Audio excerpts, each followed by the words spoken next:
think I stand here, so I go there. So good morning, everybody. Good morning, dear Commissioner Stylianides. Good morning, everybody. Also from the Commission, the NGOs. Good morning to everybody. I'm very happy to see the room nearly full this morning, so very happy to be among you. So it's going to be a long and busy day at the heart of the EU institution dedicated to animal welfare. So special thanks already now to Olga and her team at Compassioning World Farming for organizing this great event. It is indeed a very interesting moment for this conference.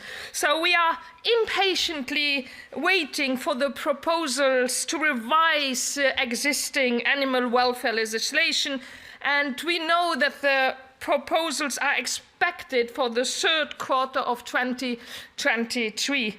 And as I said before, it is a little bit unfortunate that the revision will most likely not be able to be concluded during this mandate.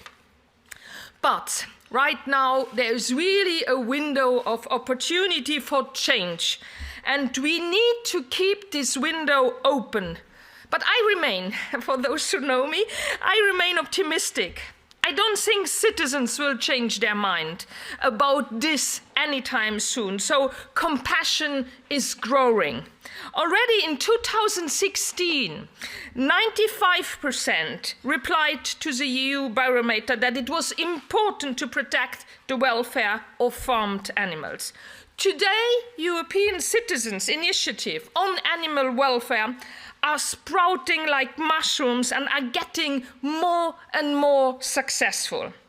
On the other hand, science tells us more urgently than ever, we need to treat animals differently if we want to protect also public health and our ecosystem. In short, there is a real demand and need for change, not only coming from the animal lovers, but more general, which is good for us, good for the animals. Today gives us the opportunity to exchange our hopes, our expectations, maybe also our fears regarding the upcoming proposals. Of course, a revision of the existing EU standard is not enough to make sure animals are protected throughout the EU. In the coming years, we need to close also the loopholes, blind spots, and gaps in the legislation. The list of cruel practices still tolerated is long, too long, much too long. And I have to admit, it keeps me up at night sometimes. Many animals are still falling through the regulatory cracks. We saw it also outside of the pictures. Very good exposition, by the way. What about fish welfare, for example, or aquatic animals in general? How can it be that in 2023 an octopus farm might become reality in the EU? What about wild carnivores kept and killed for their fur in cruel conditions? And I spoke about the ECI. There we got 1.7 million citizens just asked the EU to ban once and all from fur from our market. There are also specific welfare norms missing, like for dairy cows and other categories of farmed animals, which are currently only covered by general tax and in terms such as there needs to be sufficient space. That's not enough. Let's leave no animal behind. I would also like to take this opportunity to mention one of our long-term requests, and I'm looking also to our Commissioner Stylianides. We need explicitly to include animal welfare in the title of a European Commissioner. It might seem like a small detail to some persons, but it is of utmost importance. Already for symbolic reasons, for too long animal welfare has been treated as a minor issue, subordinated to financial, economical and political interest. Including animal welfare in the title of the Commissioner Kyriakides and her successors would clearly show EU citizens the adequate attention and the necessary resources that needs to be given to the issue of animal welfare, which so many citizens really care about deeply. And for Commissioner Kyriakides specifically, it would mean also honoring the work put in by her team and by herself. You heard the demands on the ECI and the cage age, and you promised to deliver on them. This should not go unnoticed. So thank you very much already for being here this morning and for listening to me. And I will give immediately the floor to Anja Hasenkamp, my colleague and my friend. Thank you very much. Thank you.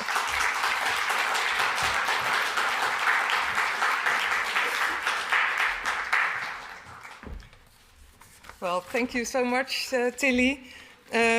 Well, good morning, everyone. A warm welcome to all of you here in the room and to all our attendees online. And a special welcome to our European Commissioner for Health and, Tilly already said, animal welfare as well. Stella, it is an honor to have you here with us today, and unfortunately you have to leave immediately after your speech, but we are sure that you will be informed about what is happening here in this room. It is an honor to host this conference together with Tilly about overhauling the EU animal welfare laws. It is great to see the wide interest to discuss the upcoming revision of the animal welfare legislation. It shows how important the protection and the rights of the welfare of animals is to so many of us.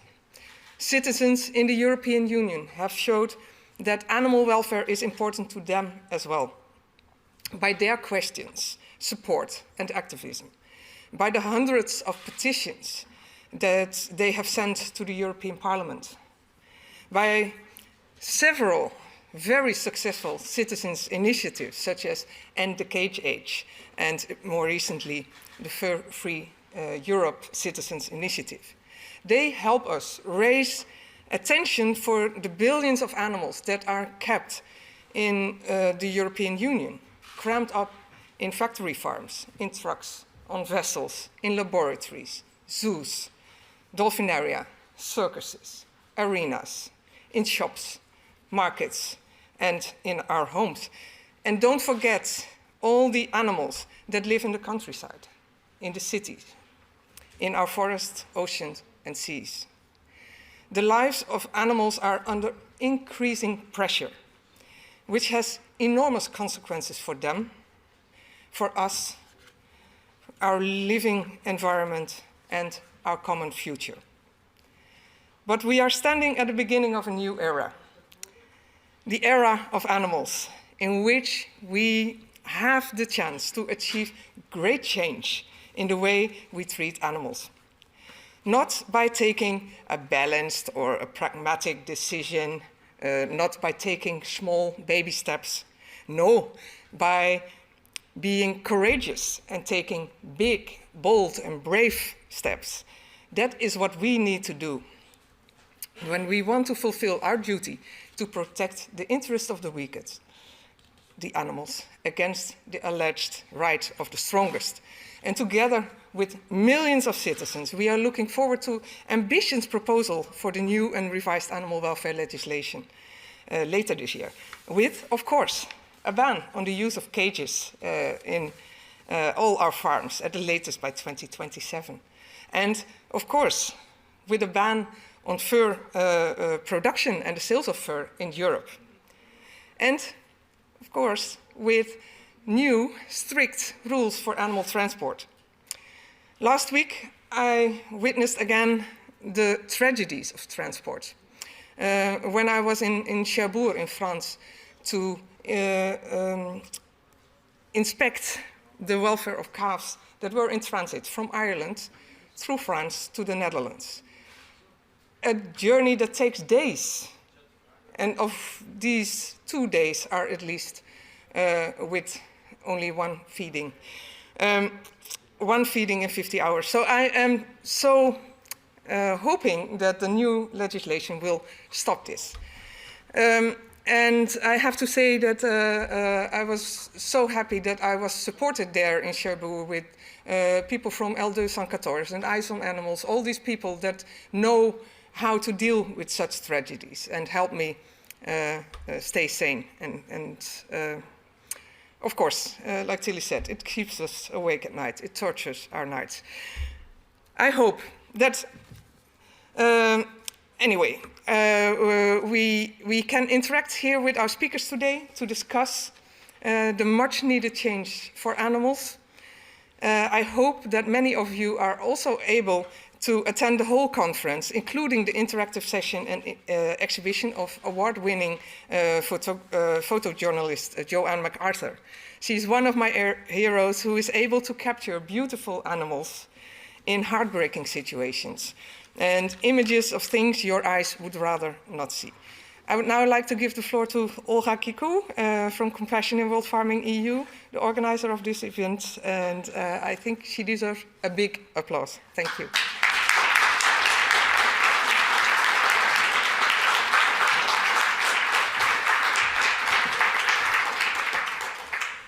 Thank you, everyone. I would like to thank you all and welcome you to this conference. And we'll start by showing a video we just recently produced.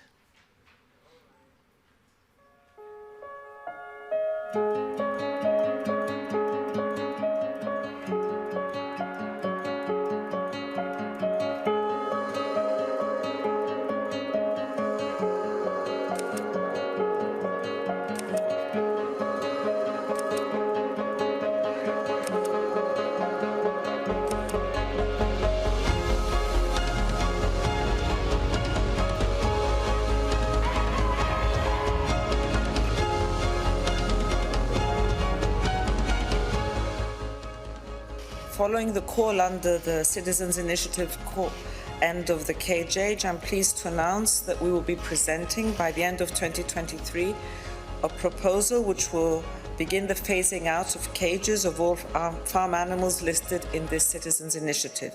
Animal welfare is for us a political priority, and we will continue to show our commitment to this. Thank you.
after the current Commission took office, the announcement of the Farm to Fork strategy and the review of the revision of the animal welfare legislation gave everyone hope that business as usual was not going to be the motto of the day.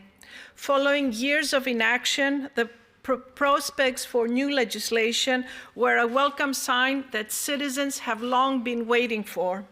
These proposals are the best chance the EU has in order for its citizens and to show, in order to show that citizens matter, that their voices matter, that economic interests cannot be the main consideration, that cruelty towards other beings should not be tolerated, because we cannot stand to have the economic gain as the important factor here. Today's exhibition of photographs from EU farms reminds us that there is a lot of cruelty around us, and it is often hidden and out of sight. Citizens are increasingly aware of the suffering of animals, and their expectations for the future are clear. The EU must protect animals and must be bold in taking measures to eliminate cruelty. We have a moral responsibility not to treat animals as mere production machines, but to consider their physiological and behavioral needs. This revision is a unique opportunity that comes once in a generation. And for that reason, we have to look to the future. The EU lawmakers need to ensure that they adopt laws that will be fit for purpose even years from now and will not become obsolete as soon as they are enacted. The upcoming proposal should reflect what science and 21st century morals tell us about animals. EU institutions should represent the interest of citizens, of the people of the European Union. But oftentimes, citizens feel distance from the EU institutions, and their trust in the EU weakens when they feel that they are not heard. We've seen the rise of anti-EU sentiment across Europe. One wonders why it has been possible for some to find fertile ground for anti-EU attitudes. The answer is that people do not feel empowered. They do not feel that their voice matters. The EU bureaucracy has left citizens feeling alienated and powerless. They identify Brussels as impersonal, indifferent, unresponsive, remote. With the EU elections next year, we need to make the EU stronger to withstand such challenges. We need to gain the trust of EU citizens and hear their voices, which are often silenced by the vested interests of certain sectors. We need to strengthen democratic institutions by proving to citizens that their participation in the decision-making process counts. And we need to make sure that they participate in official instruments such as the European Citizens' Initiative, which should bring results. We need to show that it's not futile to be involved, to express their views, that animals should have a life worth living. Our keynote speaker today is someone that many of us have been waiting for a long time. Someone who has made citizens feel heard like never before. Someone who has set course for major progress in the EU regarding the treatment of animals. This person is Commissioner Stella Kyriakides. The Commissioner has often said that animal welfare is a matter close to her heart, and her actions prove that. She is the driving force behind the long-awaited revision of the animal welfare legislation. We understand that there's immense pressure from those who do not want to see progress and associate animals merely with economic gain. We want the Commissioner to know that EU citizens are supportive and grateful for her efforts and ambition. We hope that the European Commission seizes this opportunity to demonstrate to everyone that citizens do matter. Commissioner, on behalf of citizens, I would like to thank you for your great work and inspiring leadership. And I ask you to take the floor to give the keynote address. Thank you very much.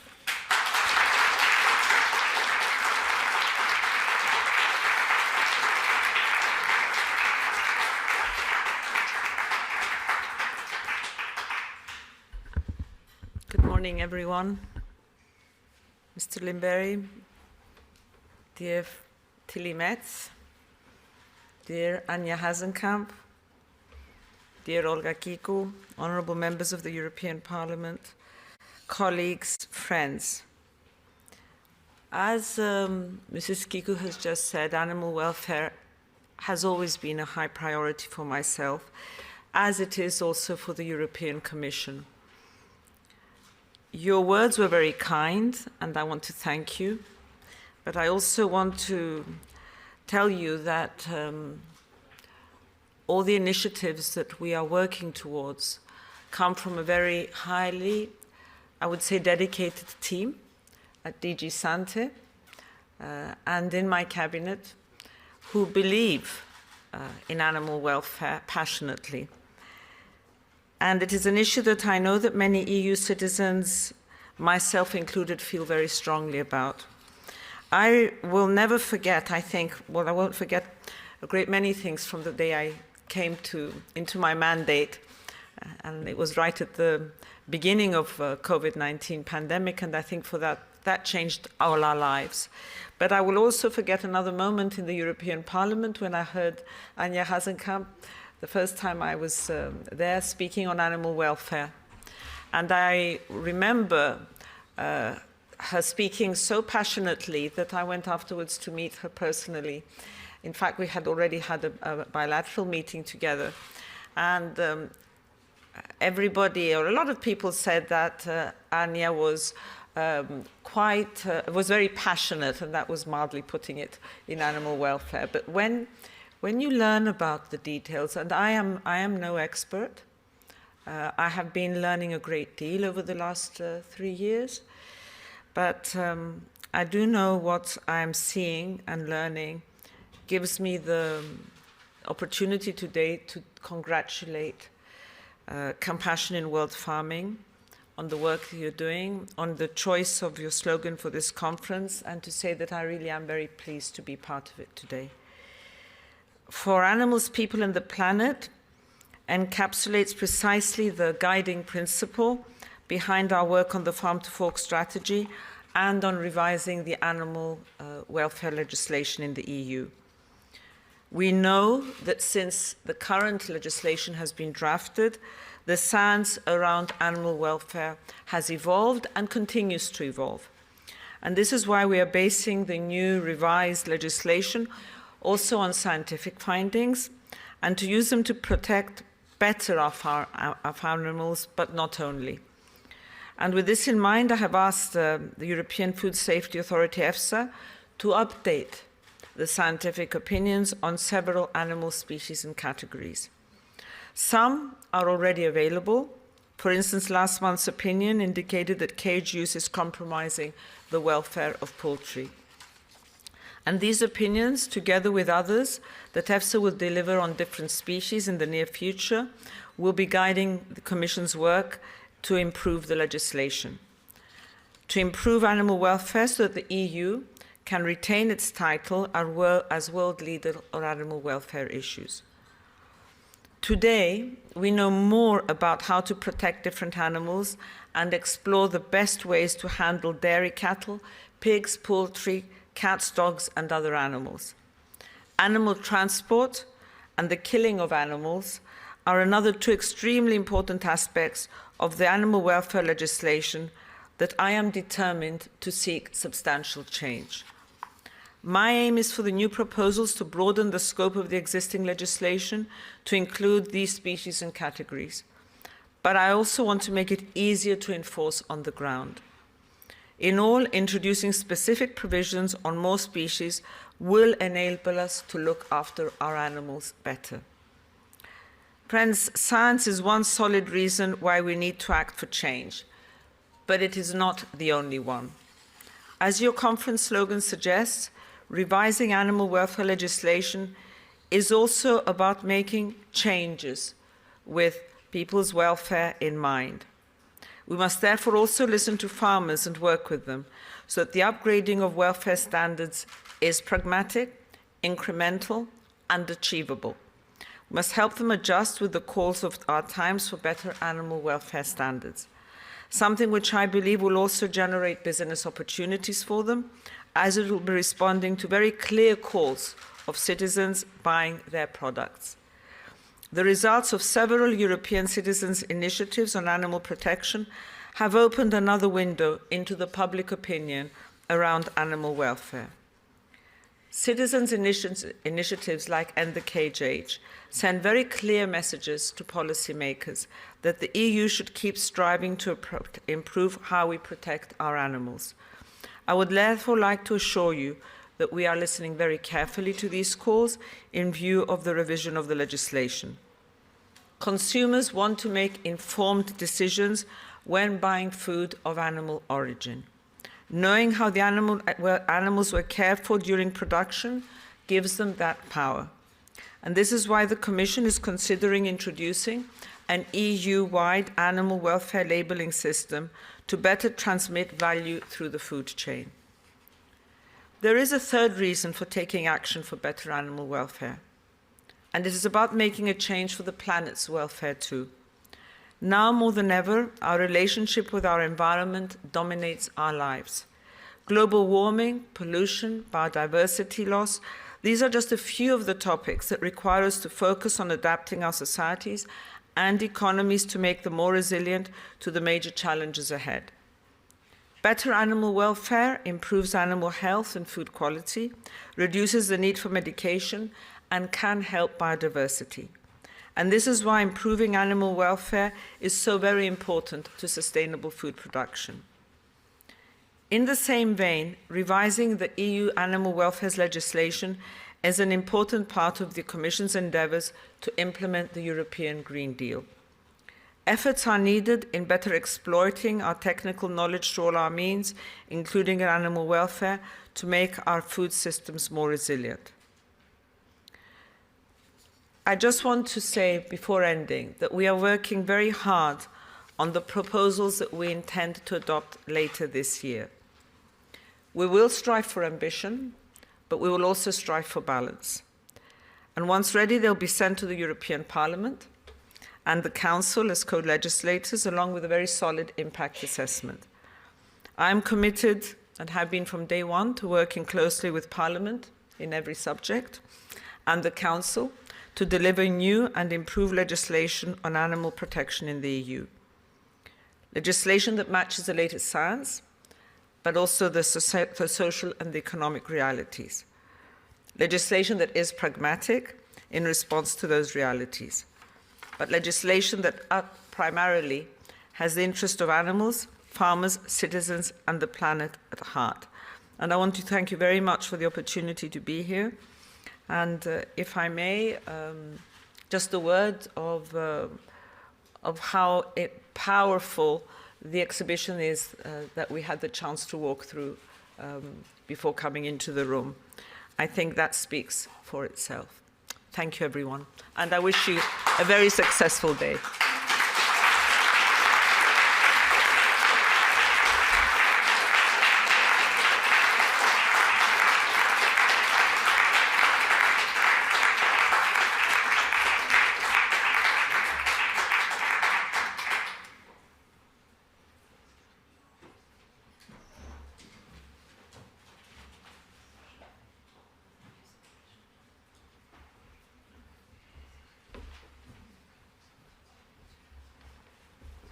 Commissioner, a huge thanks for your words, for being here today, but most of all for your tremendous commitment for change, for bringing a better world for animals, people, and the planet.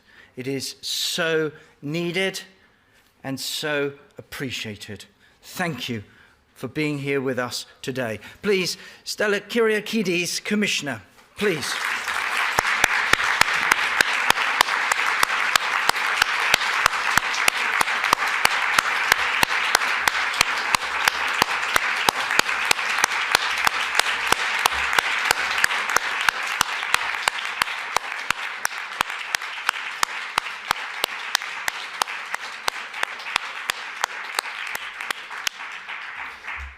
A great privilege to hear the words and commitment of the Commissioner today. And before I begin, I would like to introduce to you another great voice for animals, Compassion in World Farming's patron and a world-renowned conservationist, ethologist, advocate for animals and UN Messenger of Peace. A message from Dr. Jane Goodall, please. Hello, this is Jane Goodall, and how I wish that I could be with you all for this really important conference. But anyway, thank you for letting me say a few words. I have to admit that I was absolutely shocked to hear that the existing EU rules for the welfare of farmed animals were adopted almost 30 years ago. And since then, a large body of research has shown that mammals and birds experience emotions such as contentment, depression, fear, and terror. And of course, they all feel pain. We must recognize that each of the billions of animals raised in factory farms across the EU is a sentient individual. Yes, an individual. And yet they're treated like commodities. Their well-being is compromised by the desire to produce cheap meat, eggs, milk, and butter. Obviously, the original EU welfare regulations urgently need to be updated. Even more recent regulations, such as those regarding transport that were passed 18 years ago, and those regarding slaughter that were introduced 14 years ago, even they are badly in need of revision. Secretly filmed video footage and eyewitness accounts reveal the almost unbelievable suffering that goes on in these concentration camps for animals. Have you ever watched footage of pigs who are at least as intelligent as dogs as they are herded towards slaughter, terrified, beaten with iron poles, confused? Have you heard cows bellowing from the pain of mastitis as unyielding machines squeeze milk from their inflamed udders?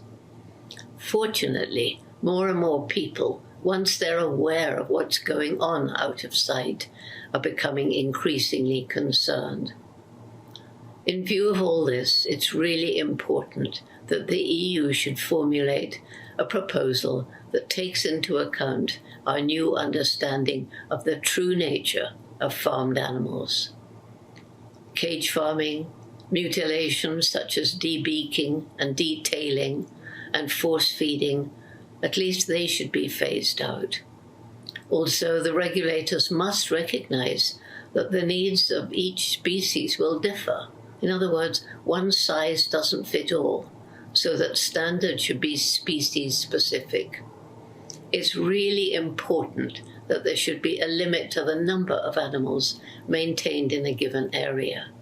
This would benefit sustainable livestock farmers whose animals graze their land, and would reduce the overall number of animals used for food. There are a number of reasons to reduce this number, in addition to the horrific cruelty. For example, all the billions of animals farmed across the EU must be fed so that increasing amounts of land is utilized to grow grain. And this has an adverse effect on biodiversity and contributes to the emissions of greenhouse gases. Not only CO2, but the methane that's produced during digestion. Also, it's medically proven that a diet rich in animal products, especially red meat, is harmful for our health.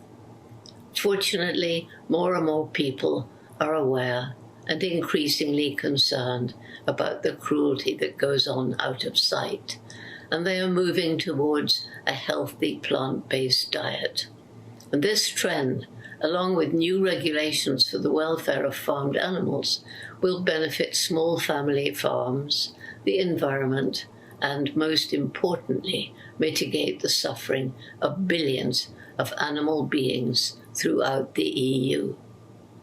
I do hope that this conference will be productive, that you will have stimulating discussions, and that you will hear and heed the voices of the animals whose future well-being depends on you. Thank you.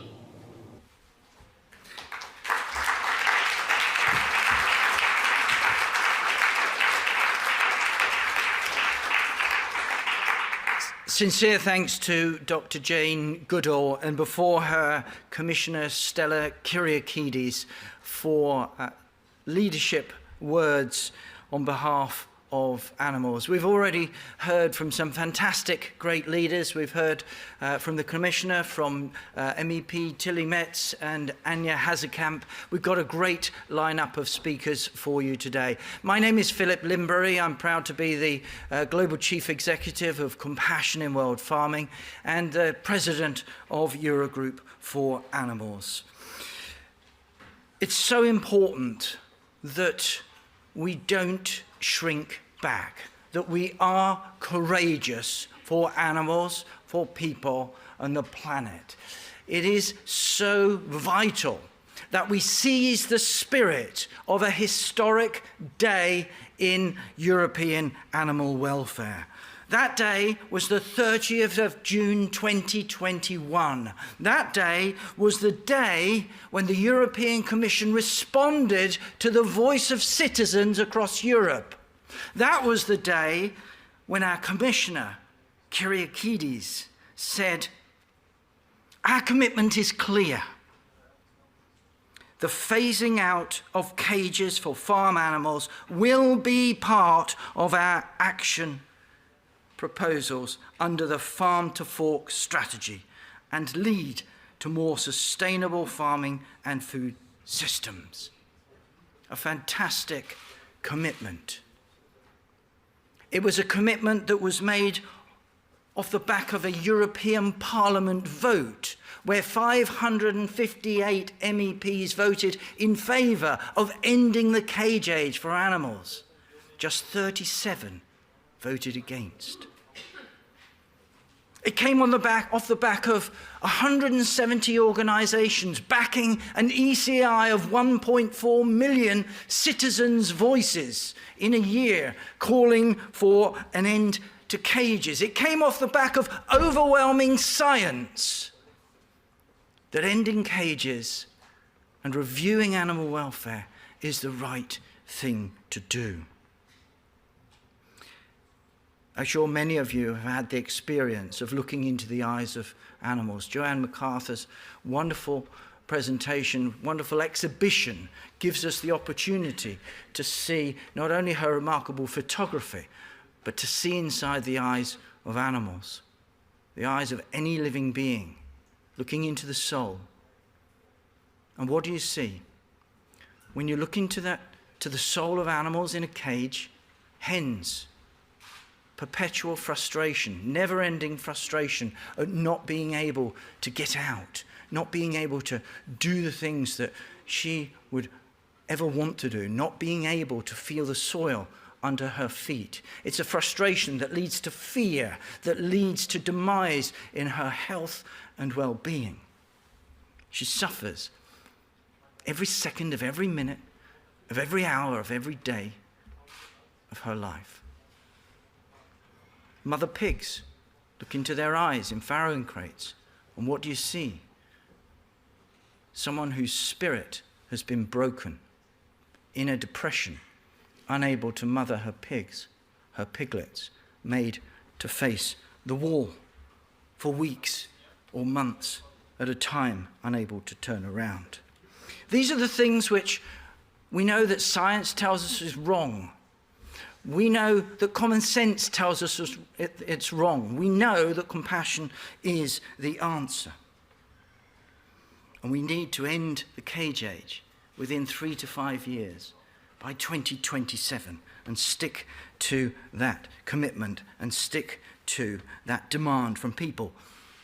Companies are getting in on the act as well. We know that we have support from businesses far and wide. Companies like Aldi, Mondelez, IKEA, Barilla, Nestle and Unilever Companies that are not only making cage-free commitments in their own supply chains, but are also willing to help producers through knowledge sharing and practical advice. We know that producers need to find a new way of looking after animals. We know that it is already happening. In the last 12 months, we've seen the number of animals caged in Europe reduce from 300 million to 270 million. That's 30 million better lives. Farmers showing that it's practical, companies showing that it's economic. Now we need to close it out forever and to make sure that the only cage is an empty cage. There is opposition to this, of course. We know that the dreadful war in Ukraine, the cost of living crisis, the energy crisis, post-pandemic is meaning that that the status quo merchants are peddling their wares and saying we can't afford to change. Actually, we can't afford not to. And I think the reason for that is embedded within the words of the Commissioner way back on that day, 30th of June 2021, when she said that ending cages, that phasing out of cages would be part of a strategy to lead to more sustainable farming and food systems. For millennia, farming has worked in harmony with nature. A single human lifetime ago, we started to do things different. We started to take animals off of the land and put them into cages and confinement. We started to produce their feed using chemical pesticides and fertilizers. We started down the industrial factory-farmed route. And where has that got us? Not only to this cage age, which we feel bound that it's so hard to get out of, but it's also brought us to a point of societal jeopardy. Factory farming, keeping animals in cages, may look like a space-saving idea, but actually it isn't, because we have to use vast acreages elsewhere to grow the feed for the animals. How much feed? Well, enough to feed 4 billion people on the planet. That's half of humanity alive today.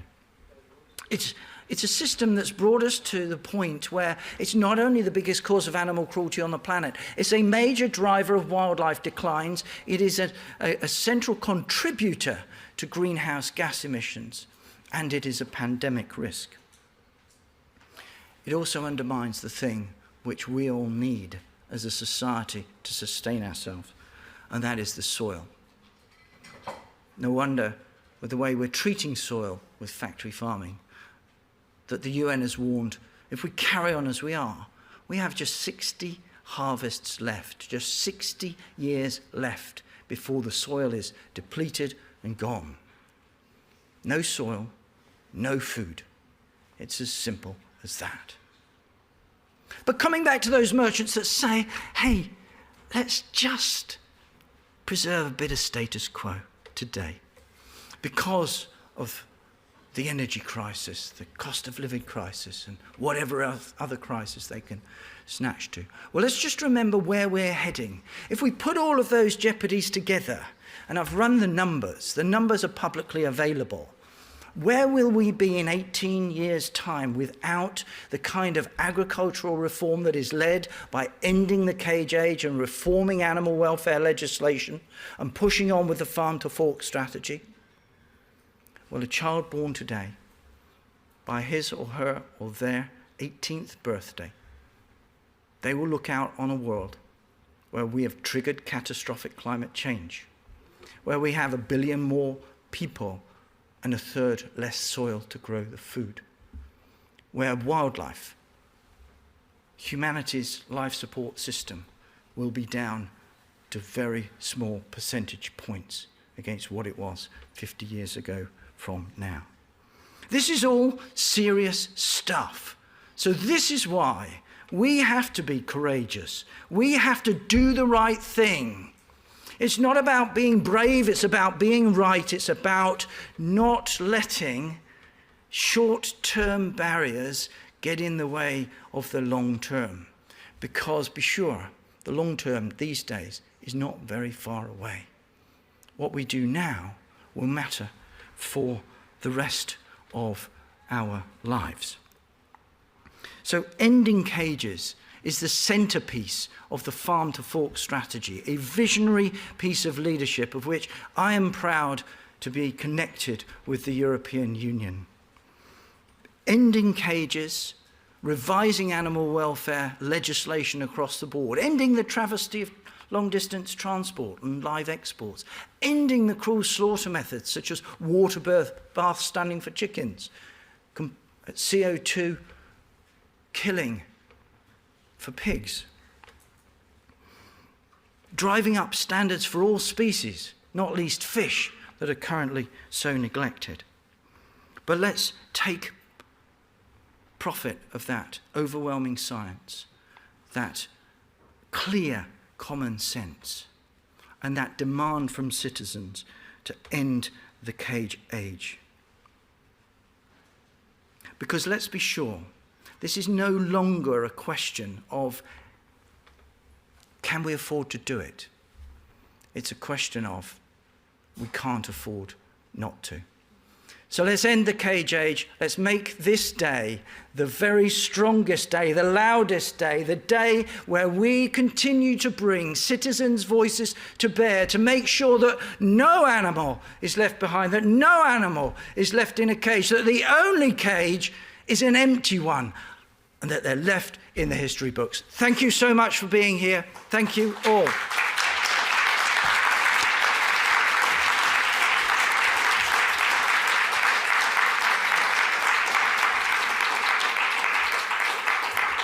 And without further ado, I hand over the moderation of the next session with fantastic speakers to the brilliant Anja Hazekamp. Anja, please. A round of applause for Anja. Thank you. Thank you so much. Thank you so much. Yes. Well, we immediately go over to the panel, and so there's not a lot of time to recover from this inspirational speech by Philip. Philip, thank you so much. It's always a pleasure listening to your inspiring words. We will now continue with the panel. First member is Joanna Stawowi. You can sit here on the stage. She is the member of Commissioner Wojciechowski's cabinet, responsible for animal welfare at the European Commission. Next one is Frank Verdonk.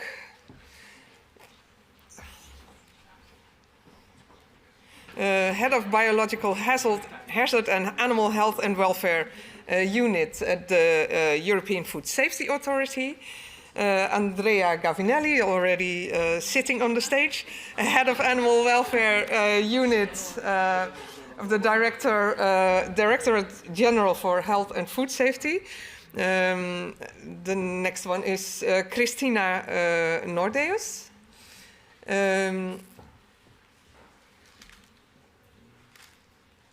Yes, please come to the stage. She's the Councillor of the Permanent Representation of Sweden to the European Union. Then we have Ulrich Herzog. He is the Chief Veterinary Officer of the Austrian Federal Ministry of Social Affairs. He will be joining online because there were problems with the travels. And the next speaker is Nectaria Moscovidis. She is Advisor of Animal Welfare and Agriculture of the Cabinet of Vice Minister President of the Flemish government, Ben Wijs. So I will join you on stage there. Well, of course, I don't have a microphone.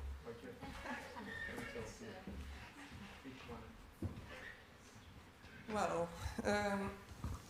I don't. Yes, it is working. So welcome everyone at this panel. We will start with a presentation, an introduction of all of you. And I suggest we start with a presentation of Joanna. You can stay here. You can also use the desk if you prefer to do so. whatever you want. The floor is yours for 10 minutes. Thank you very much, and I think it will be easier for me to stretch my legs and to maybe see the public better. So thank you very much for having me here. And it's really, I'm humbled to open this blog because we've heard so many inspirational words. And now I will be a bit the pragmatic person to say what farmers can actually do and how we can support them with the Common Agricultural Policy. Well, first of all, the direction of travel is clear and we all agree on the what. And then it comes to the question how we can actually make the change on the ground. So farmers are those guys who keep farm animals, who are supposed to ensure that they have decent living conditions. And actually it's them who need to, well, make the investment, build the right barns, stables for these good living conditions. And they look into us, the European policymakers and those who keep the money, to help them. So what do we do in the CAP? We have actually a good record of supporting farmers over the years, but now we have really taken it to the next level with this CAP that started applying in 2023. First of all, we said this will be our explicit objective of the policy. We have a specific objective number 9, which says supporting animal welfare. That is the first important step. And then when we have the political priority, we also have the money. So we really increased significantly the envelope that is available. Under the direct payments, we now moved to 1,450 million, which will be available for subsidies. And under the rural development, it is estimated to be 2,800 million, which, I mean, the amounts are significant. And how we are planning to spend the money? Of course, for everything that matters, so increased space allowances, improved living conditions with access to outdoors or grazing. We want to have more traditional breeds, so increase the resilience, genetic resilience, also prevention of diseases, and all that we would help to reach the animal welfare standards, but to say that we support farmers in going the extra mile, so to go beyond the baseline. We consider that what is required in the EU is, let's say, the default position, and we want to support them for doing the extra step. So that is one thing, what we can do. But then we also want to help them to understand why these standards are important and to convince them to abide by the rules. And that is very important to have appropriate advisory systems, knowledge sharing, peer-to-peer learning, and that will also be supported in the Common Agricultural Policy. The third point is also to create an enabling environment, and I think that we want to do that by pooling the citizens, the consumers, but also helping farmers to reach those higher quality standards, notably organic farming, but also other quality schemes like the geographical indications. We have proposed in the new legislation to have sustainable GIs. So if that goes through, maybe in a couple of years, you will see in the supermarket that there is the camembert cheese with the GI, but there is also the sustainable camembert cheese. So then you think that the cow probably grazed outside or had other improved living conditions. And I think since those consumers who buy GIs are normally the wealthier one, prepared to pay for quality, then they will be even more prepared to pay for the sustainable GIs. So this is how we try to address the issue from different angles. But then apart from these carrots, the pull measures, we also have some push measures. So to ensure level playing field, we need to also, well, encourage farmers to actually abide by the rules, and that is our conditionality mechanism. So anybody who gets direct payments, any farmer must respect a set of conditions, and that includes also animal welfare conditions, the 3 directives that are today in place. And we check that actually this is done, and then in case there is a non-compliance detected, we can apply penalties that will go between 1% of the reduction of payments up until 100% full withdrawal of support in case of serious breaches. And of course, we hope that we do not detect that many serious breaches, but, well, the thing is there, the mechanism is there, and it's also important to build this awareness among farmers and to encourage them also to use advisory services.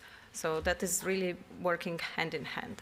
Then, of course, apart from this enabling environment, we want to move in the future, we want to do better. So I want to also have a word about what we can do in the future, because it's all about overhauling and improving the legislation for the future. So I think what we can do is, of course, to channel even more money through the CAP into the sustainability measures. I think now in this programming period, we have committed to do at least 25% under direct payments and at least 35% under rural development, which is very good.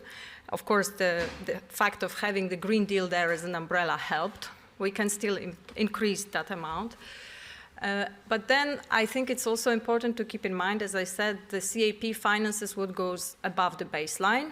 So it's important to set the baseline at a level that is pragmatic, and I'm very grateful that Commissioner Kyriakides said that we want, of course, be ambitious, but to reconcile with what is feasible. So I think it's good to leave the flexibility for the farmers, for some of them to actually apply the good enough baseline, and some others who want to go beyond, because they are, after all, economic operators, and as long as we have consumers who actually want to have different level of prices, we also need to have European production that responds to that differentiated demand. So this is also important to keep in mind, that we have different level of expectations from consumers and therefore different level of production standards from farmers. And I want to also say there are things we cannot do alone. We cannot do only in the CAP. Farmers are very often micro-enterprises, so they are a bit, let's say, the weak part of the value chain. And that's why we need combined efforts and combined policy instruments for actually reaching the objectives that we have. Because, as I say, they are, after all, economic operators.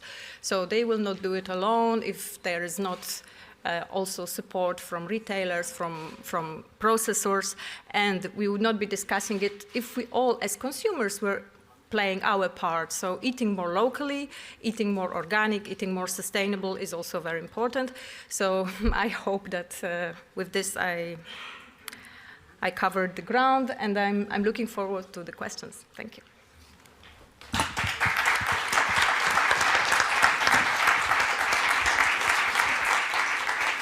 Well, thank you so much for your introduction. Before we go to the next speaker, I've just one quick question for you. You mentioned that farmers should have the flexibility to guard the baseline or to go a step further, and you spoke about one example, the geographical indication and the sustainable geographical indicators. For instance, for goat's cheese. Does this sustainability aspect also cover animal welfare, or is it just environmental issues? Because I'm just wondering, when you talk about goat cheese, does sustainability mean access to pasture or the not killing of male goat kids? Can you maybe say something about Yes, thank you. So, first of all, we do not have a definition of sustainability, as we know, and we have been always looking for that and hoping that the framework law on sustainable food systems would help us there.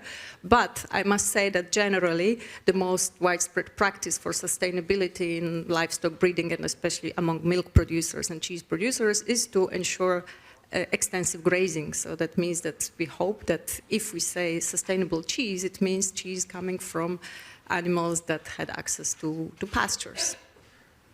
So directly, I will not be able to reply today, but I hope that it will indeed go in this direction. Well, I think we all hope that too.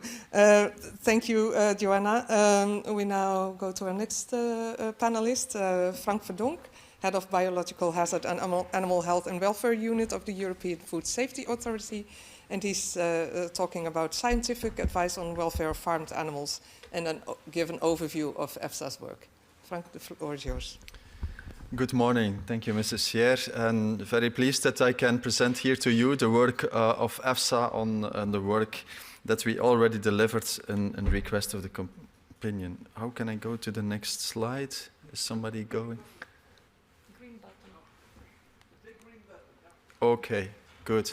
I will start to briefly explain what EFSA is doing, because EFSA is established in 2002 after a series of food crises. And what we are doing is providing independent scientific advice to the EU risk managers and policy makers. And also important that you understand what we are not doing. We are not developing any legislation, we do not adopt any regulation, and also we do not enforce any legislation in Europe. We are focused on providing scientific advice, and we even cannot use or look at economical aspects and social cultural dimensions. We have received a whole series of mandates from the European Commission in relation to the Farm to Fork strategy. We were requested to deliver scientific opinions on pigs, on calves, on dairy cows, laying hens, broilers, duckies and quails, transport of free-moving animals, and transport of animals in containers. So to ensure that we have a holistic approach and that we also ensure alignment across these different assessments, we have established a task force involving experts and also EFSA staff, which produced then first a methodological scientific opinion. And that was published in June 2022. So I will briefly go through each of the opinions that we already published today, and I will start with the welfare during transport, where we already delivered for 5 different groups of species the opinions. For sheep and goats, for horses and donkeys, for calves and cattle, for pigs and animals transported in containers. For all animals, being fit for transport is really of utmost importance. Because if you're not fit for transport, you will experience stress and pain during the transport. At the moment, there is no scientifically and also not a legally defined or agreed definition available. So we need to work on that and provide also guidelines with thresholds. And for the containers, for the animals transported in containers, EFSA has already provided a list of conditions for animals that are not suited to be transported. When we talk about transport, there are also 3 key factors that we need to take into account. And the first one is temperature. And the EFSA opinions provide upper temperature limits above which different animal species should not be exposed. And these are based on the upper critical temperature. That is the temperature at which there is an exponential increase of the energy needed by an animal to keep its thermoregulation under control. We also looked at the space for an animal to balance, to rest, to thermoregulate, and also to have access to water and feed during transport. And here we have provided a formula that can be used that is also taking into account the weight of the different animal species. And the third key parameter is the time. Transport of animals is inducing fear and distress. So always the transport duration should be as minimal as possible. But we also have provided and described in the opinion welfare consequences that get worse over time, like for instance hunger, thirst and fatigue. And this we have done to support the risk managers to be able to set maximum durations of transport. Going to the opinion of the animals transported in containers, there we concluded that for poultry and rabbits, there should be enough space for all the animals to sit at the same moment. And also the vertical space is important, ensuring that the combs or the extended ears of the rabbits are not touching the environment. The duration of the transport in containers should not be more than 12 hours. And here the time duration is starting from the time that you catch and crate the animals during the whole transport duration until the arrival and the uncrating at the farm of destination. For day-old chicks, here we have recommended to transport the fertilized eggs and to do the hatching at the destination farm. Going to the opinions on the welfare for pigs, here the mandate that we received from the European Commission had two drivers in the terms of reference that were specified to EFSA. And the first one was looking at the end of the cage age, and this is really relevant for gilts, sows and suckling piglets during the reproduction phase. The second driver that Commission asked us to look at is the relevance and the occurrence of tail biting, which is relevant for piglets, weaners and rearing pigs. EFSA was not asked to give a definition of cages, but in the context of pig production, the concept of cages is often associated with the use of stalls and crates. What you can see here at the left side of the slide. And EFSA is recommending to evolve towards a situation that you can see on the right side of the slide, meaning group and loose housing. The use of stalls is at the moment allowed to different degrees in the different member states. And this is mainly to prevent reproductive problems in the first stages of the pregnancy. And there are some welfare consequences that cannot be mitigated or ameliorated without taking out the animals from the stalls. Therefore, the panel on animal health and welfare has recommended at the end of the weaning to move all the sows to the group housing. Also in group housing you can have some welfare consequences, but here there is scientific evidence indicating that these can be mitigated by implementing good farming practices. When we look at the farrowing crates, also here these can be used at the moment in different degrees among the different member states. It's mainly done to reduce or to minimize piglet mortality due to crushing when the sows will lay down. Here it's described in the opinion, if you use a farrowing pen with a size of 6.6 square meters, you can achieve the same piglet mortality compared to permanent crates. Of course, transition periods will be required, both for the farmer, but also to adapt the herds. The second driver for the pigs was the tail biting. And tail biting is an abnormal behavior that is expressed by pigs when they are stressed. It's a multifactorial problem that can be mitigated by implementing farm-specific measures.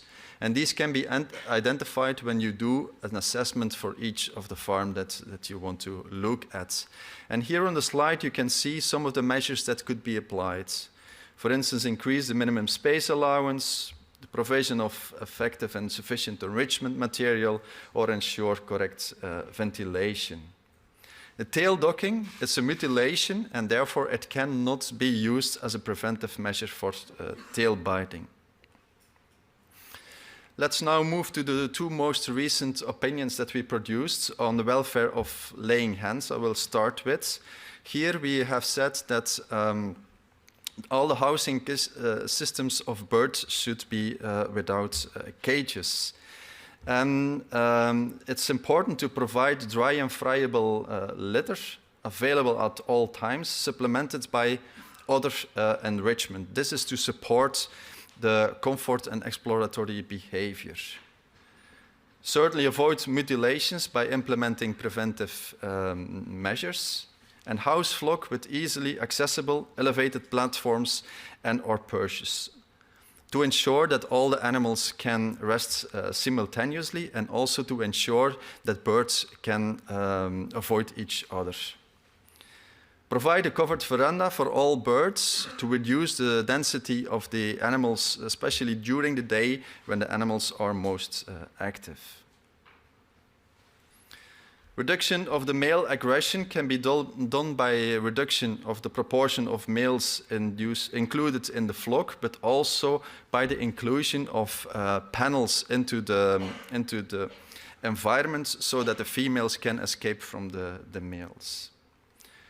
Rear pullets with dark brooders, because this is in a way mimicking a bit the mother hen's environment, providing a dark and a warm resting environment.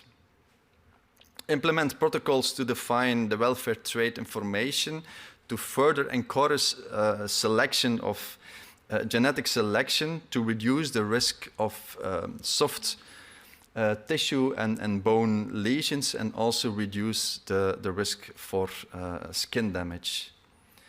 Finally, the implementation of harmonized assessment methods that can be used for all farms across the European Union, and also to monitor welfare at slaughterhouses. Then I move to the opinions on the broilers. So broilers that are chickens that are raised and reared for the production of chicken meat. Also here, avoid the use of cages and mutilations. And selective breeding has traditionally focused on economical traits, in particular the high growth rate. And this has led to significant welfare consequences, such as musculoskeletal disorders, which then result in an impaired walking ability of the broilers, which as a consequence is then that there is impaired access to food and water for these animals. So therefore, in the opinions, it is recommended to go to the use of more slower growing hybrids. The stocking density also should substantially be reduced to manage the welfare consequences, for instance, such as foot path dermatitis or the ability to walk. The other main recommendations that you can see here are the same as the ones that I already explained for the laying hens. So we already delivered the opinions on the transport, the pigs, the laying hens and the broilers. In the afternoon today, unfortunately, is at the same moment of this event, we have also a webinar to explain those two last opinions in more detail. And tomorrow we will publish the opinion on calves. So you will see that on the EFSA website.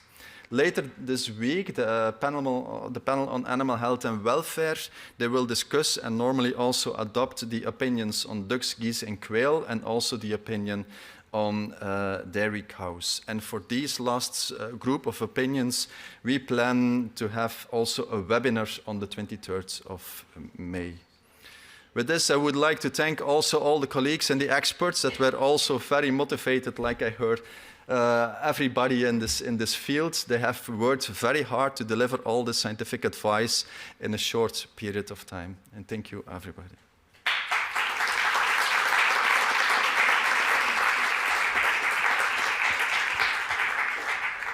Well, thank you so much for your explanation. One quick question before Andrea, just be patient.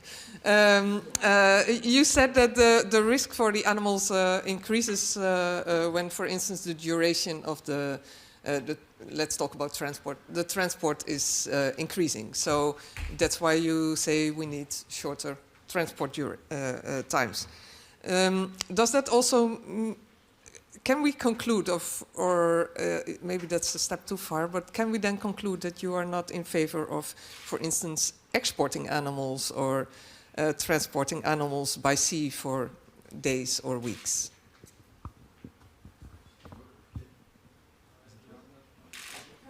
Is it working? Yes. Well, indeed, as EFSA, we provide scientific advice just looking at the available information. So it's in a way, we call it a scientific opinion, but it's based really on the science. No further context is taken into account. And we have looked really at the transport. We focused mainly on transport over road because that is also most used. And the mandate was focusing also within Europe. So we did not go into the detail of the question of export or import, how that is done. But you will find here and there some explanations also on border control, and long journeys are also described. And there is also some information on in the opinions on the vessels, for instance, on transport overseas that you can find. Okay, thank you so much. I think there will be there's time after the presentations also for Q&A from the room, so I expect there will be more questions about this topic. We now go to Andrea Gavinelli, Head of Animal Welfare Unit of the DG for Health and Food Safety of the European Commission. And he will speak about the process of the revision of the EU legislation ambitions and constraints. Andrea, the floor is yours. Thank you. 10 minutes, but I wish to use at least 3 minutes to say, first of all, a big thank to the resilience and the brave heart of people like Olga that put together this event for all of us, and the recognition of the role of the organizations that are all behind this moment. Second, the Cherbourg was mentioned before. And I wish to say, Friday, the French authority suspended definitely the authorization of the resting point there because of the brutality that were used against the animals and recognized. That's a big step. Third, to see that there is a real intention for the Commission, as my Commissioner said, to take up this momentum, and the title of my intervention is about ambition and constraints. So I divided this in 5 spots that are in my notes. The title is an animal welfare unit, the role of the EU in a world that is under pressure by a climate change demand, the role of science, and the role of the KJ, of the citizens then. Introduction about a unit that is being created 2 years ago after a suspension of this for 5 years and was existing a little bit before. It's about an important consideration. That means a global policy framework like the Green Deal and the Farm to Fork strategy are really essential to lead and guide and define the ambitions. So whatever is a reflection and a reform for animal welfare legislation must look into, first of all, ambitions and be ambitious. That's why, yes, as said correctly by the Commissioner, pragmatism, finding a landing zone for all the assessments that we have to do from the economical and societal aspects is really relevant. But if we have an incredible number of people working on animal welfare now, that is starting with the team of the unit, 12 people dedicated and passionate around me, it's only because we have ambition in the policy we make, like the Green Deal or the Farm to Fork.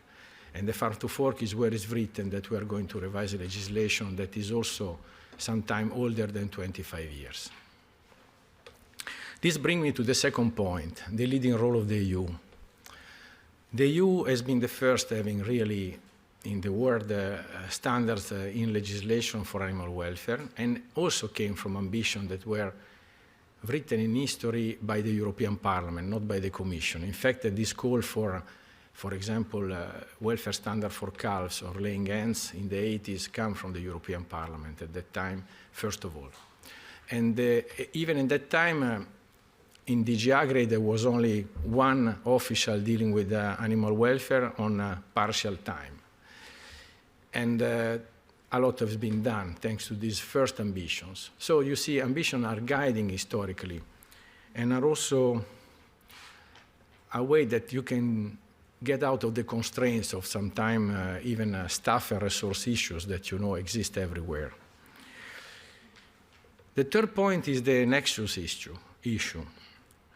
The Green Deal is the frame I mentioned, but what is important is that now the process of revision that has started through a process that was at the beginning with the fitness check, and then now there is the phase of the impact assessment. That is a monumental work that we are doing to put together all the data about the impact of the different options we have on the table. I must say the nexus issue is an ambition, but also a constraint, in the sense that, unfortunately, is a relatively new element in the way we regulate animal welfare, and is a demanding element. So we'll drive our policy making in the Commission for the proposal, but I think will be also an important element to be on the table of the negotiation for the Council and the European Parliament, because, between brackets, if we will get proposal from the Commission, will be historically the first time that the European Parliament will work in a co-decision process on this issue. So historically, I feel it extremely important looking to this nexus where environmental concern, the use of antibiotics and medicaments, so the public health concerns, the agricultural and the environmental elements connected, the lack of resources, the resilience of the farming system, as was mentioned by a colleague, is at the end something at the center, together with the reform of not this common agricultural policy, but even the next one, because practically you know the timing and the negotiation what will take.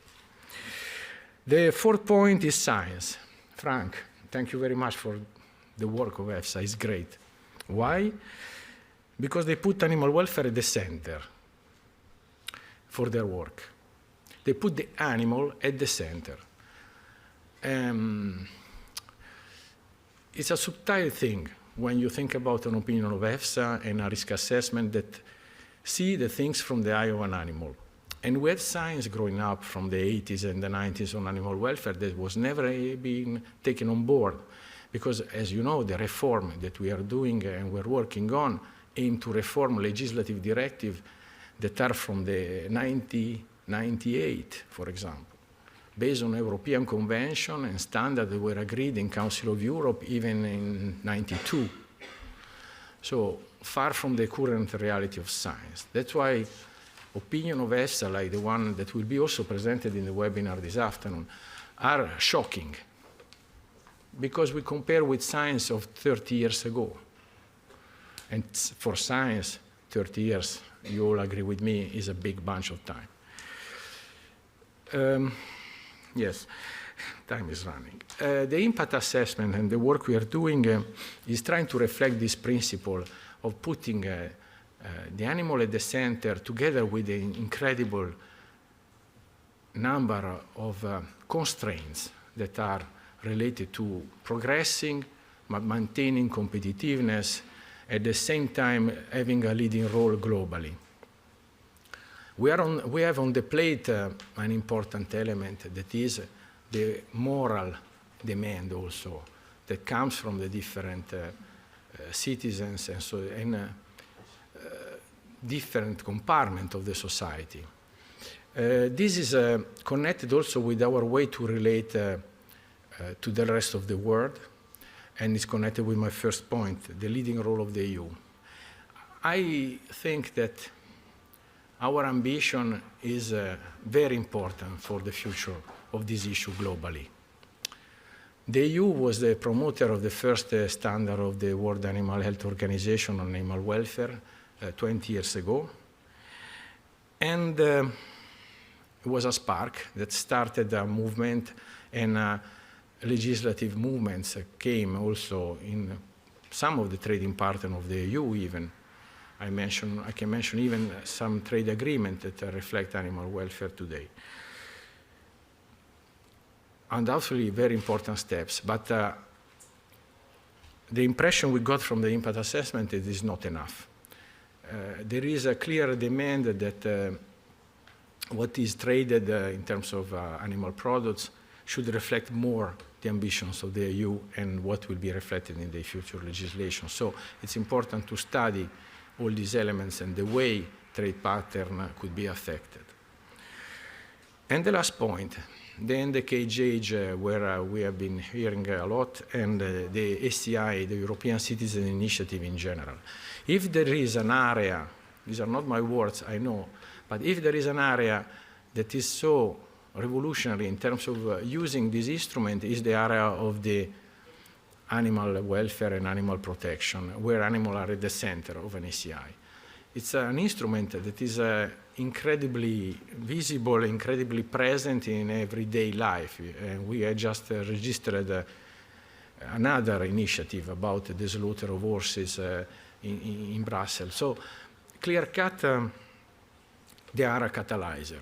But it's good from a perspective of an head of unit, because give us a drive when we have to sit with colleagues from more than 10 directorate general, sometimes with very little minutes in their life, because submerged by many, many tasks.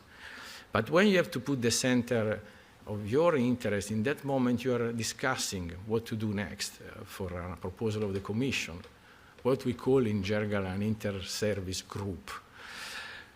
But the fact that there are millions of citizens behind makes your life a lot better, because you feel really important here in Brussels. So thank you to everyone. Looking forward to do our best. Constraints are a lot. Ambitions are also big. So I cannot weigh them here between us, because it depends from the day. Sometimes the ambitions are incredibly good and shining. Sometimes the constraints are so many that you feel a little bit depressed, to be honest. But it's not a personal process. This I see till the top. So it's good to share, have these days, and thank you very much.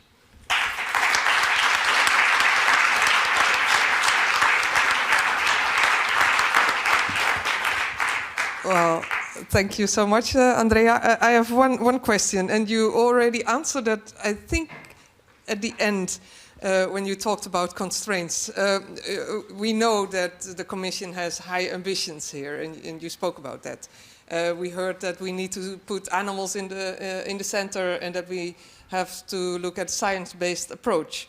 But I was a little bit concerned when I also heard the word resilience and pragmatic.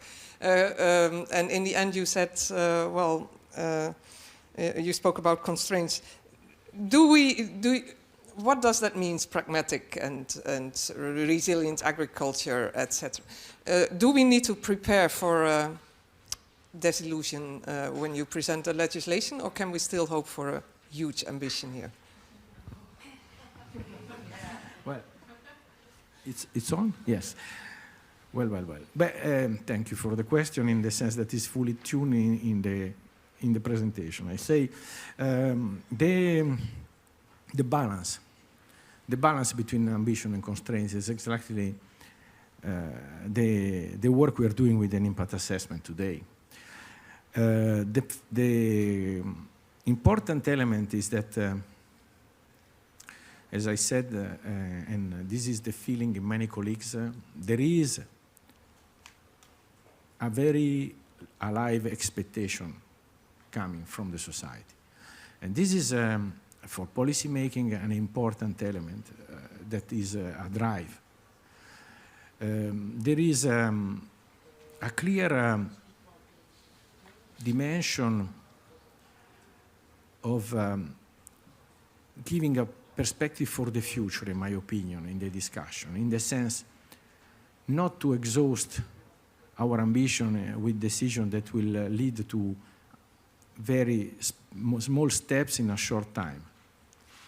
It's important, and this is the discussion we have ongoing internally, how we can configure steps on a long run that can really show the way. It will be dramatic, for example, that an animal welfare unit, my starting point, will just disappear after the proposal will be done.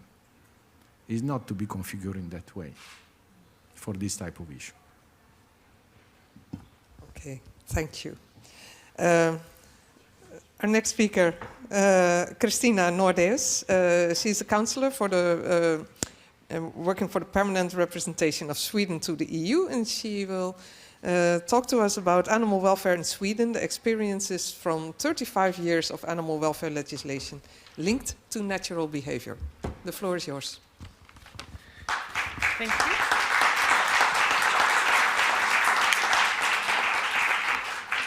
Thank you very much, and thank you for inviting me. This is my favorite topic to talk about, actually, so I don't get to do it that often, so I'm very happy to be here today.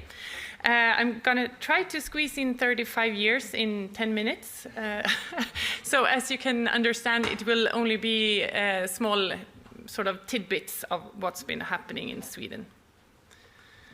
So I wanted to start with this picture because this is actually the sort of starting point for everything that's happened in Sweden during the last decades.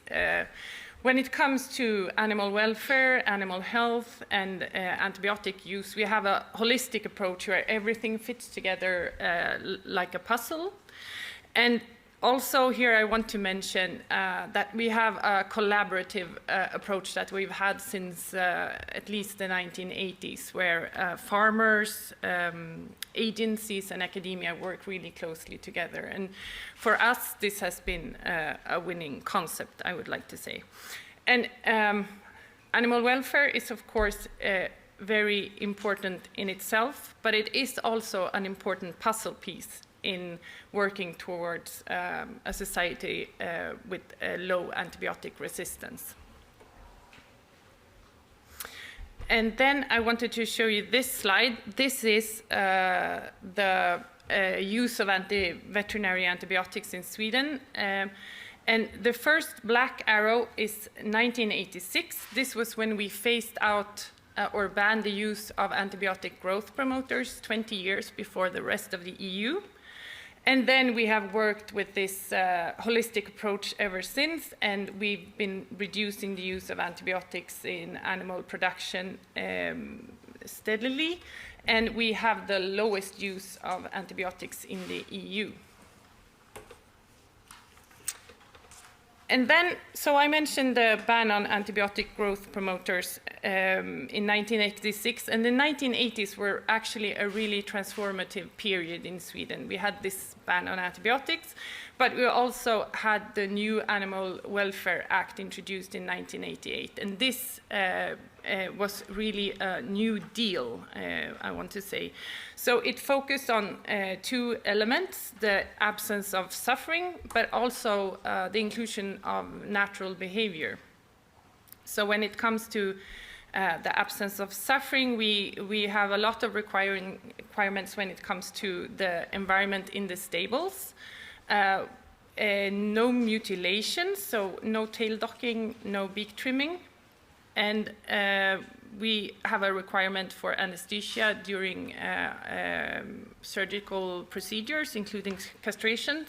And not everything was, of course, introduced, like anesthesia was introduced later than 1988, but it's within this framework.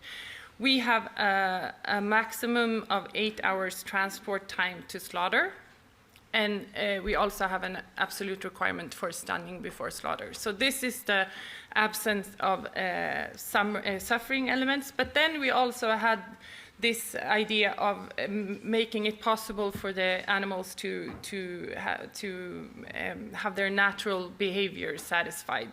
So here we have, for instance, the requirement for keeping cows on pasture. We have the requirement for purchase for laying hens. And here I can say we had a ban against battery cages quite a lot earlier than the EU, and this has a bit been the problem for Sweden. I think that we had a lot of these developments quite early on, and then we became members of the EU, and the EU made similar transitions. Where the farmers were sort of helped in this transition, whereas when we had this transition ourselves, they were not. They had to manage on their own. So this has been a problem, a problematic discussion, I can say. When it comes to pigs, I'm going to focus quite a lot on pigs here today. We have a requirement for loose housing of sows, which is quite strict, so fixation is not allowed apart from under certain conditions. So you don't see these farrowing crates in Sweden. We also have strict requirements for enrichment, and weaning age in Sweden is in general 4 weeks. And why I focus on the pigs here is connects a bit to the mutilation as well, because everything we have as requirements for the pig production sort of aims at having a positive, or not positive, but healthy environment for the animals, so we don't have to cut their tails. So when you go to farms in Sweden, you will see tails on all the pigs. And this is sort of, for us, a receipt that the whole system works. And then I wanted to mention briefly one important aspect, and that is that we have a requirement to pre-test all stables before they are built, or if they are rebuilt. You have to show the building plans to the county administrative board, and they have to approve the plans. And this is with regards to both animal welfare and animal health. So this is also a way to make sure that you don't build in problems in the system when you start you build a new stable. And then in 2019, we had a new Animal Welfare Act in Sweden. And here we moved one step further. So we moved away from absence of negative states to move towards more promoting well-being.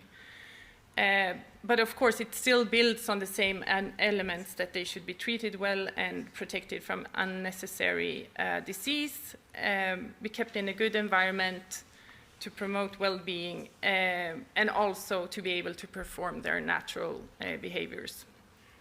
We have introduced a requirement that persons handling animals must have sufficient skills. And we also try to increase awareness and recognition of animals as living and sentient beings with needs that must be taken into account. And then I wanted to show this slide because Sweden, I mean, for those of you who have worked in animal welfare for a long time, you are probably quite aware that Sweden has been advocating for stricter animal welfare rules for a really long time, and we've been trying to have our system as a sort of positive example. But in this discussion early on, we were quite criticized because our sector is so small. So it was said that we couldn't really provide a good example because it doesn't work in other countries. But I want to highlight a couple of things. One thing is that even though the sector is small, we have big farms. So they are quite comparable to many other countries. And also, I wanted to highlight the first yellow circle, which is the growth rate in our pig production. So as you can see, we have a high growth rate in our production system. And then I wanted to highlight the total mortality. And here it's a bit sort of good and bad, because if you look at the top part, the green and the gray, you see that we have low mortality when the pigs are weaned, but we do unfortunately have quite high mortality in the unweaned piglets. And this is, I heard that Frank touched a bit upon this. This has to do with our loose farrowing systems. They are a bit more difficult to handle when it comes to piglet mortality. But this is something we've been working on for a really long time, and it's also something that we see a reduction in this mortality. But I think that this is something you have to be aware of, both the pros and the cons when you change into a new system. And then I wanted to mention briefly this labeling.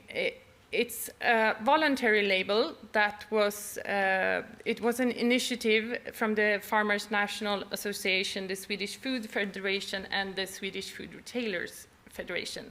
So no government involvement. And it was introduced in 2016. And for meat, you can have different labels. Here it says meat and milk, for instance, but you can also have the general from Sweden. And for meat, it means that the meat you buy, the animal was born, raised, slaughtered, processed, the product was packaged and controlled in Sweden. So the entire chain happens in Sweden. And the reason why I mentioned this label is because I think it has a lot to do with how the farmers manage to get paid for their production. So in Sweden, the past 5 years, the consumption of pork has decreased, but at the same time, our domestic market share has increased. So we see that people are not buying as much pork meat, but they are buying Swedish pork meat. And when you go into this labeling and the recognition of this label, you can see that things that are important for the Swedish consumers are low antibiotic use and high animal welfare. So I think, to my view, this label sort of, consumers know what they get with the Swedish products, and this label makes it possible for them to choose this product. And also we can see, of course, we've had last year a crisis situation in the pig sector, and there you can see for Swedish pork producers, they get paid quite a lot for their pork. So it seems like this has been a sort of this added value that we believe that we have in our system has actually been able to pay the farmers. But then, of course, we do have high costs in our production systems for forage, buildings in the northern climate, and also we have these requirements for more space, and it's also, our systems are a bit more labor intensive. So this was really short about sort of what experience we went through. What we can say, what I want to say with this picture, I think, is that when we had this transition in the 1980s to this new animal welfare system, and also we became members of the EU in 1995, it was quite difficult times for our farmers, and we did lose a lot of production in Sweden. But I think now, many years later, we are finally in a place, I think, where our farmers manage to do their job and also get paid for their services. And of course, from a Swedish standpoint, we are happy to share all our experiences in making this journey. Thank you.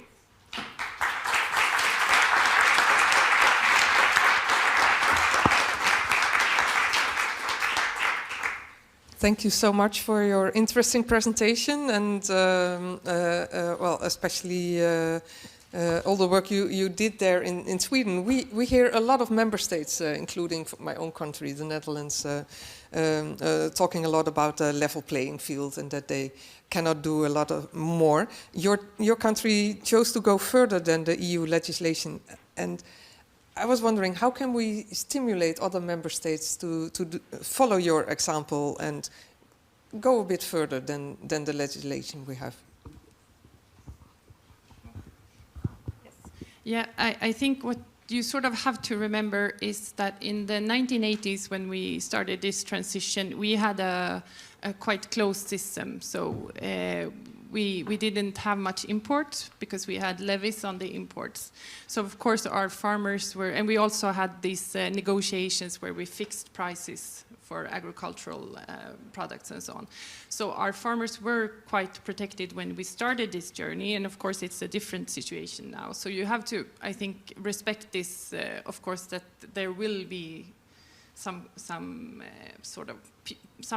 people will be cautious, I think. But what I think you have to do is probably to look at the different models there are and how they work. And as I said, for us, we have a system that we think works, and we are happy to share that experience. But I also think, and I think both Frank and Andrea touched upon this, that you have to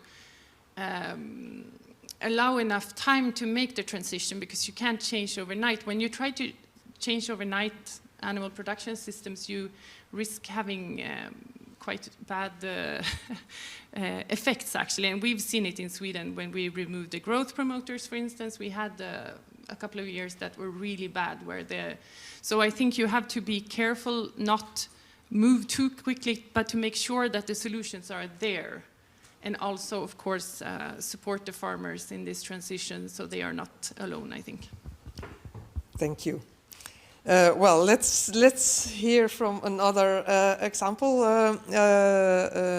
I hope Ulrich Herzog is online. He's the Chief Veterinary Officer of the Austrian Federal Ministry of Social Affairs, Health, Long-Term Care and Consumer Protection. And he will talk about animal welfare legislation and the challenges we face. Mr. Herzog, the floor is yours. Yes, thank you very much for the invitation. First of all, I have to apologize that I'm not able to join the meeting directly, but our Austrian Airlines company has cancelled all flights this morning, and so I'm pleased that I can share my ideas about the issue for the future of the EU welfare legislation in this way. Can we start the presentation? Thank you, and next slide, please. What do I want to share with you? Some ideas about animal welfare legislation, and I will explain in the first part a little bit why I think that for animal welfare legislation, the path is the goal. And I give you some examples from our experience in Austria. And then I would like to use the opportunity to describe a little bit where we think as a member state what is important and where are the challenges and what should be improved. The next slide. The development of welfare legislation in Austria, and I was really pleased when I've seen the presentation from Christina from Sweden, that they also had a very long history in the animal welfare legislation. Also in Austria, we're a small country, 9 provinces, and in the second half of the 20th century, we had 10 different welfare acts, and the farm animals was very well regulated. There was a contract between the provinces to have a more or less similar standards, but all other rules of welfare and dealing with animal welfare was very diverse. In 1996, there was a big referendum in Austria, and 450,000 citizens asked for a national welfare act to have one welfare legislation in whole Austria and not to divide it between the provinces. And as you can see, sometimes you need some time, and in 2003, where it was after election, the new government has decided to change the constitution, and it was agreed that the legislation in the future is up a responsibility of us in the ministry on the federal level, and for the implementation and the official controls, it has to be done in a very federal system by the provinces. And this is some mechanism which is working now for more than exactly 20 years. And the nice thing for me is I started my career in the ministry in 2003 when this decision was made. And so I'm dealing with this file now since 20 years. Next slide, please. What happened since 2003? There was now one legal act, and we have, based on this one legal act, 16 different regulations, which are focused on farm animals, pet animals, zoo animals. Then we have some special rules for in the area of housing pets and so on. And this legal act was amended, as you can see, several times. Nearly every year we had some discussions with our parliament to change the legislation. And this is why I think the goal is, the path is the goal, because it's a process. You cannot start animal welfare and then you know everything. You have to discuss it on several times. You have to discuss it together with the farmers, with other stakeholders which are involved. And over the time, the welfare legislation is improving and the level of welfare is increasing.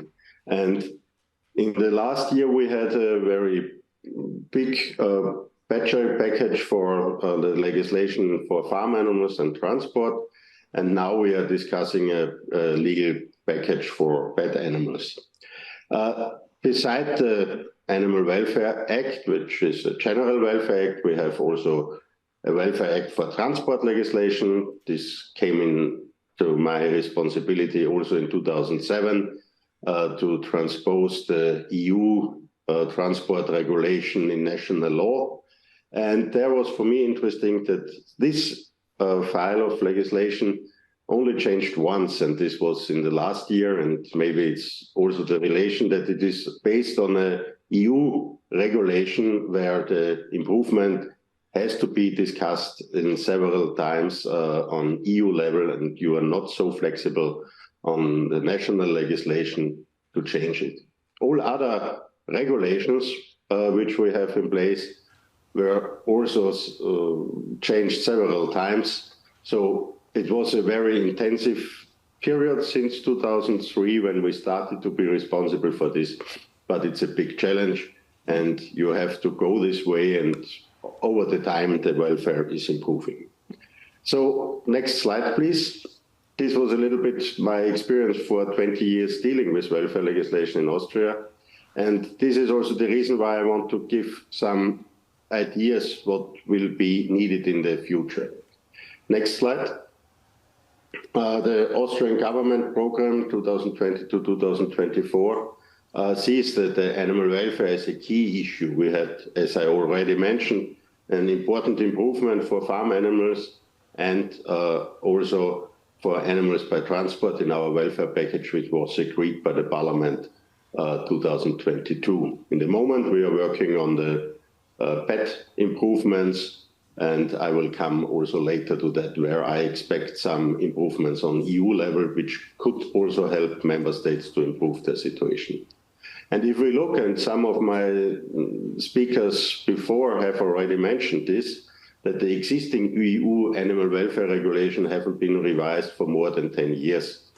Some legislation is even older, and as also from the colleague from EFSA, it was already mentioned, we see that there is also the scientific basic of some rules more than 30 years old. So we think that it is important to have a revised legislation.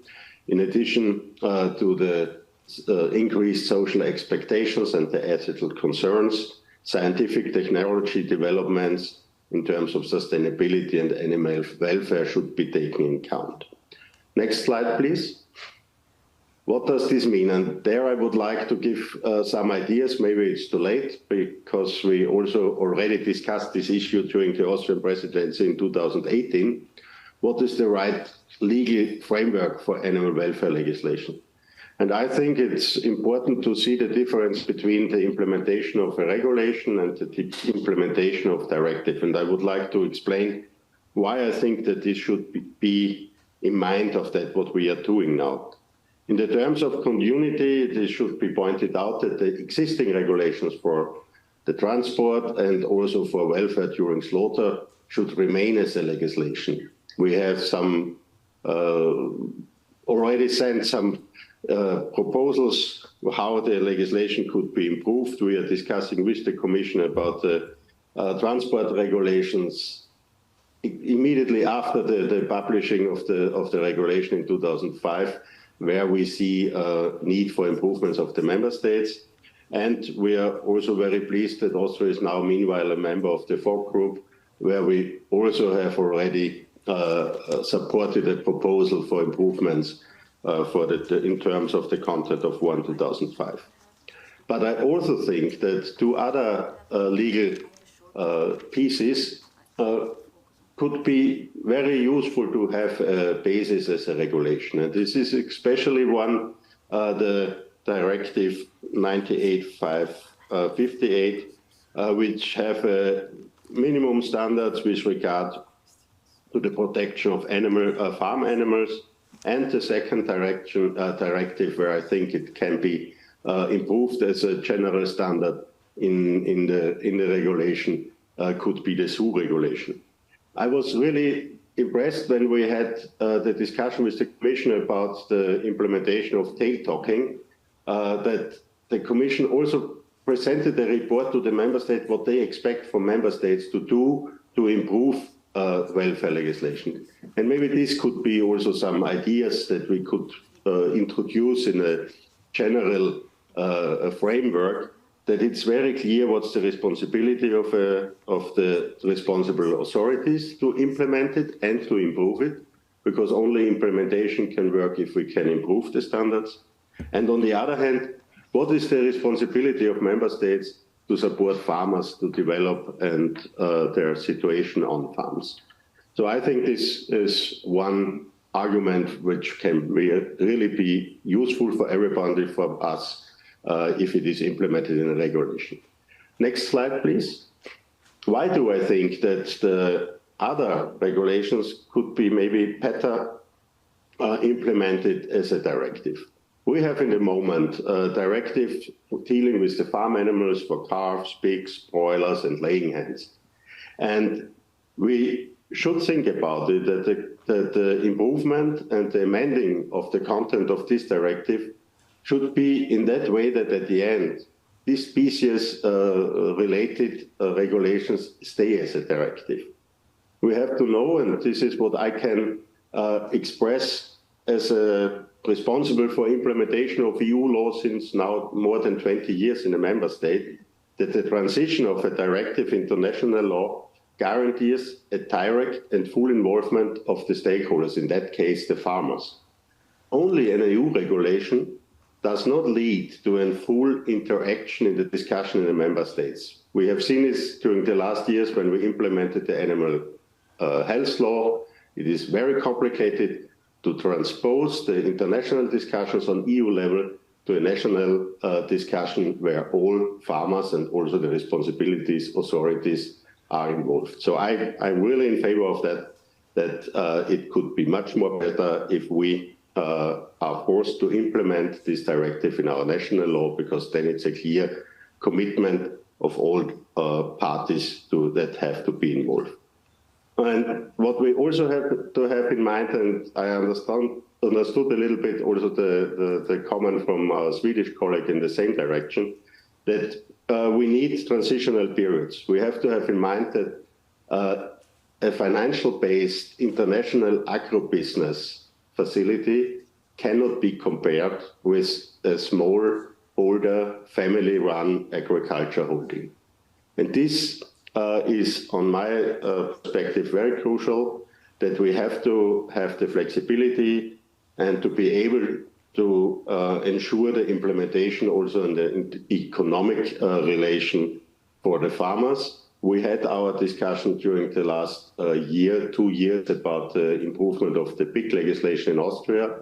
And I can tell you at the end, we have a transitional period of 23 years. And I think it's important to give farmers who are willing to invest in a better housing systems, that they are knowing that they will be able to have the return of money at the end. Otherwise, it will maybe lead to end of farming, and I don't know if this is the real aim of a new legislation. Next slide, please. What are now the further priorities where we think that future legislation should be developed? As I already mentioned, the existing legislation should be updated. New scientific knowledge, thanks to EFSA, will be the basis for that. And as I also mentioned, maybe some problems by the implementation could be solved when we have an improved basis for that, like the tail-talking issue, which we already mentioned. Furthermore, new species-specific animal welfare legislation should be enacted. At the EU level, we see that there are no legislation for cattle, fattening calves, farmed fish, and also for turkeys.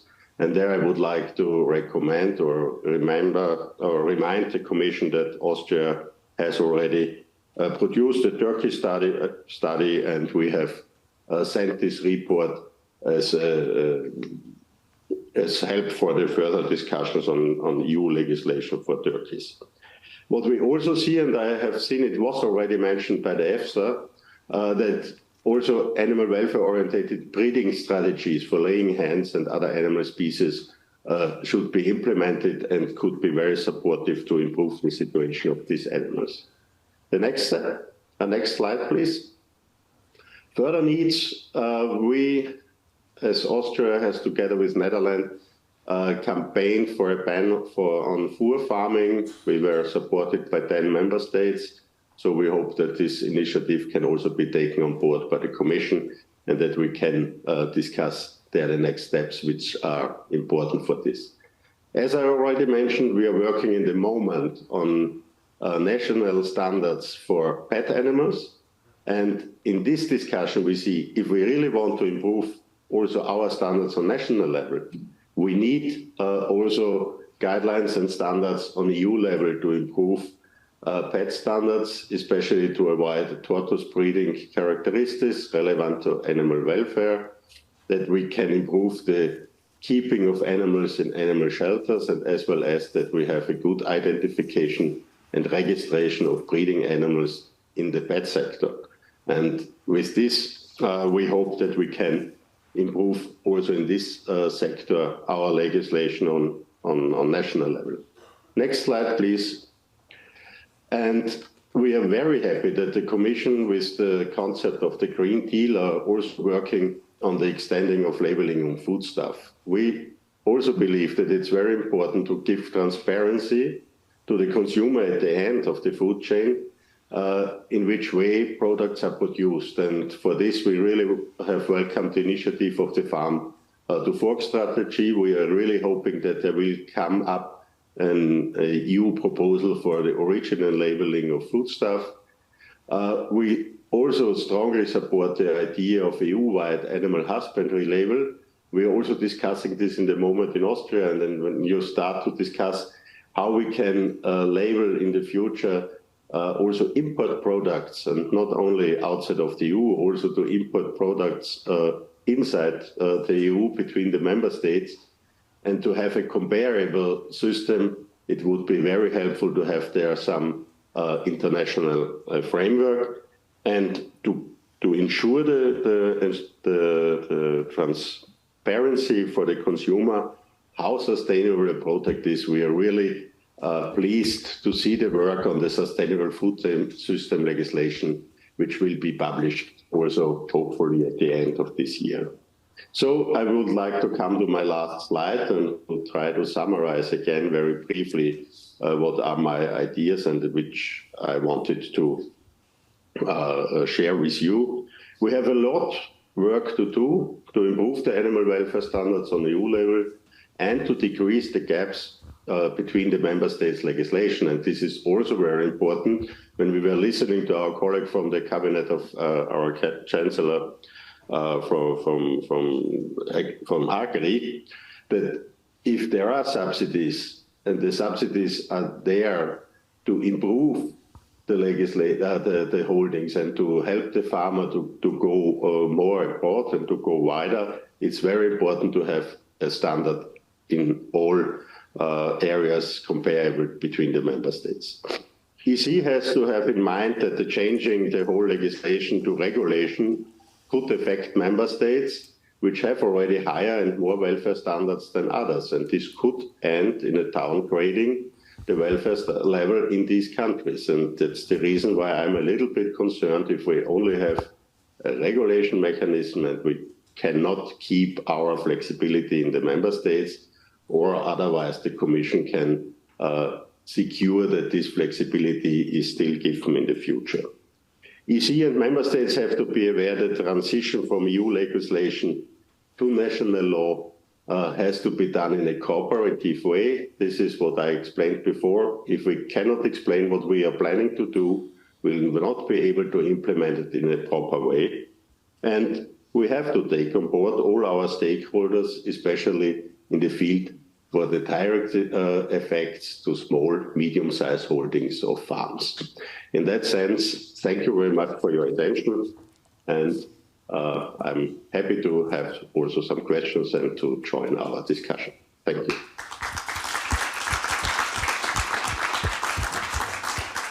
Thank you so much. I will not ask a question because I want to leave some time to have some Q&A from the people in the room.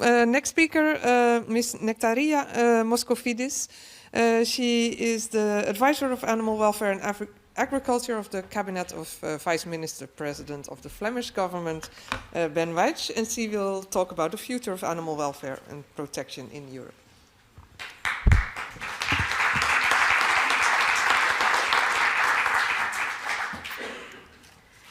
Yeah. Hello. First of all, thank you so much for inviting me. I feel honored and humbled to be at this event and to speak next to such prominent speakers. Last but not least, green. Any other green? There are two green. Animal welfare in Belgium, and more specifically in the Flanders region. Since 2014, animal welfare has become a regional competence. What does it mean? Flanders, Brussels, and the Walloon regions, we all went our separate ways. And we developed our own animal welfare legislation based on the needs, wants, and priorities of each region. We not only have a different number of inhabitants, we also have a different number of farms, different number of farm animals, number of companion animals, etc. So it was necessary to make animal welfare a regional competence instead of a federal competence. But in Flanders, the Flemish policy, we want to set the bar high, and we aspire a pioneering role on the EU level.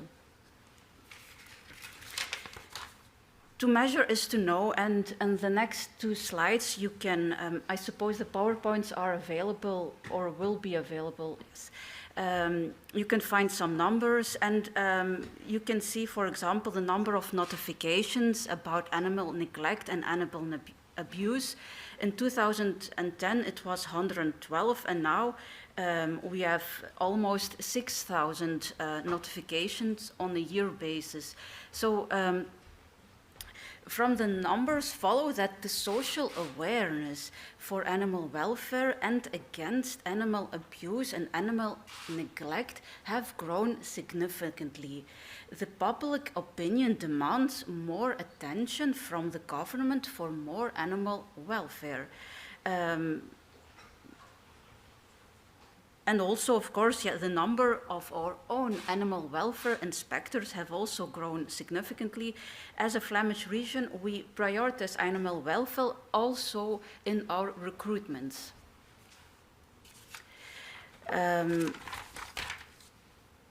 Some numbers, so you can also see the number of minutes and of warnings issued by our animal welfare inspectors, and the police officers have increased significantly for each year. And also the checks of animal welfare. So, on this slide, an overview of the strategic objectives of the Flemish region. First of all, our strategic objective is to develop a coherent and progressive policy for all categories of animals, from companion animals to farm animals to laboratory animals, animals kept in zoos, and exotic animals. Second of all is to develop an efficient awareness strategy with a long-term vision. The daily observations of violations by our administration show that awareness rising is and remains necessary. So we need to inform and educate all specific target groups. We also have, for example, a website, huisdierinfo.be, that is managed by our animal welfare department. And this has been set up to inform the people correctly about the needs of animals. And And also, we also issue different campaigns, posts via social media regarding the needs of animals specific of each season. For example, in the winter, the need for shelter, the freezing of drinking water, etc. And third, our strategic objective is to watch over a firm control and enforcement policy. Any form of animal neglect and abuse must be adequately punished. And for example, we have also, 2 years ago, we have implemented in the slaughterhouses extra inspections, and this on top of the existing supervision. We have now teams of independent veterinarians that inspect for us in the slaughterhouses the correct procedures and also the well-being of the transported animals to the slaughterhouses. And so these inspection teams are on top of the existing inspection teams.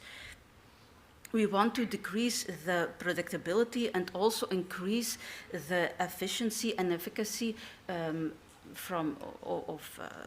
the inspections in the slaughterhouses, for example. So, in the next 4 slides, I will give a short overview of a list of achievements for different categories of animals. I will not read them all out loud, but the PowerPoint presentations are available. For example, for companion animals, we have implemented a ban on the sale of dogs and cats in markets and pet shops. You can only buy puppies and kittens from licensed breeders. Why? Because we want to avoid impulse purchases. The purchase of animals need to be a conscious choice. We also have a mandatory sterilization of cats, a mandatory registration and identification of dogs and cats in a central database. This way, among others, we want to prevent and to reduce the stray cat population. There is also a ban on you cannot give a discount when selling animals. We have a positive list for the keeping of mammals and reptiles. You only can keep animals that are on the list. We also have introduced a ban on the electric collar for dogs and cats that enters into force in 2027. For farm animals, we have implemented a ban on the slaughter of animals without stunning, even if it concerns slaughter in the context of religious rite. Different Jewish and Muslim associations started legal procedures against and asked for the annulment of this decree.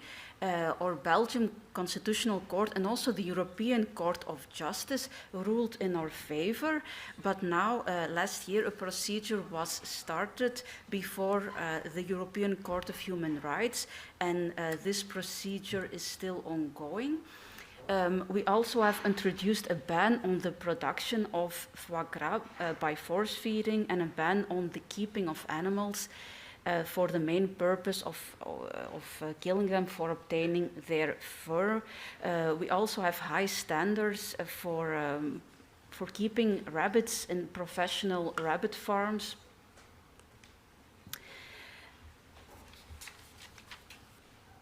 We also implemented a high standard for keeping all kinds of animals, from mammals, birds, reptiles, in zoos, and also animals that are being used in fairs, circuses, competitions. Recently, we also implemented a ban on fairground carousels for ponies and where ponies are being made to walk in small circles for hours and accompanied with a lot of noise and lights. So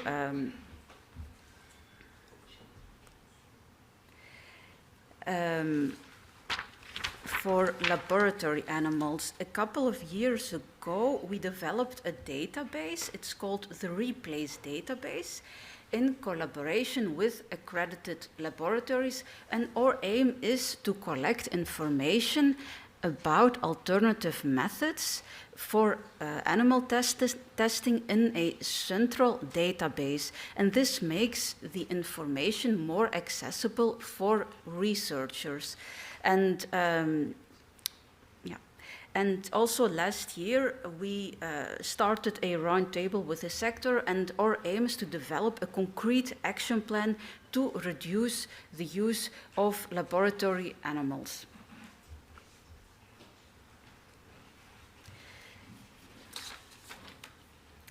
The Flemish region makes also part of the so-called Vuchtgroep. It exists of the ministers of animal welfare of Germany, the Netherlands, Sweden, Denmark, and also the Walloon region and the Brussels region.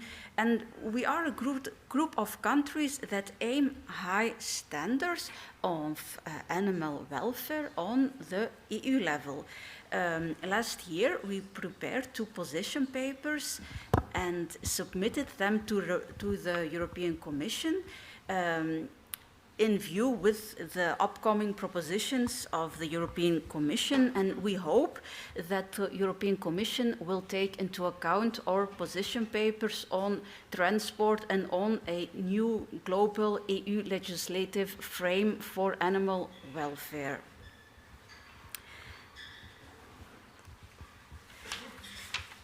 So my last slide, I kept it short. The greatness of a nation and its moral progress can be judged by the way its animals are treated. These are powerful words of a powerful man. On the European level, there was a long period of standstill, of status quo, and we are very glad and we are looking forward to the propositions of the European Commission. There are a lot of differences between the 27 member states, but we hope to have a common, strong ambition to strive for more animal welfare for all categories of animals, and that we can have a high minimum standard on the EU level and with a high level of animal welfare. Thank you.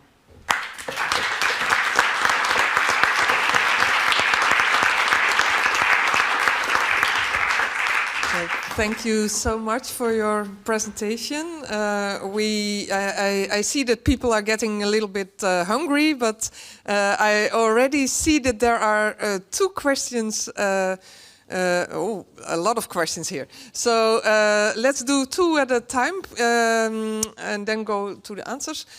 Can you please state your name and your organization and the person who you want to ask your questions? Joe, the first. Well, there's a microphone in the chair, as I am well informed. Maybe the projection of the voice is sufficient. I will run to you. Okay, thank you. No. Oh. Thank you. Jo Swade from Humane Society International. Thank you so much to all of the presenters today for the very interesting presentations. My questions are specifically to the Commission. Andrea, in particular, I mean, you have presented, let's say, a vision where it's quite clear that from EFSA's presentation that the science is clear that we need a radical advancement of animal welfare standards in the EU. You've also made it clear that there is very much citizen support, and that citizen support is something that's hopefully going to be propelling the rest of the Commission into greater action. But I'm hearing a lot of subtext, like Anya also pointed out.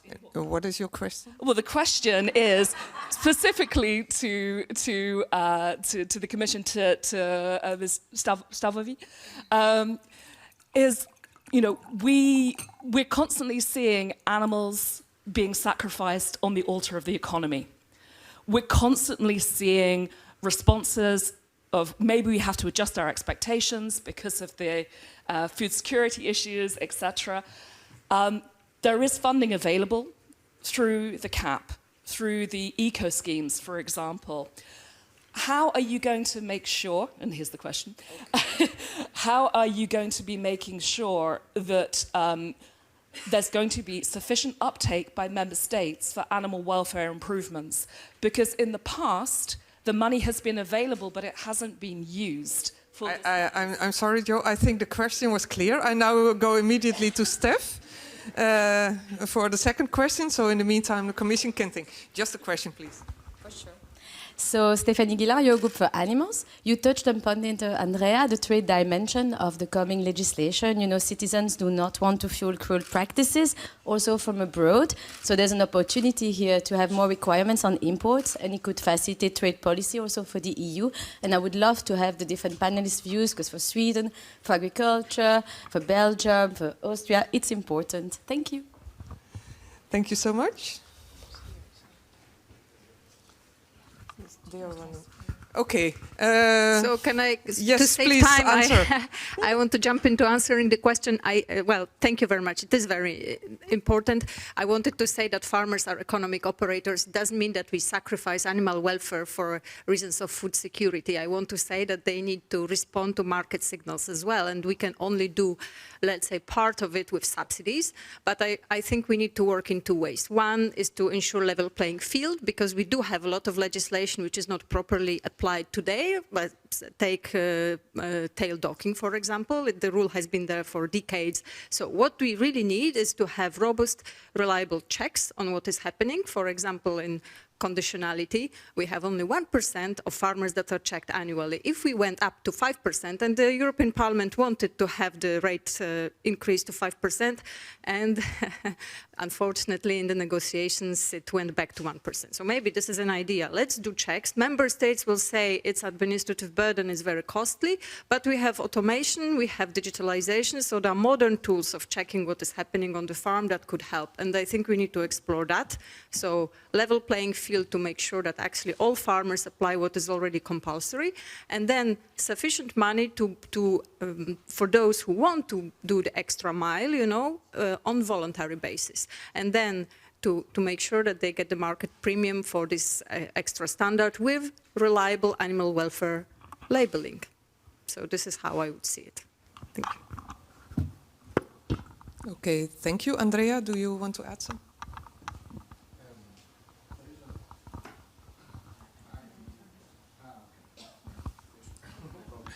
It's always a little bit dramatic, this management.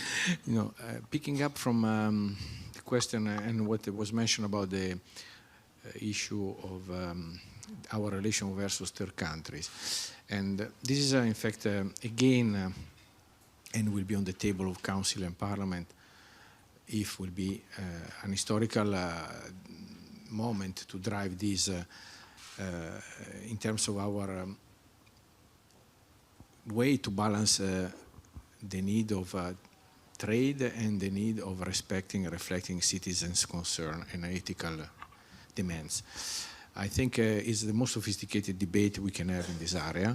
It happened already in the EU, if you could refer to the ban on seals products and the trade of it. It is, in fact, a moment that represents historically when ethical and moral concern for the animals prevail about the issue of trading certain goods.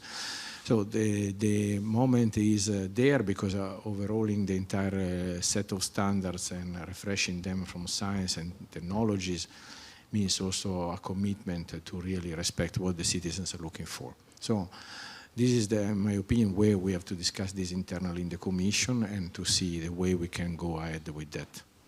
And that's why we are discussing this together with the colleagues in the inter-service groups, indeed. Thank you. Let's go to the next two questions. Thank you. I don't know if this is working. Yes, I speak quite loud. Anyway, my name is Suzy. I work at the Institute for European Environmental Policy. And thank you for this inspiring event. It's really nice to be here. Question is for Andrea, but it can be answered by also from national perspective. If there is no time, maybe after, also at the talks.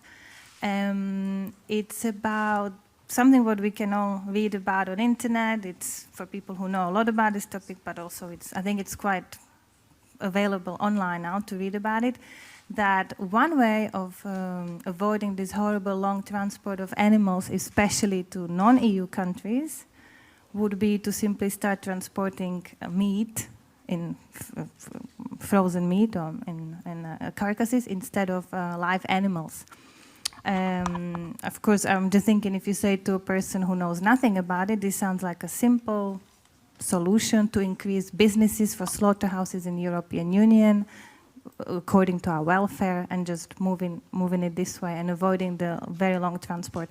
Of course, I know it's not so simple, there is opposition to it, but to just quickly have your expert opinion, knowing what you know, working on the impact assessment and the revision, and maybe your opinion, what is the biggest hurdle, in your opinion, to this? And if you think, again, in your opinion, if the EU will ever move to ban this long transport and actually start doing more meat transport. That's my question to you. Thank you.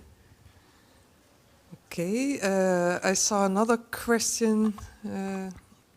Maybe you can pass on the microphone. 2 rows to the front. Okay, I don't know who wants to. We both. Yes. Yes, hello. It's a question to Mr. Ulrich Herzog, but also to the rest of the panel. It's a general remark in light of not only animal suffering, but also in light of the major part played in biodiversity loss, greenhouse gas emissions, and biological health hazards. It's about time we acknowledge what the real goal is, and that is the complete abolishment of farming animals. The path of increasing welfare for farmed animals is exactly that, a path, and we should take the shortest path possible towards our goal, and that's a protein transition. I do believe the eventual end of farming animals should be the aim of this legislation, and my question is to Mr. Herzog, but also the rest of the panel, don't you think that that is actually the case? Well, thank you. 2 interesting questions. Let's start with the last one, Mr. Herzog. Can you talk about the protein transition and enlighten us about that? That's a very broad question and affects much more than only the work which I'm responsible for. But what I can say on this is I think the most important thing is that we need a healthy diet, and a healthy diet also means that you have a diverse diet. And I have also understood that under the framework of the sustainable food system, the Commission really focus on the healthy food aspects. And if we combine this, and I think the idea was here, can we really focus only on protein from plants and not from animals? I think that there will be a good mixture needed.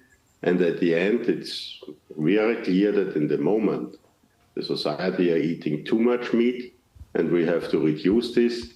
And when you are eating meat, then it should be from very well-kept animals with a respect for the animals, and that this is the way which we have to go forward. And so I think with the ideas of the Commission in this legislation package will be a very important step in that direction. Thank you so much. I will not ask the same question to the whole panel because of the time, but I'm sure people are willing to talk a little bit more about this during lunch on a bilateral level. Then the first question about slaughter and exports of meat and carcasses. Who wants to jump on this?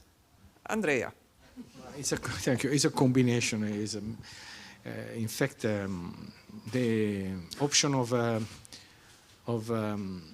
prohibiting export of live animals is one of the options that we have in the inception impact assessment leading to the proposal, and of course is part of the assessment of impact. It's difficult for me, impossible, to disclose what will be the conclusion about the different options at this stage. We are in fact in the finalization of this process. For me, and for what is the discussion also in relation to this current type of trade,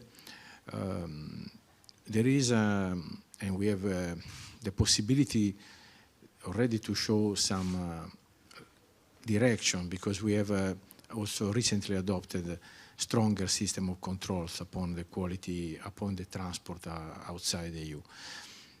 I think a lot will be said and a lot will be further discussed internally, in the light of the fact that in the last years, as you know, the European Court of Justice enacted an important act that is a judgment in which, in fact, the transporter of the EU are held responsible for what is the part of the journey outside the border of the EU. This element was not present in 2005 when the current regulation was adopted. Clearly, this will help to shape stronger elements if we will go for the direction of maintaining this type of transport, and so ensuring a stronger quality for the and stronger controls for the welfare. But I cannot really answer straight to your question at this stage. Looking forward to have an answer in October with the Commission proposal. Well, thank you. I want to say a comment, but I will restrain. I see one more question here on the front, and then and one in the back. So you have to wait. 2 more questions, and then we go to lunch. Please state your name. Yeah, okay. Federica Grassi from Safe Food Advocacy Europe.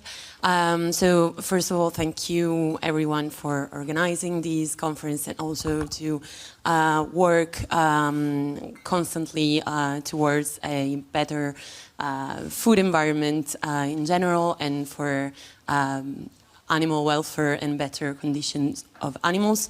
So I had 2 questions, but I will probably come later. Please, to one. Christina and to just ask that. But then, so all of you have spoken about the importance of giving more economic tools or knowledge to farmers, and also to increase the responsibility of consumers.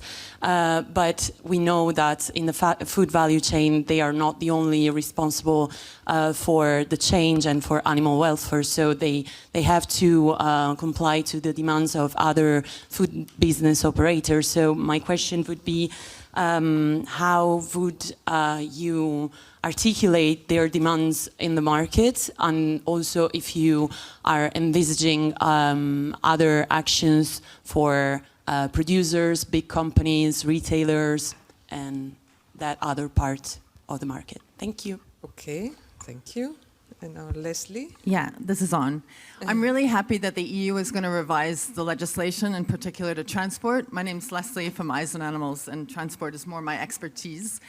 But for years now, and Anya was with us last year, we've seen unweaned calves going on very long journeys from Ireland to the mainland, consistently breaking the feeding intervals. So my question is, even if we get better legislation, what can the EU do to assure that member states uphold the legislation and enforce it? For example, Ireland in this case. Well, I'm looking at you again, Andrea, because I am too. But maybe I was wondering, maybe Frank, you can answer something about the transport as well, because we are talking about unweaned animals with feeding intervals of more than 24 hours. What is your scientific opinion about that? And maybe first Andrea, and you can think about your answer. First, to me, in the sense that in any case, first comes science. And this is true on the transport of animals that are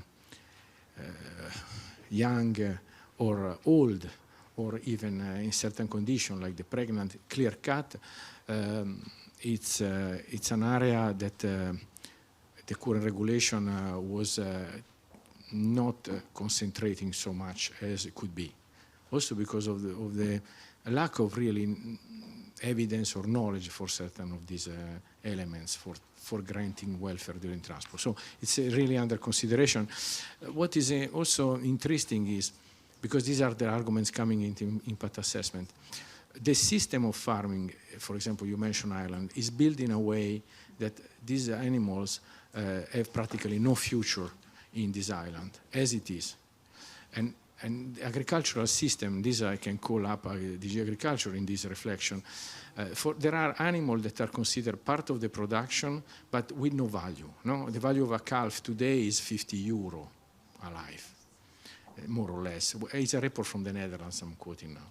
So in conclusion, we have to work hand in hand with the reform of the system. In a way, these animals start to have a value, first of all. It's not a question only of transporting them. This brings us to many reflections about even the day-old chicks, for example. Now, this is what we are reflecting on. For me, it's already an enormous step to have this internal reflection in the Commission to bring to the proposal. It's my personal feeling, because I never had this larger reflection about this. And thanks to the colleagues in agriculture, in environment, and other DGs that are working hand in hand. But a lot is based on science, that's clear. Okay, let's hear about science then. Yeah, maybe I have to apologize you, because I think this is a very specific question that you're asking, and I think I'm not so informed about this level of detail of the opinion. I would need to go back and colleagues, and we can come back to a more specific answer to you afterwards. But what I can say is that we need to come back to what I mentioned in the presentation. It's the point of fitness for transport, and to see how this is supported by the science that we have available for these specific cases, if there is sufficient evidence that we can say those animals are fit for transport. And then you mentioned also the duration, but the resting times and the availability of food and water. This is clearly spelled out in the EFSA opinions that this is important. So the access to the food and the water, but also then the time to digest it. And then also, if this is done over water into the vessels, there should also be the conditions on board really to ensure that this is acceptable. Well, I can talk for hours about this topic and talk about how the animals are in trucks and on roll-on, roll-off ferries and cannot be checked. Let's do that over lunch. I thank everybody for their participation. I want to thank all the members of the panel. It was good to hear from different positions and different angles how we can improve animal welfare standards in the European Union. I wish you all a nice lunch break. Ask them a lot of questions during lunch as well. See you later.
Comes red, and then you're live. Okay, perfect.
Hi. Hello. You are from Politica? Nice to meet you, Michaela. So what do you think? So I've heard that everyone is going to take the seat once after each, so I will introduce one, and then... So I should say...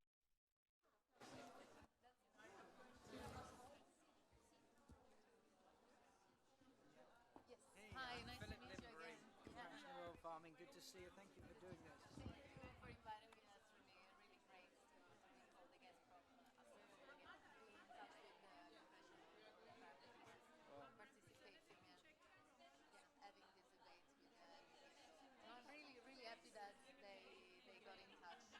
Fantastic. Hi, nice to meet you. Well, I wish you well with that. I know it'll be fantastic. Thank you for doing it again.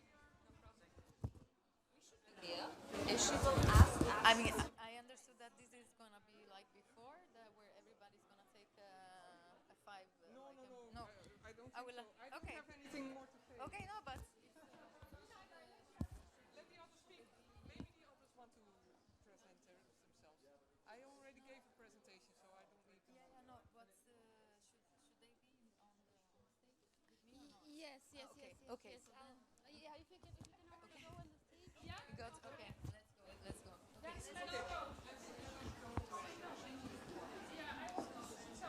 Okay. Hi. I go there because I have to go. Yes. I'm Oh. very sorry, but No problem. stay. All right. I do not know if the live stream has started again. Are we online? Are we live? I'm just gonna say that we are resuming the program for today. We just had a very great plant-based lunch here in the room, but I do not know people online what they've been having. So I think everybody took their seat. That's great. I'm just going to introduce myself first, so we still give people sometimes to rejoin and reconnect. I'm Daniela De Lorenzo. I'm the agri-food reporter for Politico. Maybe some of you, most of you hopefully knows who we are here in Brussels, but for the people online, we are a news outlet following policy and policy reporting on what's happening in the EU. I do cover agri-food and in particular animal welfare, so I'm very happy that Compassion in War Farming has invited me to take the stage with these members of the parliament. So as you saw in our program, the title for this panel is Building European Parliament Consensus for Higher Standards for Animal. So exactly the topic is how to reach consensus, how to make allies. I want to point back of what today Andrea Gavagnelli said. He's from the Commission. He said that this is an historical moment for the Parliament to co-work with the Commission.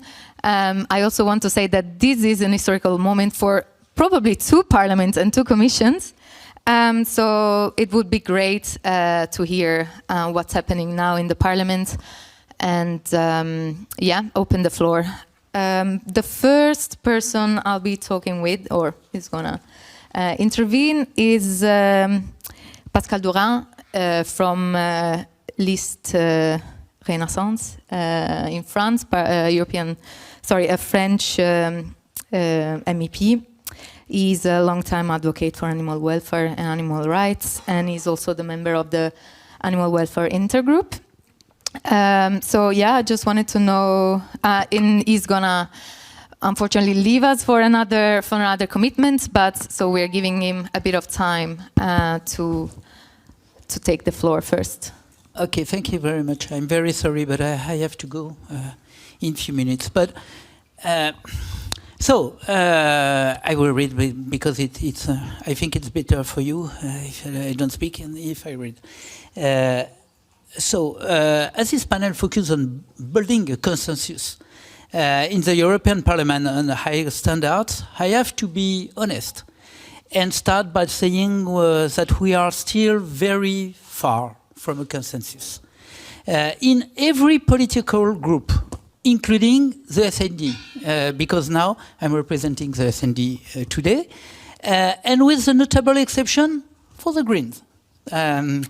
Animal welfare is still considered a secondary subject. It never has priority over other political issues that are deemed more important, more urgent, and more socially acceptable. We have to acknowledge this problem if we want to change the situation. Animal welfare has been an overlooked topic in the EU institutions for too long. The situation has already started to change. I've seen some positive evolution during my last 2 mandates. For instance, the request to set up an inquiry committee on animal transport was, they was rejected in the previous legislature, but was adopted during the current one. So this inquiry committee produced concrete proposals, which hopefully will be taken over by the Commission. We have to thank the civil society for this positive evolution. Citizens are more and more concerned about animal welfare, and political groups are starting to feel this pressure. It is therefore good to see that the Commission is finally revising the few texts that compose our current animal welfare legislation, some of which have not been revised for more than 20 years. We all know that there is a lot of work to be done, and that nothing is easy when it comes to animal welfare. We cannot expect all European citizens to become vegan in the next 10 years, of course. And I don't want to see farmers and breeders lose their livelihoods because of our policies. But we have to put in place a transition pathway that will lead to a more livable world for animals. The EU can do better than it currently does. For instance, we can support the shift towards a healthier, more sustainable and more ethical diet by directing the money to the right place. To small extensive farms rather than extensive industrial complexes. To European meat rather than beef imported from South America or Canada. To cage-free farming and local slaughterhouse rather than inhuman productivist techniques.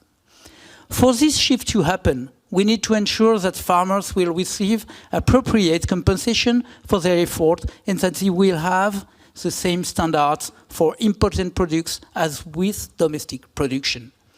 These efforts must not be concentrated in breeding and farming only. Of course, when it comes to transportation, the situation has worsened over the years. More and more farm animals are transported over long distances in conditions that often exceed for what they can withstand without suffering. Transporters themselves are being pressured by the market to cut on animal welfare concerns, especially regarding export to third countries. The legislation that is in place is not protective enough and has not been applied strictly enough. It goes the same way for slaughterhouses. We need to make sure that the killing itself generates as little pain and stress as it can. Animal welfare is not only a matter of animal well-being. It can also positively affect workers who sometimes have to work in hellish conditions in those places. All of these points should be addressed through a straight legislative framework and better control and sanction policies. But we should make sure that consumers can also contribute to the change by buying more ethical products. That is the reason why I strongly support a mandatory animal welfare labeling system similar to what the EU has put in place for eggs. A label that will encourage all citizens, and not just the Wesleyan informal ones, to move away from the worst types of meat and dairy production system, so this production system eventually disappear. Let's hope that the Commission proposal will live up to these challenges I look forward to working on these issues in the next months. So thank you very much for your attention, and have a good conference. Thanks.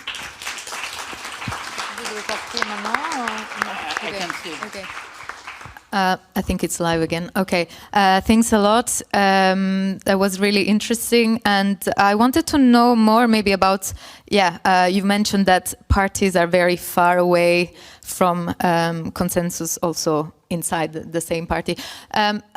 Maybe it's not really provocatory, but I was thinking, because you've recently changed party, so I wonder if you think this is a bigger challenge in the S&D, or is a different challenge in the S&D?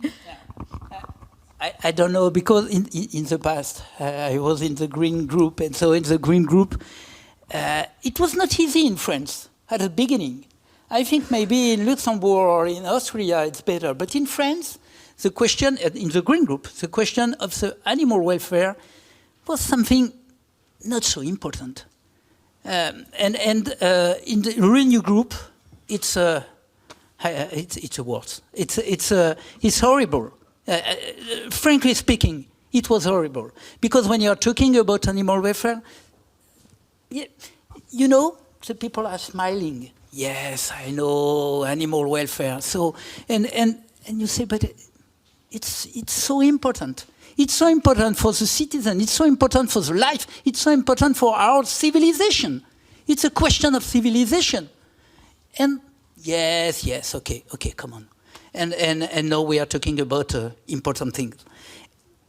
And in S&D Group, I don't know, because it's recent for me.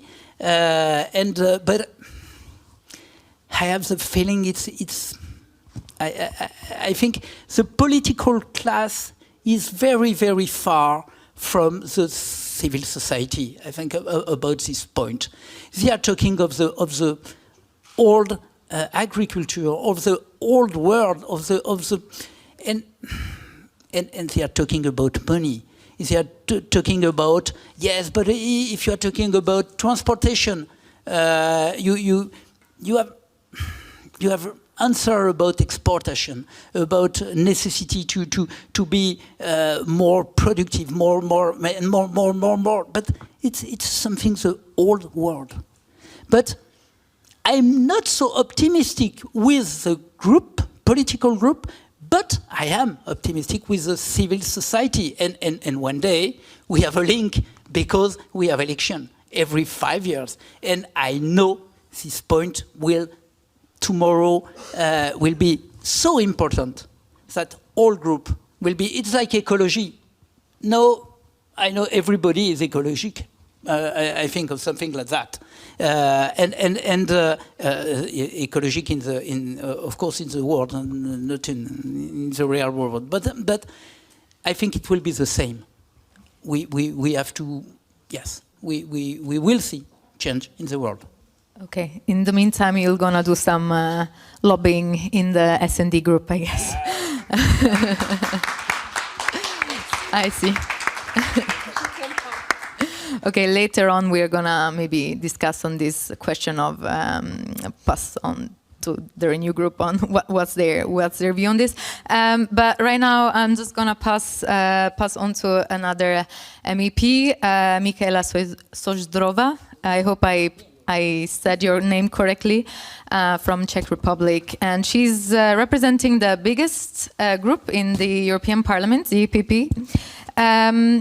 Yeah, I'm interested to hear more about your view. Recently, there's been a lot of conversation from your party on the importance of food security. This is a topic that usually is being put close to animal welfare. This might be problematic for increasing standard of animal welfare.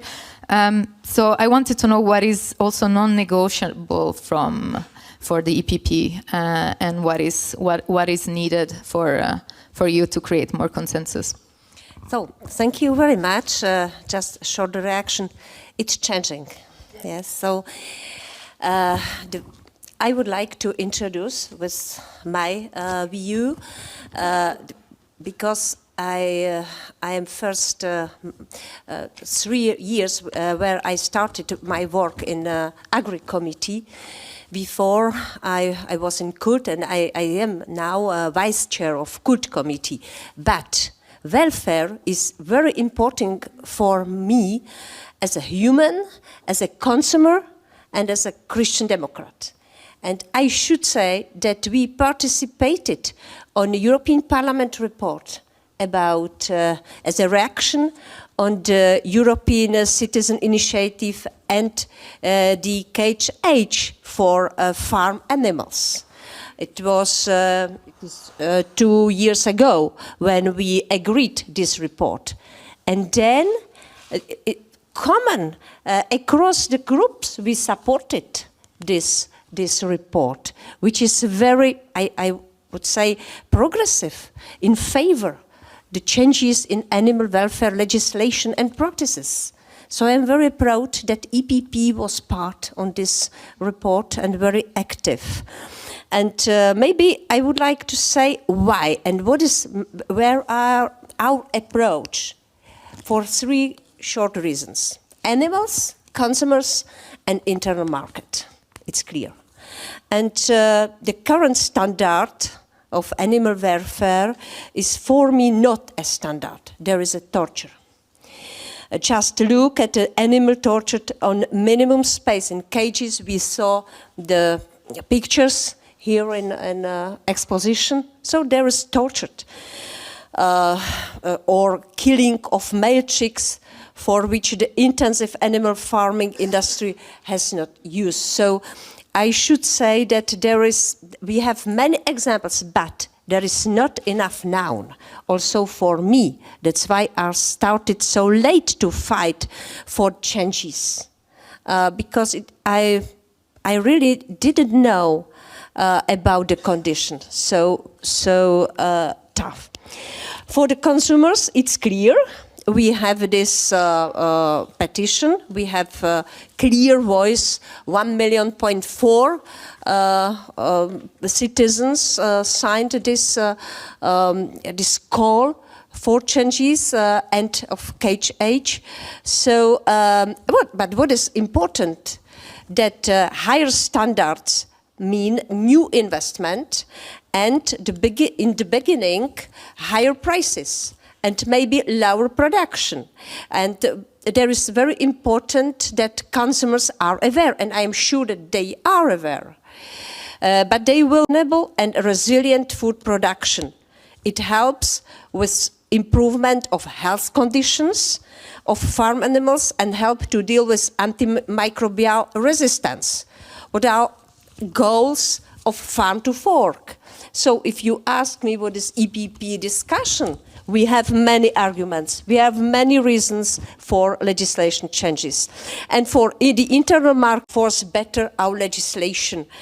All these 3 reasons, what I mentioned, so higher standards for welfare of animal, consumers and competitiveness in Europe have 2 conditions, 2 clear conditions. One is support for farmers in this transition period for achieve this better animal welfare, and EU will require the same animal welfare standards from third countries, for import from third countries. There are 2 conditions which are absolutely necessary.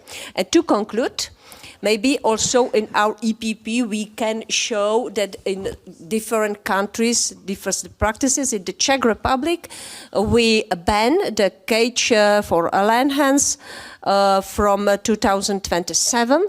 And now with new common agriculture policy, our Czech minister announced big investments from the 2nd pillar to animal welfare actions. So I say investments. So it's I am really positive. I have positive expectations, and I hope we will achieve the changes. Thank you. Okay, we've talked about support farmers and more, and also transport. Trade with external parties. Yes. All right, I'll be moving on. Be careful on not to smile. This is apparently a problem for Renew, according to Pascal Durand. I'm just joking. Michael, you are from Renew, as we said. You're also part of the Animal Welfare Intergroup. Yeah, I don't know if you already have a reaction. I'll let you have your statement, but maybe you have a reaction on how it is to work in Renew. What are the challenges? I think probably innovation, trade are a big hot topic for your party. I just wanted to mention one thing more. I love your bio on Twitter, which is MEP and ecologist. So I just wanted to mention this. Okay, thank you very much, and good day, everybody. I'm very happy to be participating in this event.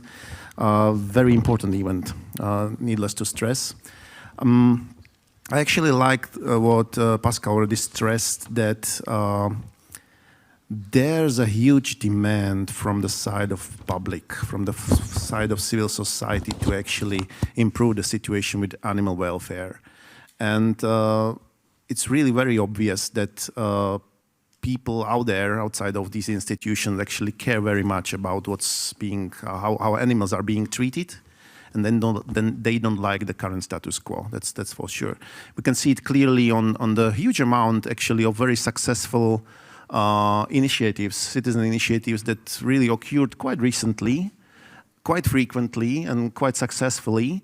And they all were really focused on either aspects of animal welfare or environmental issues in general. You can see the very, very recent Save Bees and Farmers might be also perceived as sort of an animal welfare issue, even though it targets more the use of pesticides and the help of farmers for the transition that is needed. But yeah, we have seen very successful movement regarding the cage or stopping the cage age, few farming, stop finning. Is it correct? Yeah, that was also another. There's a huge movement regarding the cooling of one-day chicks and ducklings also in the pipeline, and we see that the public is really demanding a change, and that is very much needed. It's quite in a stark contrast with actually what is happening on the level of policy decision making, and especially with the current status quo.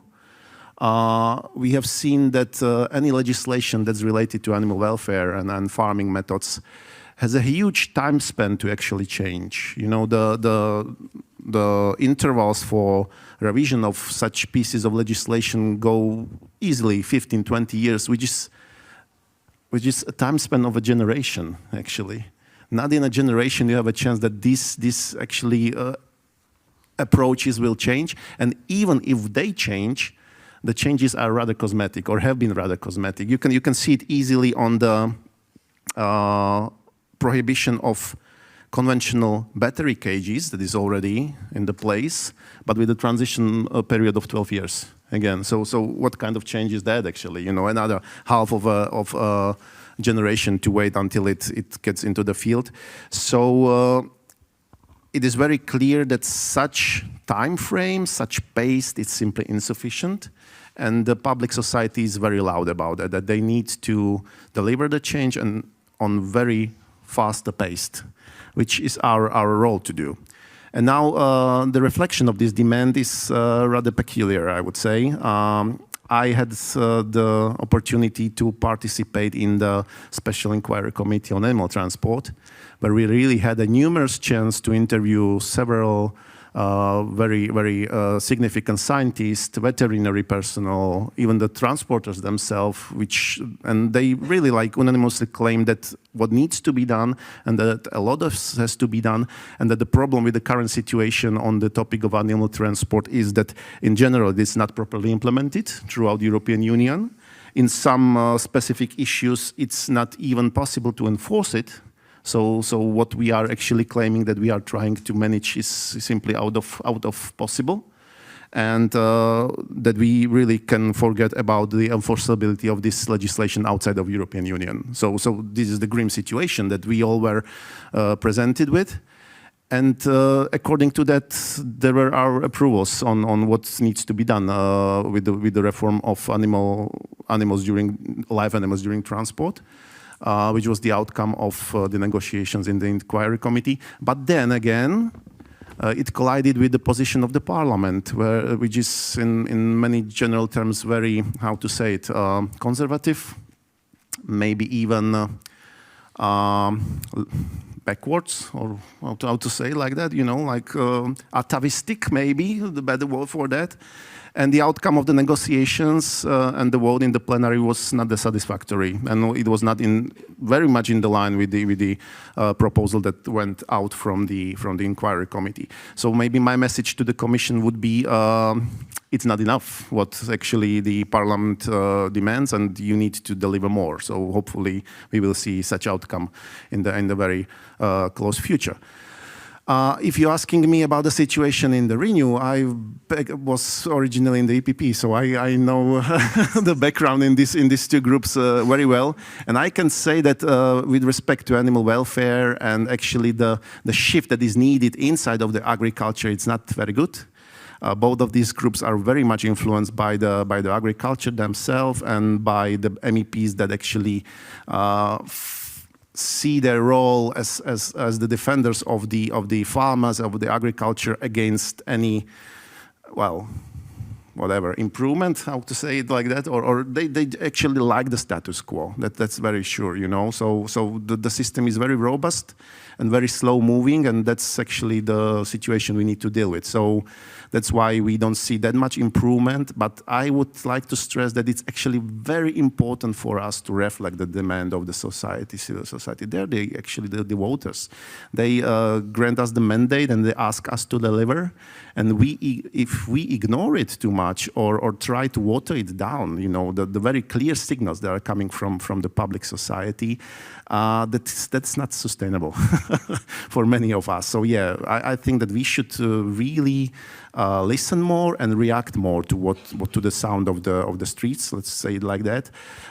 Needless to say that such voice of the streets was very important and influential when actually making possible that we have a Green Deal today, because it was really the Fridays for Future probably movement that really influenced the political scene that significantly, that actually we are now pointing out to the reaching compatibility with the planet Earth, which was also unprecedented before that. So I really hope that the society will not stop with this effort to tell us what to do or what's needed to be done, what's needed to be done, and I hope that the MEPs that will come in the next mandate maybe will be really listening carefully to what actually is needed to be done. That's my quota for the moment. Thank you.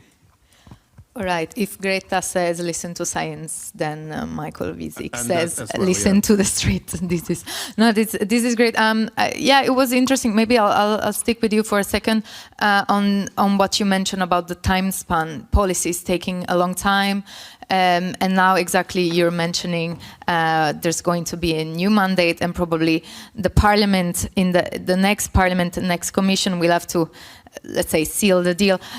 What do you wish to achieve before you pass on to the next Parliament? What you hope that can come out? That's actually a tricky question, because we really need to face the fact that the elections are already coming, and many of our colleagues are already campaigning. And many of them are campaigning in the way that they are actually protecting the status quo, and the negotiations are becoming very much more difficult compared to a year ago or something like that. So I'm not sure whether we can achieve something until the end of our mandate, or something significant. The resistance is really increasing, very obviously. I can see it in the legislation that I'm currently working on. It's the Industrial Emission Directive, where we should really enlarge the scope of this legislation also on cattle farms, that are really like those intensive, huge farms that are dealing a lot of, or producing a lot of pollution. And the position of the Agri Committee is actually, no, we don't want to talk about it. We have no proposal, we just want to delete it. And this is the situation that we are currently trying to negotiate with. And that only shows how difficult the situation is actually becoming. So the huge success actually would be to, at least that legislation that was planned to be negotiated in the trialogue in this mandate, to get it in there, because it might easily happen that there will be some sort of obstacles that will simply prolong it to the next mandate. It's okay to have your plans being accomplished in the time that you were granted, so that would be a huge success just to get them to the trialogues. Okay, thanks. Let's see if we can have a bit of more of a... No, but I just want to say, yeah, there is this a bit of dichotomy between DG Agri, DG Sante, Committee Agri, Committee Sante, Committee Envy. So I can see that there's a lot of time the topics are approached from a very different perspective. So I know you are from DG, Envy Committee. So I hear your point. I've been also to the Agri Committee, so I've got the experience from both perspectives, and sometimes it's very difficult to find common ground, for sure. Maybe the later question to everyone is, how can we find a common ground? Where can we get to a common ground? But I'll pass on to Thomas Weitz from Austria and from the Greens. And I also know you are a beekeeper and farmer, and I'm kind of pretty sure that your animals are having a great time. I have this feeling. I wanted to hear a bit more from you. Apparently you've been. Pascal Durand said that probably the Greens are the most advanced when it comes to this. I just wonder if you have also, as well, some internal issue, and how can you bridge, how you can bring your position across other parties? Hello, everyone. Well, internally within the Greens, it's not a big problem at all. When we were called for MEPs being interested in participating in the inquiry committee on animal transport, we had 25 applications out of 70 members of the group. So a third wanted to actually actively participate in the inquiry committee. So for Greens, it's maybe a bit of a different attitude towards working close to nature, also in agriculture, but also the question on how do we treat living beings, sentient beings that are dependent on us, and you can't make that comparison, but you can also say, I mean, the way how a society deals with their animals and treats their animals also defines the ethnical grounds, on what and the fundament on which a society is standing on, and also the backing of the Greens is very strong. But luckily, there is simple members, single members, sometimes a few in all groups to find that have a heart for animals, that care, and like colleague Šojdrová, we need more colleague Šojdrovas in EPP, because unfortunately your group is very often the reason why ambition is limited and reduced,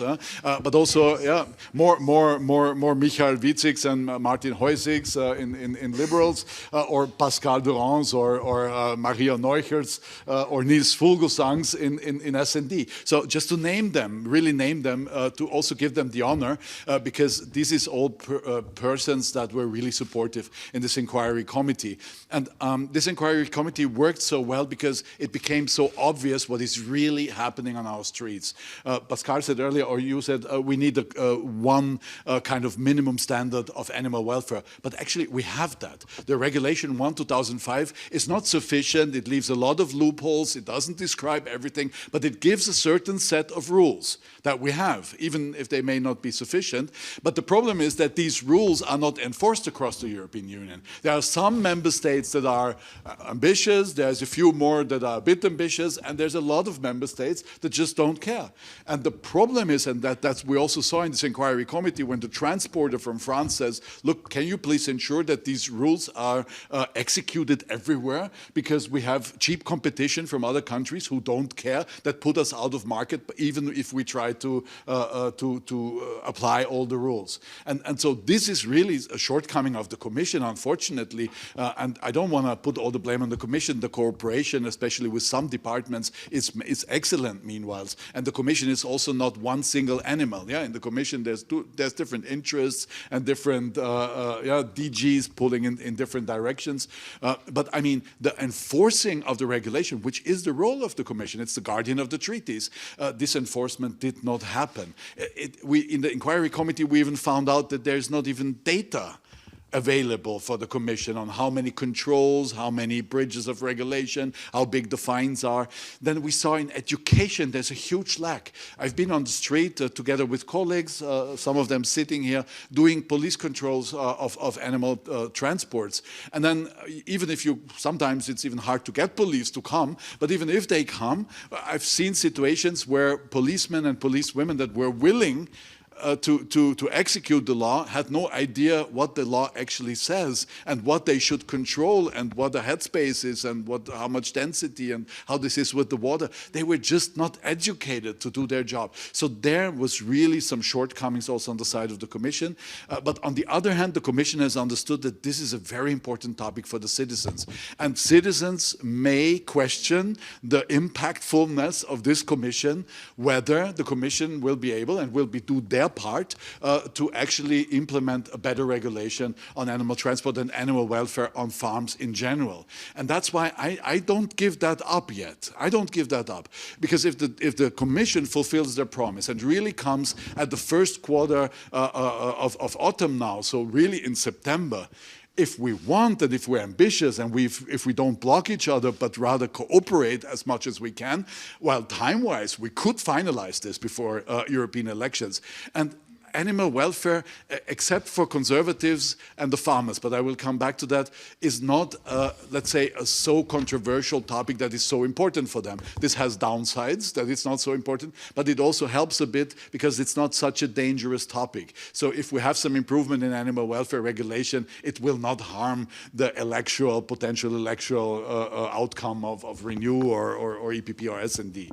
So we could actually get also a majority in Parliament still to finalize this regulation. And it's not about us parliamentarians. I mean, we will come back and we will keep on fighting as we did after the last mandate. It's not the point also on the Commission. I mean, Commission will be renamed, will come back, the institutions stay there, we will keep on working. But it's the question, how trustworthy is the announcement towards the citizens? Because we've seen how many citizens engage. We have heard the promises of the Commission that they are willing to improve the situation. And now we actually really should deliver before European elections to show, okay, we're keeping our promise. We all together, because for citizens out there in my country, in my region, in the village, it's the EU.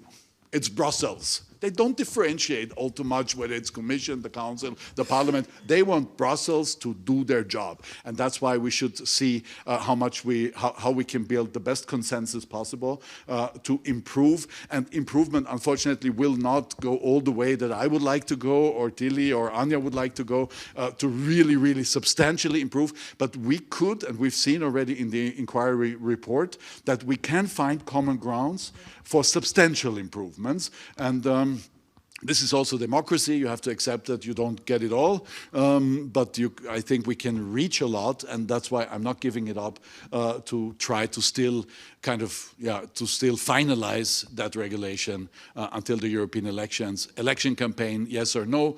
If you don't want to participate in a constructive way, explain this to your voters.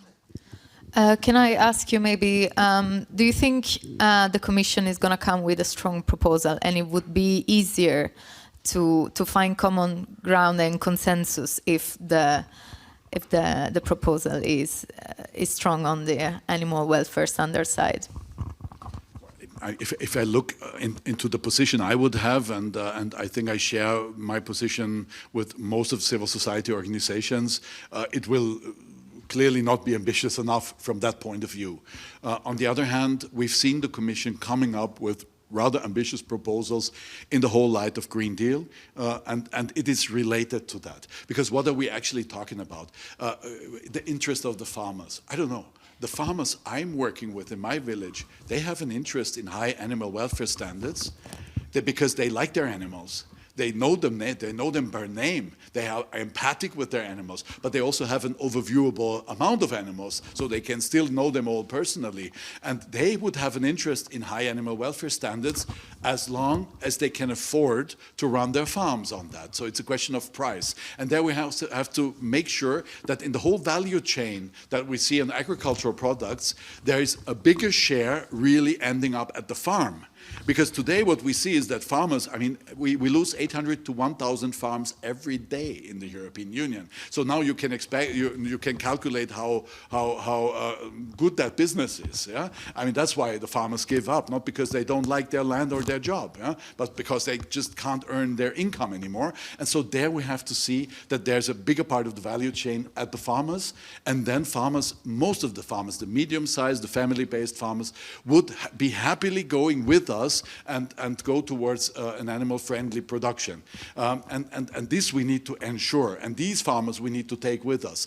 The other farming sector, which is an industrialized business sector, well, they don't like all the activities that we're having here, because industrialized animal husbandry or animal fattening is something that has nothing to do with empathy with animals, that has nothing to do with a farming family that has a close relation, but that's an industrialized process where the animal is not a sentient being, but a product still, and only a product, and is treated only as a product and not as a living sentient being.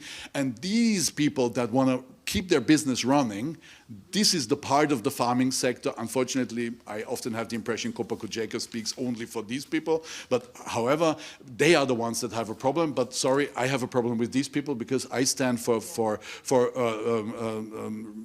medium-sized farm structures, small-sized farm structures, family-based farming structures. This is important for rural areas. This is also the kind of farming that is able to do their farming in an animal and environmentally friendly way. This is a higher diversity in the landscape, and so on and so forth. And this is what I'm fighting for. I'm fighting for animal welfare in an agriculture that has a reasonable size in lively rural areas. And this is combined here, and that's why I think this is also of concern, actually in a positive way, of a big part of the farming community. Okay, thank you. Great, thanks a lot. I'm just gonna jump to Anja Azekamp and then Tilly. Anja is from the Netherlands and she's a member of the Left and the Parti van de Dieren, so Party of Animals. I'm interested to hear your viewpoint, and then I would like to also hear more about this idea about consumers, but also about are consumers also voters? I'm thinking a bit more about what's happening in the Netherlands right now with the elections that has been running a couple of weeks ago. This party for farmers that has gained a lot of seats, properly on a topic on nitrogen. So I was wondering if you're concerned also on how the next European Parliament might look like? Well, that's an interesting question. A lot of questions at the same time. Well, just we have indeed in the Netherlands this angry farmers citizens movement, who is, so far as you look at the program, they are more in favor of the biggest industrial farms and their concerns, and not so much the small-scale farms. They are, in fact, when you listen to the arguments we hear on a daily basis in the European Parliament from the industrial agriculture side, so I talk about the fertilizer producers, the pesticide producers, the animal feeding companies, they are all repeating the same thing. In fact, we need it. We need it to be competitive. We need less rules. We need more freedom. We need, in fact, more money to continue as we with business as usual. And there was one other party that also won a lot of seats during this election. That was the Party for the Animals. So not as much as the angry farmers, but I think that shows clearly that there's also a movement going on that says, no, we need to take more care of the animals. We need to have better legislation, and we need to do something about the ridiculous amount of animals we keep in the Netherlands, because it is ridiculous. We keep so many animals on this small plot of land that it is. You don't need to be a rocket scientist to see that there's something wrong. We cannot let them graze outside. We don't have enough food for the animals. We have to import it on a large scale. We don't have enough land to get rid of the manure, and that has been a problem for decades now. So the only way we can solve the problem in the Netherlands for biodiversity, for human health, for animal welfare, the only solution is get drastically lower the number of farmed animals in our country. And no matter what the angry farmers movement says, this is unavoidable, and we can maybe delay it for 1 or 2 years, but the problem will not go away. We have a biodiversity crisis. We have a climate crisis. We have a health crisis. We have an animal welfare crisis. And animals are in the center of all these crises. So we cannot solve these crises without taking care of them.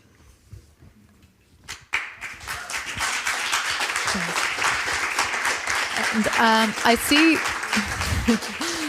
I see you're also part of both Envy and Agri and also PESH. Maybe something we have not discussed that much.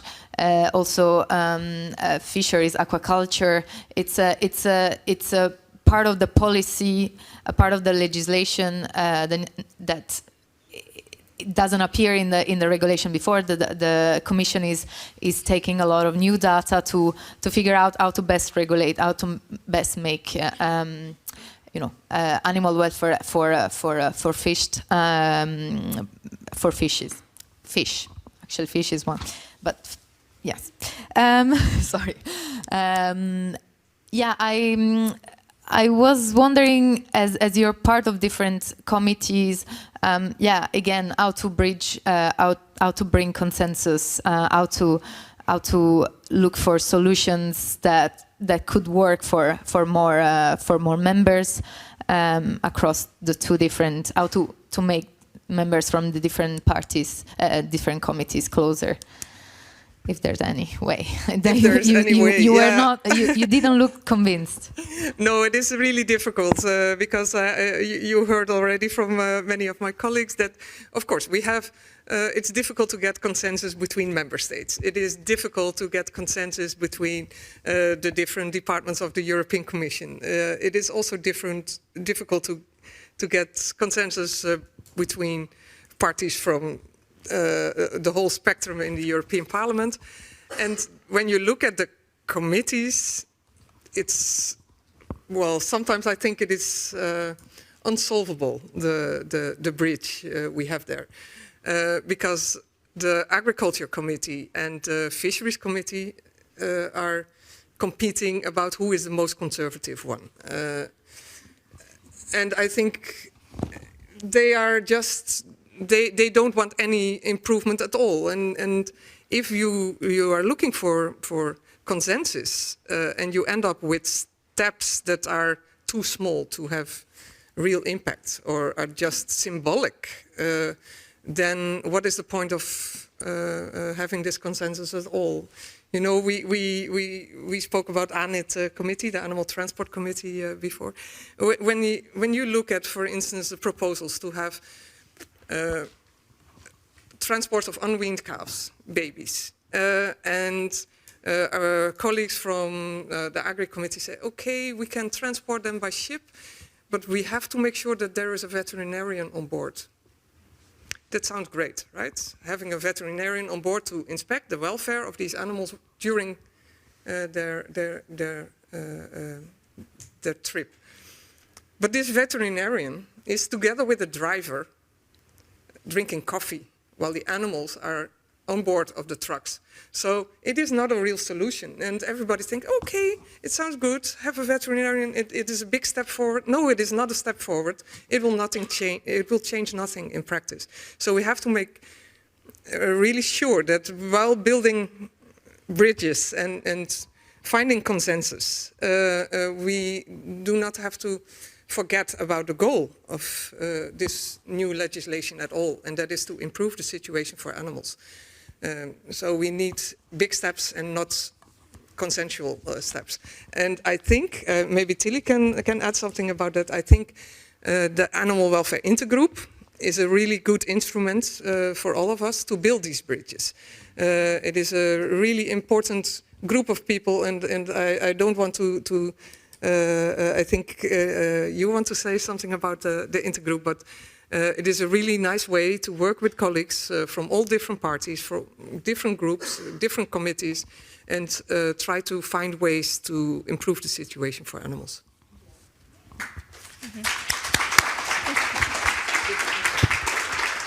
As you can see, Anja Zekamp has been moderating the panel before, and she had already a great question that I wanted to pose to Tilly.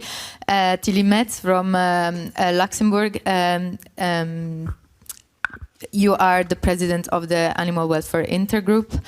I wanted to understand how best can this intergroup help before the proposal will be put forward, will be presented in. We have been saying September. I heard today the commissioner say, not the commissioner, the representative of the commissioner say October. How can it work? What can it do before the proposal, and what can it do after the proposal comes out? Yeah, first of all, thank you, Anja. So she was the former chair of the Animal Welfare Intergroup. I'm now chair of the Animal Welfare Intergroup, and it is indeed a moment where we can come together as members of the European Parliament, together with our advisors, our team, to prepare the ground. I mean, together with the team also of the Animal Welfare Intergroup, I mean, we can prepare the ground in the context, for example, taking the transport of animal. We worked indeed already on a position paper of the Animal Welfare Intergroup before even the ANIT started. We had a very good paper there. So thanks again to all the team. I see Andreas, I see Reineke. So we had a very good instrument we can discuss upon. We can prepare our arguments, we can prepare our amendments. And I must say, honestly, being chair of the Animal Welfare Intergroup, I think we even need to get better, to get stronger now that all the regulations are coming up regarding the revision of the farmed animal, in order to be better in our strategy, and also to be better than also amending the text, improving the text that we agree upon, and building these bridges cross-party. Because what I have seen, I must say honestly, what I have seen also in the ANIT committee, where at the beginning people say to me, yeah, you are chair now of the inquiry committee on the protection of animals during transport, you must be in heaven, working only with animal lovers and animal defenders. No, of course not. There were 50-50. Of course, the other part brought also the lobbyism, the big agri-industry tried also to have some people in this inquiry committee, of course. But what I've seen, you know, that even the most, I will not name anybody, but even the most conservative politician is ready to move to more progressive animal protection regulation, if he sees it's really a pressure coming from the citizen, it's really an expectation coming from the citizens. And all the people here around the table mention it. There are things moving. Also, Pascal Durand said, yeah, when I see the progression we did, at the end we had this inquiry committee, we have resolution on animal in science, we have this European Citizens Initiative, now with Ben Fur, with more than 1.7 million signatures. So things are moving. And I'm always saying, even the most conservative politicians, you know how politicians stick, huh? If they see that there is really some votes to gain, if they are more progressive also on that, I mean on animal protection, they will move a little bit. And Thomas said it very well. It's also about the credibility of the EU institutions now. I spoke in my speech this morning, there is a window of opportunity. It's also about the credibility of the European institutions. So people, I mentioned it, the Eurobarometer, 94% of the people, even if sometimes they're a little bit schizophrenic, but if you ask them in front of Aldi, Renmans, or what is now if you ask them, do you care about animal welfare? They say, of course, yes, but 2 minutes later they go and buy the sheep meat. But in general, nevertheless, 94% of the citizens want more animal welfare. So that is really a pressure that we have. We have very active NGOs, and we would never have this inquiry committee if we wouldn't have the material, the footage coming from the NGOs that brought that. Of course, we did also internal audits and etc. We had also proofs from sites from the Commission, for the European Court of Auditors. But it really makes the difference with the material, with the footage, with the pressure, with the activity they did, is really the NGOs and the citizens. So this is really a pressure we need to keep on in order to have really the window of opportunity, even if we will only start working on the revision of all the animal welfare legislation. We need to keep on the pressure. And then it's really, it could be really win-win-win. It could be for the health of the humans if we eat less animal products. It's really also about health. It's about the environment.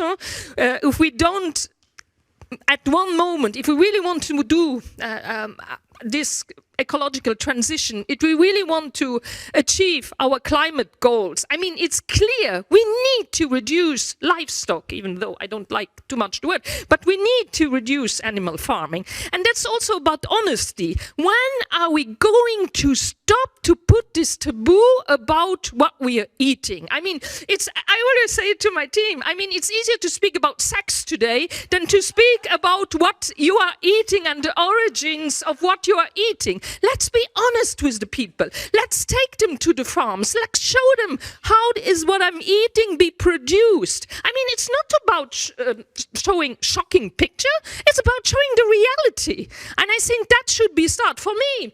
And I'm always quoting Mandela. Sorry to my team, they hear that so often. Really, the strongest weapon we have is education. So this should be learned at school. How does the food come from? I have a very intelligent and a very nice Spanish teacher, but she did not realize, and she's, as I said, a very nice, intelligent person, but she did even not realize that a milk gives milk, that a cow, start again, that a cow gives milk only when she gets a baby, when she gets a calf. A lot of people just scotomize or don't want to know the reality. So it's about, if we want to change, we have to be honest, we have to do something for the credibility of the EU institutions, because people are waiting for us outside, and we have to put a maximum of pressure now that all this revision of the legislation is coming up. So it's now really, and I'm calling to all of you, you feel that we need to go on with this pressure in order that we have even more ambitious recommendation regarding now animal transport than what is on the paper right now, even if there is already some progress. But I could speak a lot also about One Health, which is very important because it's all linked. That is clear. But I stop now, not to.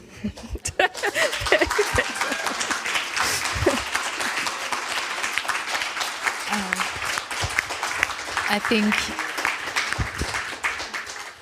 think Michaela Sojdorova wants to take a... I don't know if I have... I may? Yeah, please. Thank you very much. Just I wanted to react to speakers. I really appreciate what said Thomas Weitz, because you are farmers, and I would like to defend farmers. I'm not farmer. I am a landscape architect originally, but in agri-committees, Michael said it so much conservative. Yes, they are, but farmers, agriculturists, they are actors. We cannot do the changes without farmers. We should convince them, we should prepare conditions, maybe we should, not maybe, we should change legislation. It's true. But I would say that without them is not possible. And fortunately, we know many good examples of alternatives breedings. We know it, breeding, farming. We know here in Belgium, I visited farm pigs without cages, for example. They are also in my country, in your countries, you can present. So they do the changes without legislation. They do it if consumers ask for this. So I really appreciate what Anna Hasenkamp said, because it's not very popular in your country to have this voice. Maybe I think, but you have a very you have 45% overproduction of milk. I think of beef and milk in Netherlands, 245%. I think you have over production. So it's not popular to say, but I agree with you. Just I wanted to note that without farmers, without their cooperation is not possible. So that's why I stay in the agri committee, and I try to convince and to find a way for the changes. Thank you. I'm afraid I'm running. We are almost. Can somebody give me a sign on whether we still have a couple of minutes more to wrap up? Yes, perfect. Yeah, no, it was very interesting. I understood that some people find it very complicated to find consensus. Some people still said, I don't want to give up yet. Yeah, I wanted to know more maybe around what do you think about where the next European Parliament is going to head, and maybe also about whether you hope that for the next commissioner for health will also have this time animal welfare attached to its nomenclature, name. Whoever wants to take the floor, yeah. I can start, and then we will go back that way. Short and sweet. I think it is very important to have a commissioner dedicated for animal welfare, and also have it explicitly in the title of the commissioner. We now have a commissioner that is really dedicated to promote animal welfare and to come up with this new legislation, which was a real win when you consider that when I started in 2014, the first written question I asked to the Commission was about the differences in legislation for calves. And the answer was no, the Commission is not going to deal with it, nor will it the next 5 years. We are not coming up with new legislation whatsoever on animal welfare. So, and then that's just the first day, you know, then you have to continue with this Commission for 5 years. Now we have a commissioner that is dedicated to animal welfare and that wants to change. And I think it would be a great signal that the work she has done has to be continued by the next commissioner, and that it is not a matter of where your heart is and if you think it is important, and it is part of your job and it should be in the title. And I'm really hopeful for the next mandate, because we are getting this new legislation, and maybe it is not as good as we want, but I think with the help of the citizens and all the NGOs here represented, we will make it a success.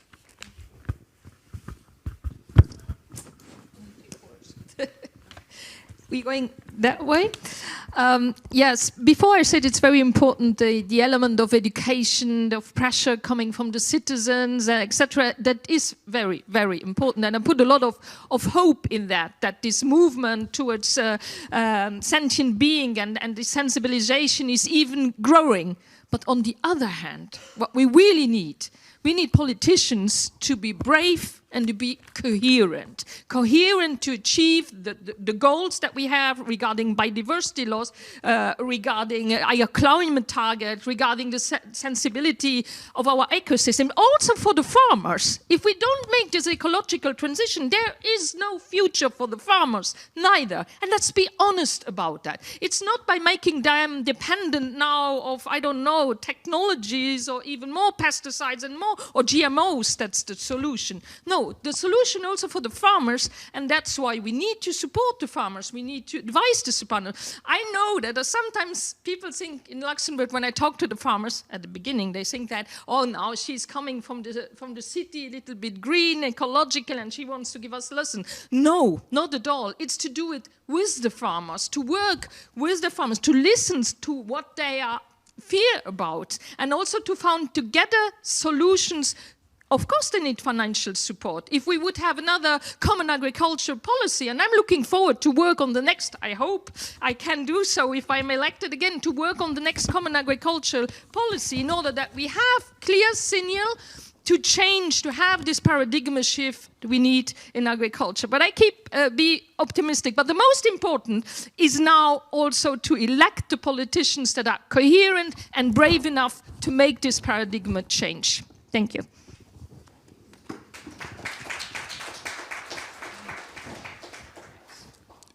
Thanks, Celia. You covered the farmers very well already. No, first of all, I think our society is moving on. And the standards that we have within society, what is acceptable and what not, are moving on. 70, 80 years ago, it was normal to beat up your children if they were not good in school. This was the usual way to treat your children. Today, we're shocked by that. We say, well, no, you know, society moved on. We don't treat children like that. And the same is with animals. We don't treat animals like they are sometimes treated today, or very often treated still on farms, or when it comes to transports. We didn't even talk about ships. I mean, on the road, we even have some rules, and you can even try to enforce them. In the moment that animal goes on a ship, there's no more rules, even though there's a European court verdict that would actually enforce us to apply these rules. But I don't want to open up the debate again. But the ships, this is the black hole of European regulation. And if the animals reach the ship once, the material only really starts there to get really heavy. But okay, enough with that. You mentioned already agriculture subsidies. This is a key question. I negotiated twice the CAP, before the last European elections and after the European elections. And in fact, we tried to implement a lot of regulations that would really help animal welfare. As an example, to limit agriculture fundings to a certain amount, maximum amount of animals per hectare. We failed. We failed. Why did we fail? Because certain lobby groups, unfortunately very much represented in EPP, but also sometimes liberals, and also very much in SD, unfortunately, especially when it comes to Spanish and Italian and so on. The more southern, the more EPP SD gets. So unfortunately, we failed in this. We tried to limit the amount of subsidies a farm can get to. Well, we proposed 60,000 euros. Then we ended up with even a parliament's compromise between all the parties on 100,000 euros. I mean, look, I come from a region, if I say 100,000 euros subsidies, they ask me which planet I'm living on, yeah? Because the medium size of the farms in my region is 20 hectares. So you can calculate it's usually a few thousand euros what the farmers get. So 100,000 euros is, you know what, that's a lot of money, yeah? But we failed again in the council because some prime ministers in this case very much a person called Mr. Babiš, he's the biggest agricultural entrepreneur of the country. He himself, getting subsidies between 45 and 55 million euros a year. Sure, he was against limiting the funds, because that would have allowed us to give more money to the small scale and medium scale farms, and to also invest more into animal welfare, because indeed, and this is a bit of the problem also in Netherlands, well, they tell the farmers, okay, invest another €1 million, take a loan at the bank, everything's going to go well, intensify, and then suddenly you have to tell the farmers, sorry, please get rid of half of your animals. And then he's there with the loan, he's there with the infrastructure, so it needs a certain time also for the transition, and the transition is happening also based on the subsidies that we're giving. And the question is, do we have the money for the transition towards animal-friendly husbandry or not? Or do we still fund actually the intensification in agriculture? Do we still fund the intensification of slaughterhouses? This is what happened. With EU funds, slaughterhouses were built with capacities far beyond what the region can actually supply to the slaughterhouse, which automatically causes live transports, because they need to fulfill their slaughter quota in a much too big device, and we funded it with EU funds. Are we stopping this now? Unfortunately, not yet. Are we limiting and linking EU funds when it comes to investments for farmers to higher environmental and animal welfare standards? Well, not yet. And I think this is one of the key moments, the renegotiation of the CAP fundings, because there we decide much more than we think here maybe on what the possibilities to further develop animal welfare in farming, on farms, on slaughterhouses, and in transport are. This is the place to actually really change the direction, because, sorry, it's not just about rules, but it's about active European taxpayers' money supporting the one or the other kind of agriculture, and here really we need a big turnaround.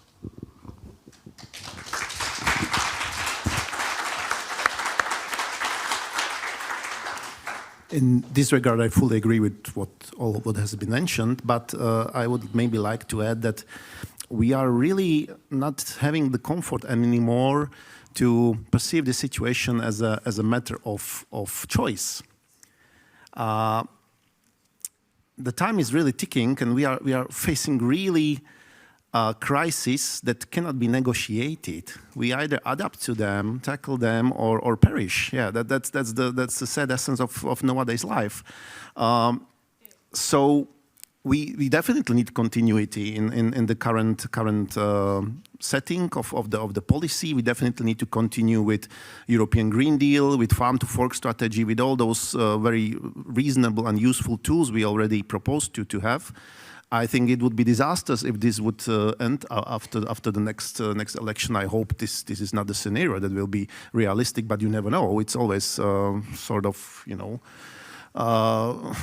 stochastic factor that what the decision of the voters will be, but I really need to stress that that the economy and ecology have to actually act synergically. Otherwise, we are deemed for very bad scenarios.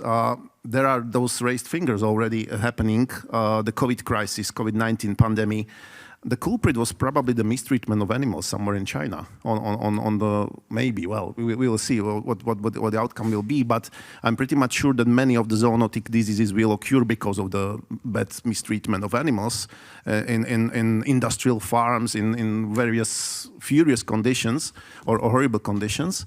I'm pretty much sure that the collapse or the problems that the farmers ran into after the war in Ukraine were caused because of their over-dependency on fossil fuels and fossil fuels-based fertilizers, and I don't know what kind of chemical stuff they were using.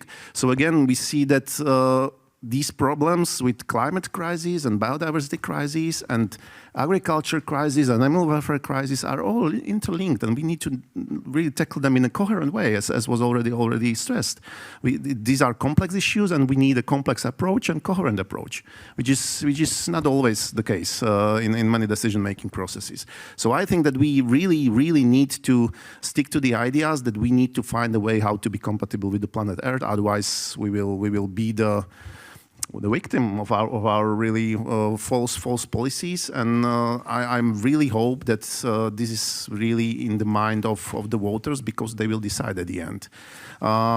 I would really love if they would be as well coherent and as well very consistent, and they would really pay attention to each and every decision maker they will grant a mandate to really make it in the best way possible, and to really not to be buyed by some sort of greenwashing or populism or whatever, but really to embrace the idea that it's really about life right now, that we are really facing serious crises, and we must tackle them. Otherwise, there's no future for agriculture and for the society as well. As this is as serious as I stressed it right now. So yeah, I hope for the continuity in that regard, and it's probably the only option we have to continue in the current trend, and more.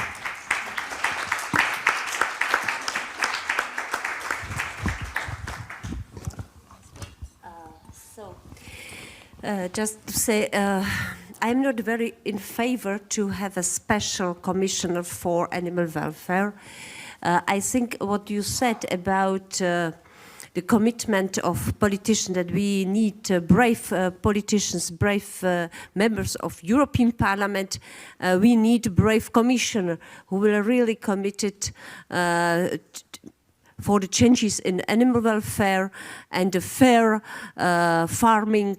And I think there is important that the Commissioner for Agriculture or Commissioner for Envy Issues, they cooperate much better, and especially Commissioner for Agriculture, if I may say, for me I am a little bit disappointing in this because he should defend that agriculture's farmers are actors on the changes in animal welfare, and he's really too much conservative, I can say. But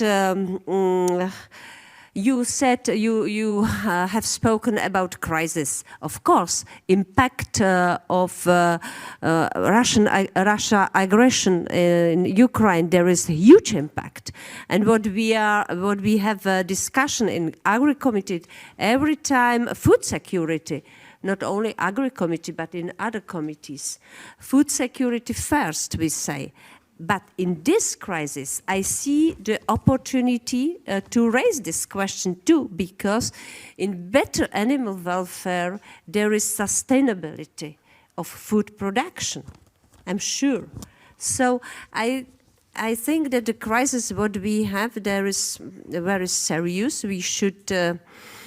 We should think and account this concerns of citizens, because food security is really one of the first concerns, maybe more in east of Europe. But yes, we host millions of refugees. But for this food security, the animal welfare is part of a solution. It's not against. We should convince our colleagues. I have one of example that in the Czech Republic, 1 month ago, we should called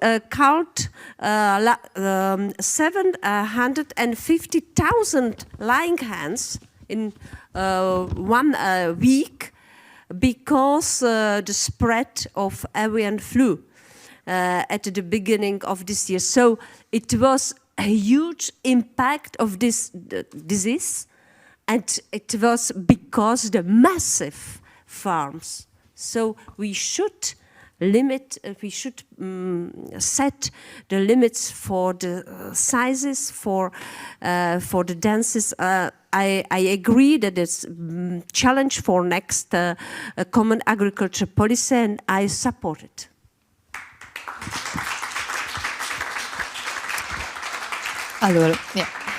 Okay, thanks for all of your views. I see a bit of disappointment, a bit of hope, a bit of expectation, a lot of consumers and voters waiting to cast their vote. I think again, I'm sorry for my bad time management. I hope that all the speakers for the next panel are ready. And again, I'm just going to finish with a quote from the Dalai Lama that I met, that he said, leave formalities outside the room. So sorry for if I misread your names or not given you full credits for what the job you have done in the past years on animal welfare. Thank you. Not easy, but thank you. Thank you for your job.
Okay. Who's moderating? The MEP. Oh yes. And then is this what we use for? So this is forward, right? The green bar. Okay. Okay, then it's clear. Thank you.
Now? Yes, okay. Because, yeah, I'm going to change the hat now. I'm moderating now, so just that you know, but we really need to start because we're running a little bit out of time, and I must say I was not innocent in that. So let me present our great table that we have here. If you could just raise your hand when I just name you. So we have Sergio Pavon Gonzalez. So he's International Relation Officer and Director General for Agriculture and Rural Development at the Commission, regarding also animal welfare developments and international trade. And then here on my left side we have Keith Shepins. He's a veterinarian and organic pig and suckler cow farmer, and he's going to talk about more laws, less stress for farmed animals. Then we have David Baldock. He is Senior Fellow Institute for European Environmental Policy. And then we have there Elena Wright. She's a Policy Director, FAIR Initiative, and she's going to speak about the pricing of environmental and social governance. And then last but not least, we have there Asia Kavrakova. Sorry if I mistreated the name a little, the Executive Director of the European Citizen Action Service. So maybe I start, and if it's possible to reduce, I know you were told you had much more time, but as the time is shrinking, if you could make a short presentation, maybe about 7-8 minutes, we reduce it a little bit. I give the floor first to Sergio Pavon Gonzalez, so International Relation Officer and from the Commission. Please, you have the floor to go through that a little bit quicker than foreseen. Thank you for being with us. Thank you. Thank you very much, and thank you. It's a real pleasure for DG Agriculture to be a second time here during today. We have actually the intervention, the brilliant intervention of Joanna from the cabinet of our commissioner. So thank you very much. I cannot promise about the 7 minutes. I promise already I made an effort for 12 minutes, but I'll do my best, okay? Thank you very much. Well, I'm going today to speak to you briefly, of course, about an issue which is something that sometimes in the environments of animal welfare promoters is something that, you know, it's something that sometimes is not something comfortable to refer about it. They decided in some occasions to see beside that aspect, but I think that it's an element which is important. We, as promoters of animal welfare, we cannot escape to have that issue within our objectives, our discussions about what we think, or even on our intentions for the future. It's something that animal welfare and international trade, whether we like it or not, they're interlinked. Because sometimes animal welfare in the European Union can have an influence on international trade, and the other way around, international trade can have an impact on the way that we develop our policies on animal welfare. So I'm going to speak briefly about 3 points. First of all is I'm going to focus on that, animal welfare and free trade agreements. The second will be about animal welfare and the difference between import and domestic production. And then I would like to refer briefly on what the DG Agriculture in the European Commission makes in order to promote higher animal welfare standards. So the first one is basically free trade agreements. There are promoters, there are defenders, there are people that they don't like too much free trade agreements, but it's something that whether we like it or not, is running international trade.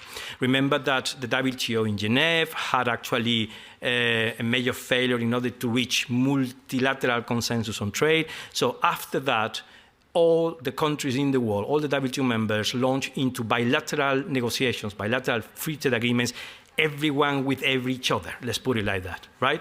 So where animal welfare fits into that, free trade agreements, what has to do at all with animal welfare? Well, it does. Usually, free trade agreements contains provisions on animal welfare. In the past, for all free trade agreements, these animal welfare provisions were under the chapter on sanitary and phytosanitary issues, the SPS chapter. for more recent free trade agreements, they were located outside the SPS and located on what we call the regulatory cooperation chapter. And only after the publication of the communication on the Green Deal and the Farm to Fork in the middle of the COVID madness, after that, animal welfare has been settled or placed on, for future FTA agreements, on the chapter that we call Sustainable Food System. Something which is also very important, in the same way that a free trade agreement can have binding provisions, like for instance, the custom duties for exporting a piece of beef or a tomato must go down from 100% to 0%, and this is a binding commitment. When we actually introduce provisions on animal welfare, on FTAs, they're not binding. They're kind of wording on cooperation, develop, we are going to help together to develop higher standards. So it doesn't have a binding wording, which is a major difference with other chapters that we have in the FTAs, and it's not subject to enforcement and not subject to dispute settlement provisions that every FTA contains. So I'll go quick. Then there's another issue, which is basically that, animal welfare standards, when we are talking about international trade, I repeat, international trade is not trade between France or Germany or France or Spain. I'm talking about outside the European Union and inside the European Union. Some countries, it's difficult to request animal welfare standards on the way that we may wish. Why? Because first, from the WTO point of view, animal welfare standards are considered to be process and production methods, okay? So trade partners outside Europe, sometimes they are reticent to accept the application of a law which is running in the European Union. Why? These guys, they have to impose us their legislation in our territory. So it's something which has been tricky for the past. It's something that you all know. This has stopped us to the European Union as such to perhaps be more ambitious in the international trade arena. But however, there is one element on animal welfare in which we never had problems with this concept of extraterritoriality, which is stunning and slaughter. Any meat or meat products that they will have to be exported into the European Union, whether this is in Brazil, Argentina, or United States, they have to comply with the provisions of stunning and slaughter as it is in the EU legislation. This so far has never been challenged by anybody in the WTO. The trade partners, they have accepted so without major problems. So in this respect, we have an example of, let's put it like that, the EU requesting the legislation outside the EU territory with no major problems. But now it comes something interesting, which is the recent FTA with Mercosur, which is still pending of approval for the co-legislators. But there, for first time, the European Commission during these negotiations, the European Union, managed to get animal welfare provisions as a precondition for the trade partners in Mercosur to enjoy of market access concessions. So let's put it in another way. In order to benefit for duty-free access to the EU market, the ex-producers in Mercosur, they will have to comply with the same requirements, with equivalent requirements that the EU legislation is having for those. So the intention is, of course, to do the same. That link between market access and animal welfare, the intention is to do so or to replicate so in other FTAs. However, it's something which is not easy, and it could be done depending on whether it's relevant and applicable. So we have another example with the recent FTA with New Zealand, in which basically we say to the New Zealand farmers, if you want to export beef to the European Union, profiting for the quota reduction, you will have to comply with certain animal welfare husbandry practices. There are other FTAs now under negotiation, for instance, Australia or India, etc. So, as I say, it is our intention to try to get accommodation to this concept of linking market access with animal welfare, but it's true that when you are negotiating between two parties, it depends very much on how the other party is open to accept that. Nevertheless, I would like to say that there is a kind of member states request and civil society request, in which they're asking that when we negotiate this type of FTAs, there might be or shall be a link between market access concessions and higher animal welfare standards. I would like to raise quickly also agreements with Switzerland and Ukraine, in which basically there is different. I mean, the EU legislation it has equivalent standards, and those countries actually, well, in the case of Ukraine, they are obliged to adopt by 2026 the animal welfare legislation per se.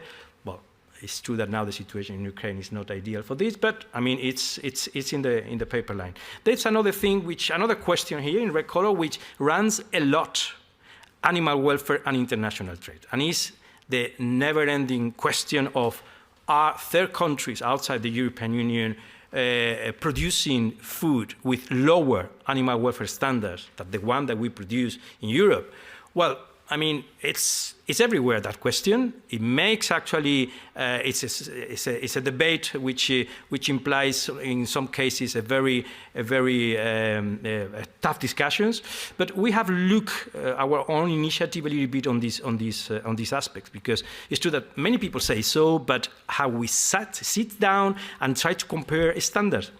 In the case of animal welfare, we have seen that there are difference on production standards from those of the key supplying countries of animal products into the European Union.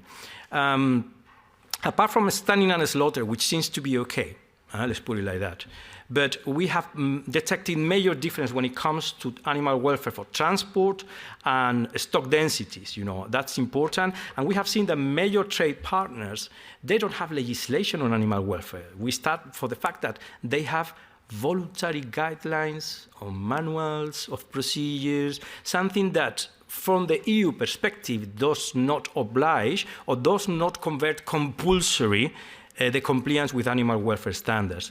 This is a clear example, but I'm not going to stop on that because I've been reduced on my timing by the chairman, by the chairperson. So major difference of beef production standards, right? And you could see here we have detected important difference when it comes to transport, farming, standard for calves, supervision, sanctions on animal welfare breaches. This is also important. For instance, within Mercosur, we have seen that different standards within Mercosur countries, with Argentina having much higher standards on animal welfare and much higher specific legislation than, for instance, Brazil.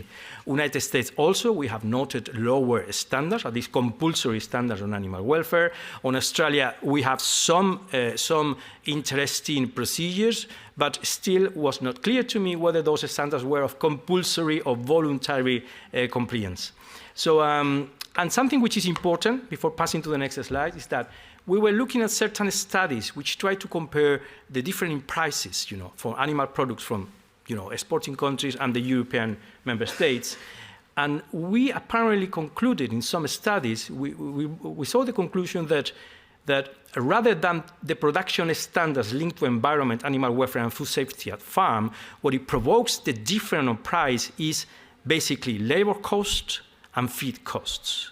So this is important because at the end of the day, you know, if the third countries claim that animal welfare standards are going to provoke a higher on their price when they export, well, that is not that big as they're saying, you know.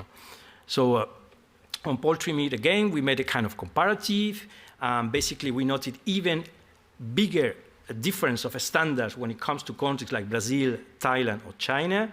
I'm not going to stop anyway on that. In red color, you have actually plenty of parameters when we saw that these countries were having definitely lower standards. And then the last part of my presentation is basically to say what DG Agriculture does in terms of promote animal welfare through international trade and at the international arena, not within the house. The first one is organic farming. You know, all of you know this logo. And actually, when it comes to animal productions, and if you are a farmer and you want to label with that scheme, you are obliged to comply with higher animal welfare standards than those that are set up by the DG Santé Commission legislation for conventional food. So conventional food, any producer is obliged to have some minimum standards of animal welfare, but if you decide to go one step beyond with organic, those animal welfare standards will be higher. And something important is that the products of animal origin imported in the EU and certified organic under the compliance regime, they must comply with exactly the same animal welfare standards than those produced within the EU. This is important, because with conventional food, we have always the never-ending discussion on, yes, but production methods, is it legitimate from the WTO or whatever? No. In the case of organics, you want to label organic with your product. When you export to the EU, you have to comply entirely with the animal welfare conditions as set out in the EU legislation. Geographical indications, it's another voluntary quality scheme. And the same, some GIs include animal welfare standards, which are in addition to the animal welfare standards set up for conventional food. I put here some samples. Okay, I saw that we have a vegan food, a vegan lunch during the break, but unfortunately we are talking about animal welfare. I could not put samples of fruits and vegetables GIs. So some of them, for instance, I will focus on two of them. The Jabugo PGO in Spain, in which basically if you want to be certified with the labeling of this PDO, you need to rear your animals with some husbandry practices that they go far beyond of the animal welfare minimum standards. The same thing for a Hungarian PGI, the Magyar Cukermarshab. I don't know whether if I pronounce well, if there is a Hungarian here could correct me. But also this is a kind of beef which the product contains some extensive rearing and has been breeded actually with very strong and high animal welfare requirements. So there are other products like cheeses, etc. I'm not going to stop on that for the shortage of time, but also to say that GIs is also open to third countries as of the European Union. So the third countries can apply for a GI labeling through direct applications, and we can do it through FTAs or bilateral agreements. And it's also a way to promote perhaps higher animal welfare standards outside the European Union. This is my last slide. I'm not going to stop very much in here, basically because I think Joanna has talked a little bit about that, but basically to say that we have seen during the different common agricultural policy and the different reforms, we have seen a gradual interest for the common agricultural policy when it comes to animal welfare. Before 2003, animal welfare was simply not existing under the CAP. But after the Fischler reform, more conditions and more provisions were coming in order to touch subsidies for the farmers through direct application, cross-compliance, etc. As I say, I will have likely to have more time, but I think I stick to the, I don't know, 7, 8, 10 minutes or 11, but that's all. Thank you very much, and sorry for not having more time.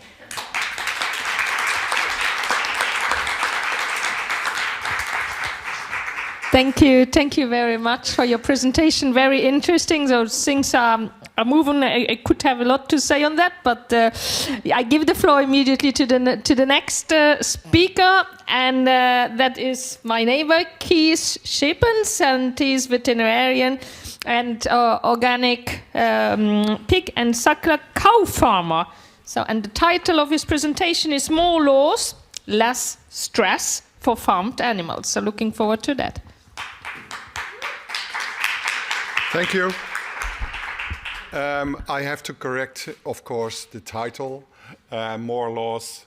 I'm not a kind of guy who is really into law, but I'm into love. So I would like to rephrase my presentation into more love, less stress for farm animals.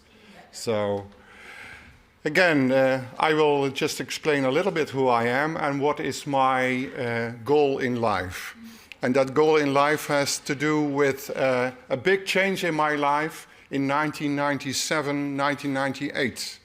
And that 2 years are the 2 years classical swine fever caused a massive eradication of almost every pig in the Netherlands. We killed 11 million pigs in that 2 years. And of those 11 million pigs, in my vet practice then, we had to euthanize 130,000 little piglets between 3 and 17 days of age. I still get emotional. Yeah, because we were vets murdering piglets between 3 and 17 days of age, not because they were infected by classical swine fever, but because they were in the so-called 3-kilometer zone. Doing that changed my life. It changed my life, and I said to myself, no, nay, never, no more.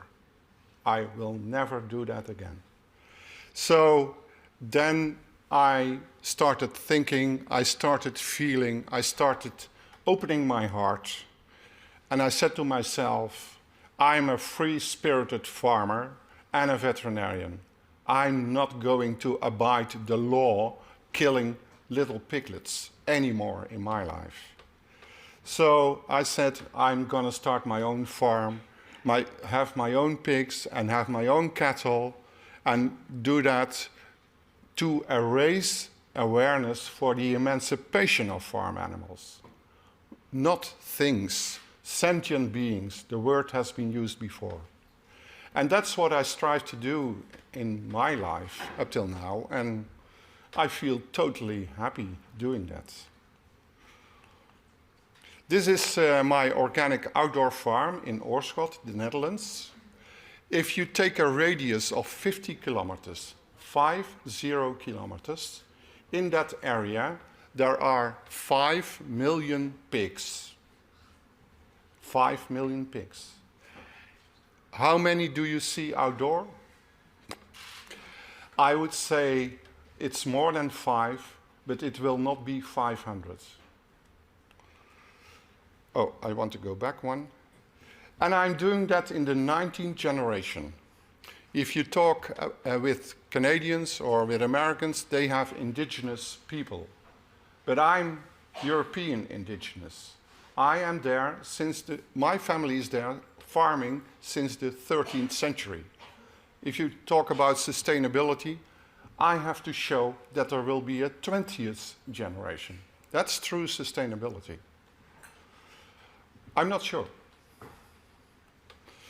I'm a veterinarian, and after that event in 97, 98, I said to myself, hey, I want to spread the news, and it sounds funny when I say news, but I want to spread the knowledge about what actually is normal behavior in a pig. Because most of the farmers nowadays, they know everything about technique, they know everything about the finances, they know everything about managing the farm, yeah? Which means not having to wear a coverall, which means having hardly any contact with your animals, but just looking whether the numbers are achieved every month or every week. So I've been whispering all around Europe. Yeah? I have had more than 20,000 farmers in my audience talking about pig behavior and thereby talking about pig welfare. And I always say to the farmers, you first have to look, then start thinking, but then also start acting. Look, think, and act. And acting, that's what I'm doing. Oh. And going back to emancipation of farm animals, I think the only way to really do that, because the pigs won't tell you what they want, but you have to have a certain attitude toward those pigs based on respect, reciprocity, and responsibility. That's how indigenous people see the world. And that's how I see the world. Yep. The volume up. These are my pigs. This is my farm.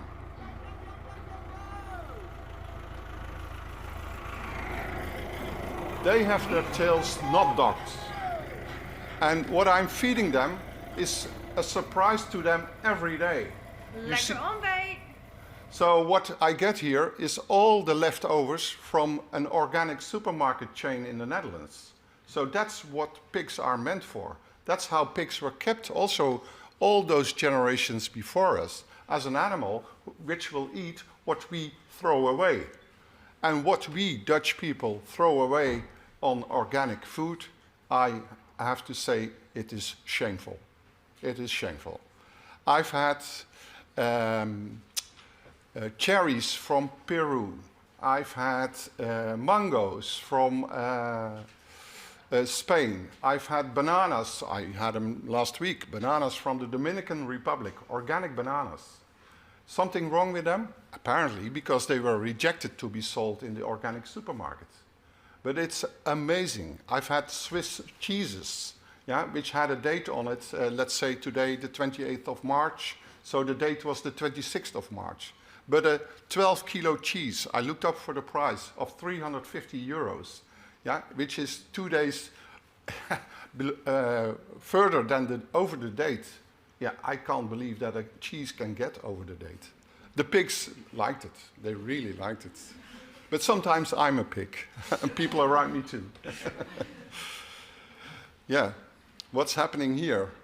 Yeah, is this respect? Is this reciprocity? Is this responsibility? I feel responsible for my pigs to wallow. And this sow, you can see her full teeth. This sow, she just woke up. Good morning. This brings joy in everybody's life. This brings joy in every European consumer. Yeah, so Staying in bed this morning. I would say we don't only need to stop things, but we also need to start things. And making this awareness grow in consumers across Europe, I think is really necessary. Yeah, those 5 million pigs, of which I see maybe 500, that's also for me something not to be proud of. This is the nicest one. This is why they always say that pigs are pink. Have a look here. It is unbelievable. Unbelievable. Here. They have pink yogurt, so strawberry yogurt, organic. So even my black Berkshires, which is an almost extinct breed, they become pink. These are the young ones. Oh, what happens? They turn when played. Oh. It's okay. And also in wintertime. I mean, also in wintertime, it's even maybe nicer.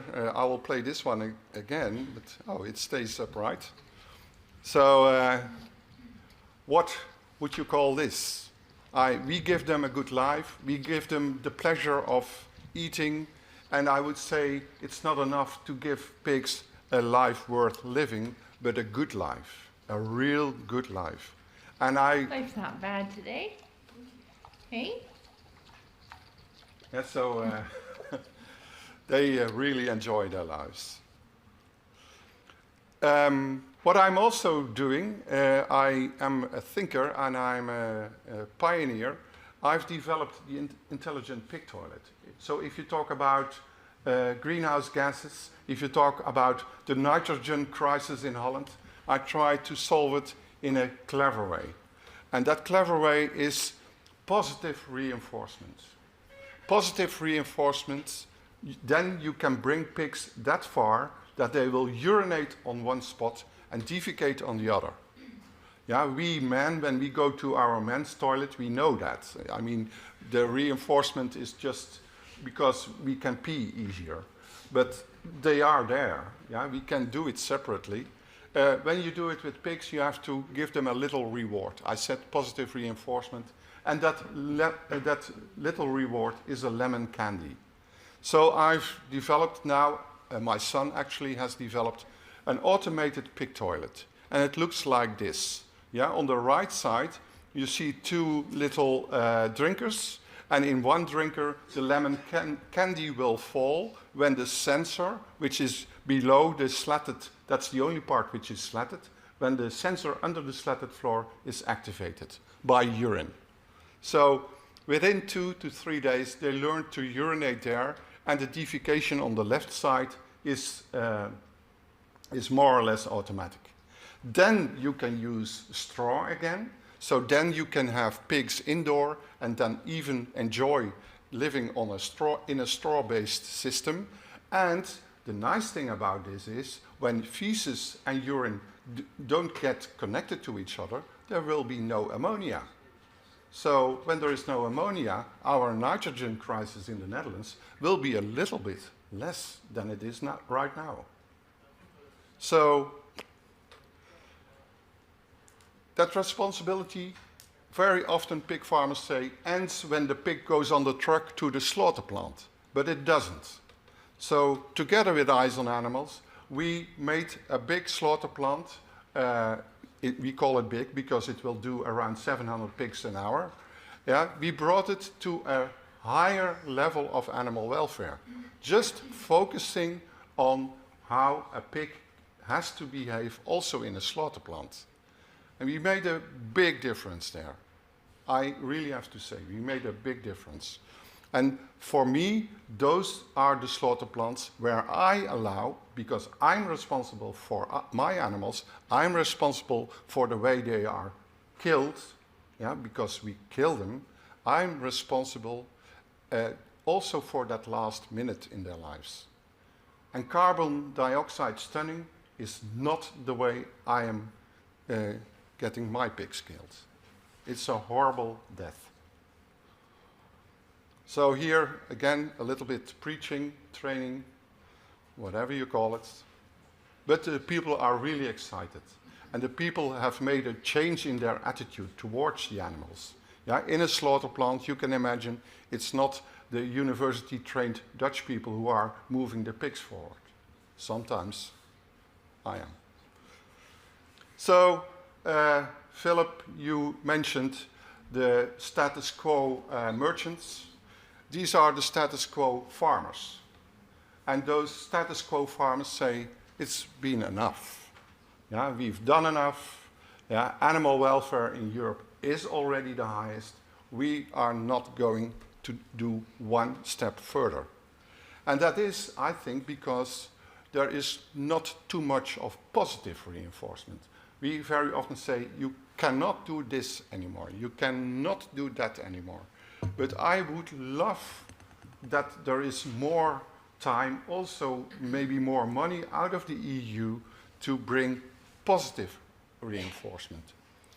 When I developed the pig toilet, at some point I thought, hey, let's punish them with electricity when they urinate in the feces area. But I didn't. I said to myself, hey guy, not the quick fix, not the easy way, positive reinforcement. And lemon candies, they do the trick. So I want to end by Leo Tolstoy. Yeah, Gandhi was already mentioned today. Gandhi and Leo Tolstoy, they met. They met in South Africa. And the thinking of Gandhi, big part, comes from Leo Tolstoy.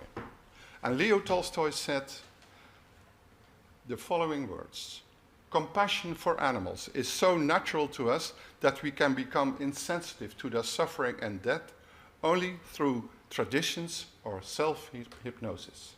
So I would like to end with the following 3 sentences. Overhaul those farmer traditions. Overhaul them. Stop the self-hypnosis. And thank you very much.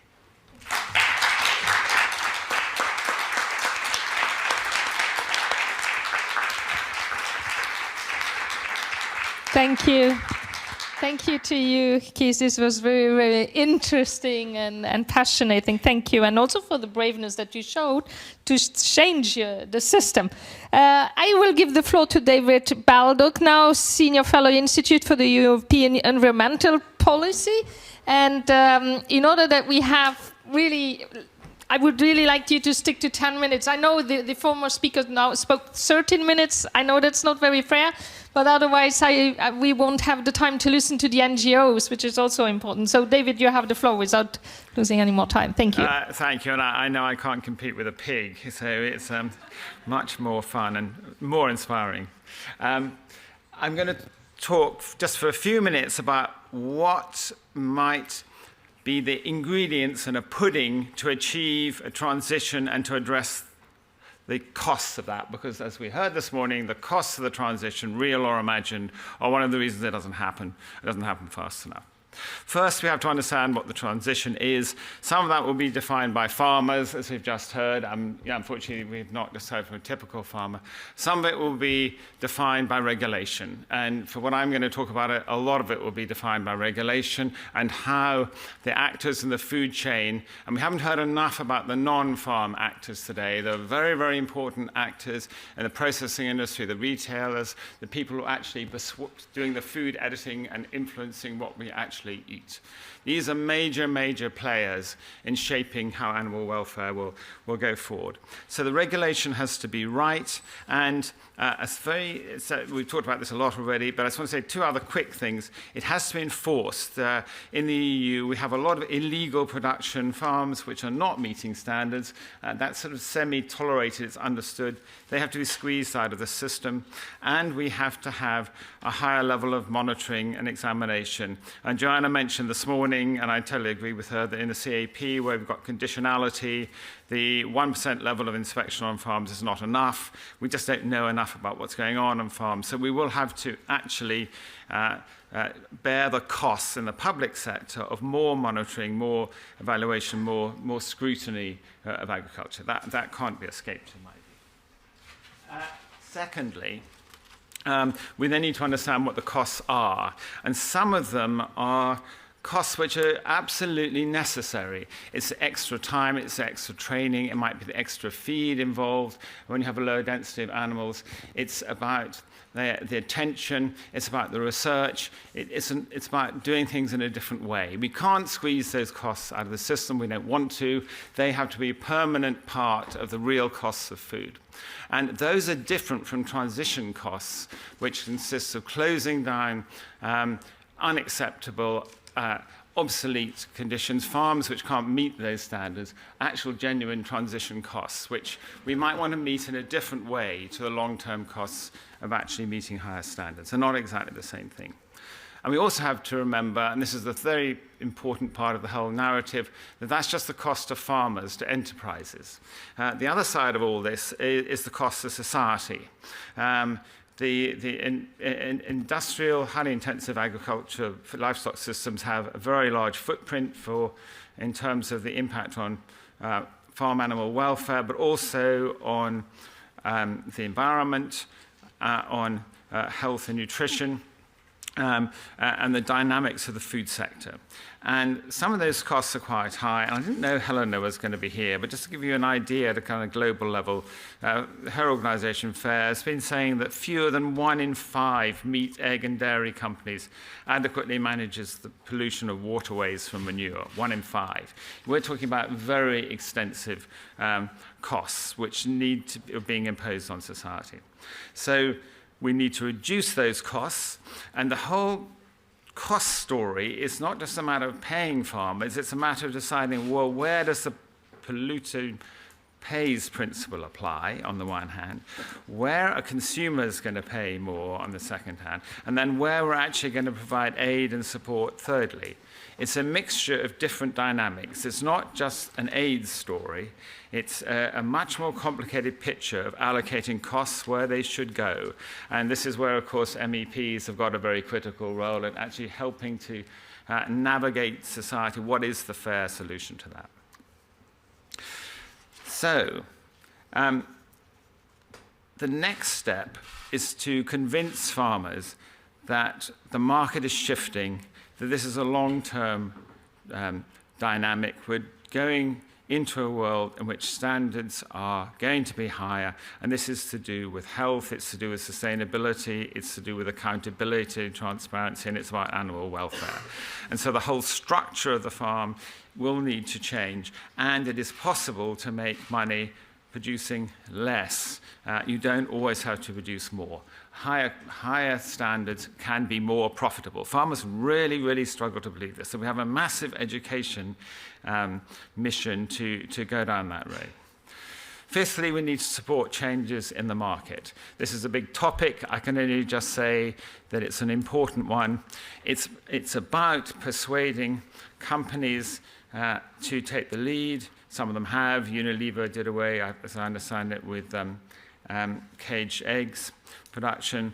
And there is a process in Europe which is going to be so-called Sustainable Food Systems Regulation, meant to come out in the autumn this year, which could provide a framework for the future in terms of helping to define what we mean by sustainable, and in particular what the minimum standards are and how industry will need to respond to that over a period of time.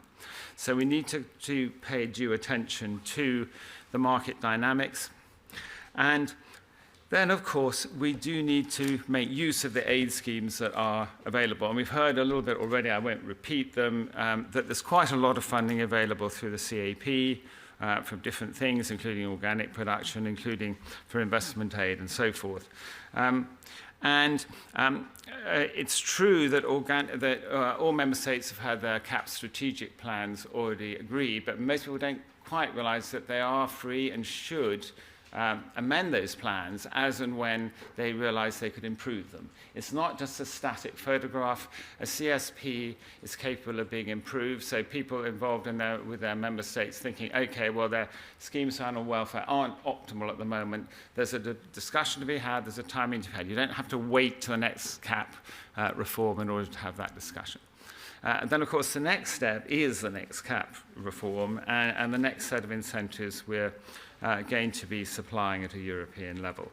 And that's a debate that, again, is already starting. The Commission is going to start a process of consultation later this year.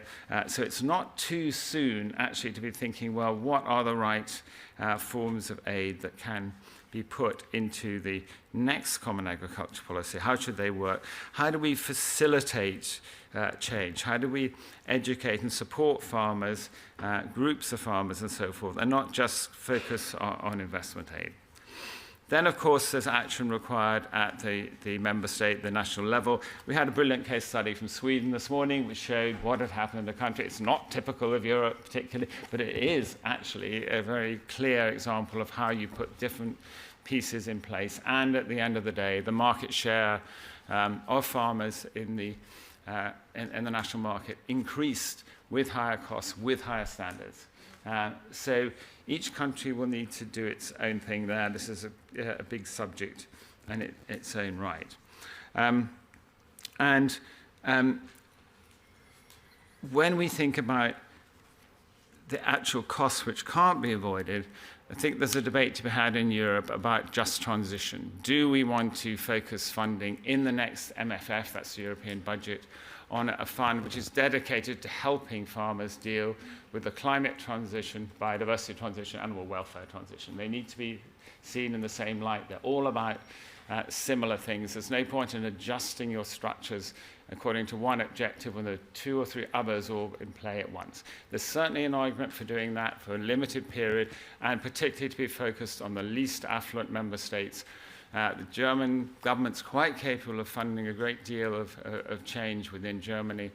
The question really, in my mind, is what's going to happen in poorer parts of Europe, where most of the least sustainable forms of animal husbandry take place, in parts of southern and eastern Europe.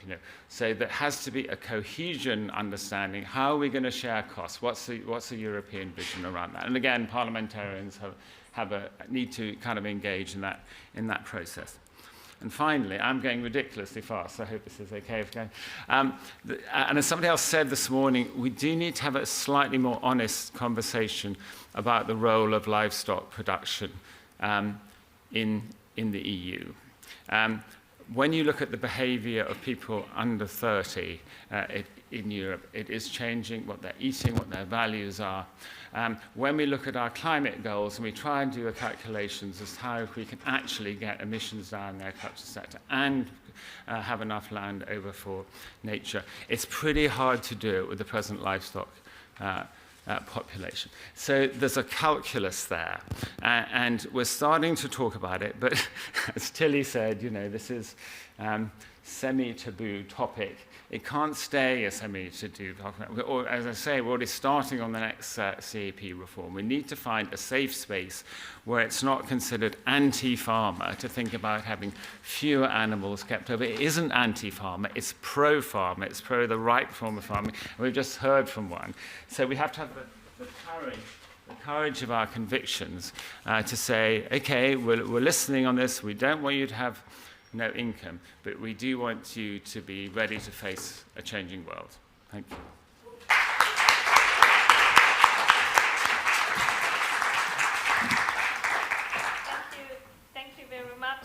David, and I'm happy not only about the content you were presenting, but also we won a little bit of minutes. Without losing time, I give immediately Helena Wright the floor, Policy Directive of the FAIR Initiative, and she's also going to speak about cost, about pricing. I give you the floor about that. Thanks, good to be here. Can everyone hear me okay? Great. So I'm going to talk about FAIR, which is an investor network focused on sustainable food systems, and I'm going to cover the ESG risks and integration of them into the investment with a focus on animal welfare. So, as I mentioned, FAIR is a 70 trillion investor network, and we have investor members located all around the world, a lot of institutional investors and pension funds. And it was actually launched 5 or 6 years ago, and since then, the membership and the interest from investors has been extremely high. So that's why it's now grown to 70 trillion, which is quite a significant amount. And our work shines a light on the material risks related to investments. And so the range of risks that we cover, it's not just animal welfare. Obviously, there's a wide range of things which investors are interested in and which can create economic and financial risks, including climate risk, biodiversity risk, water, there's food safety, antibiotics, deforestation, and waste as well.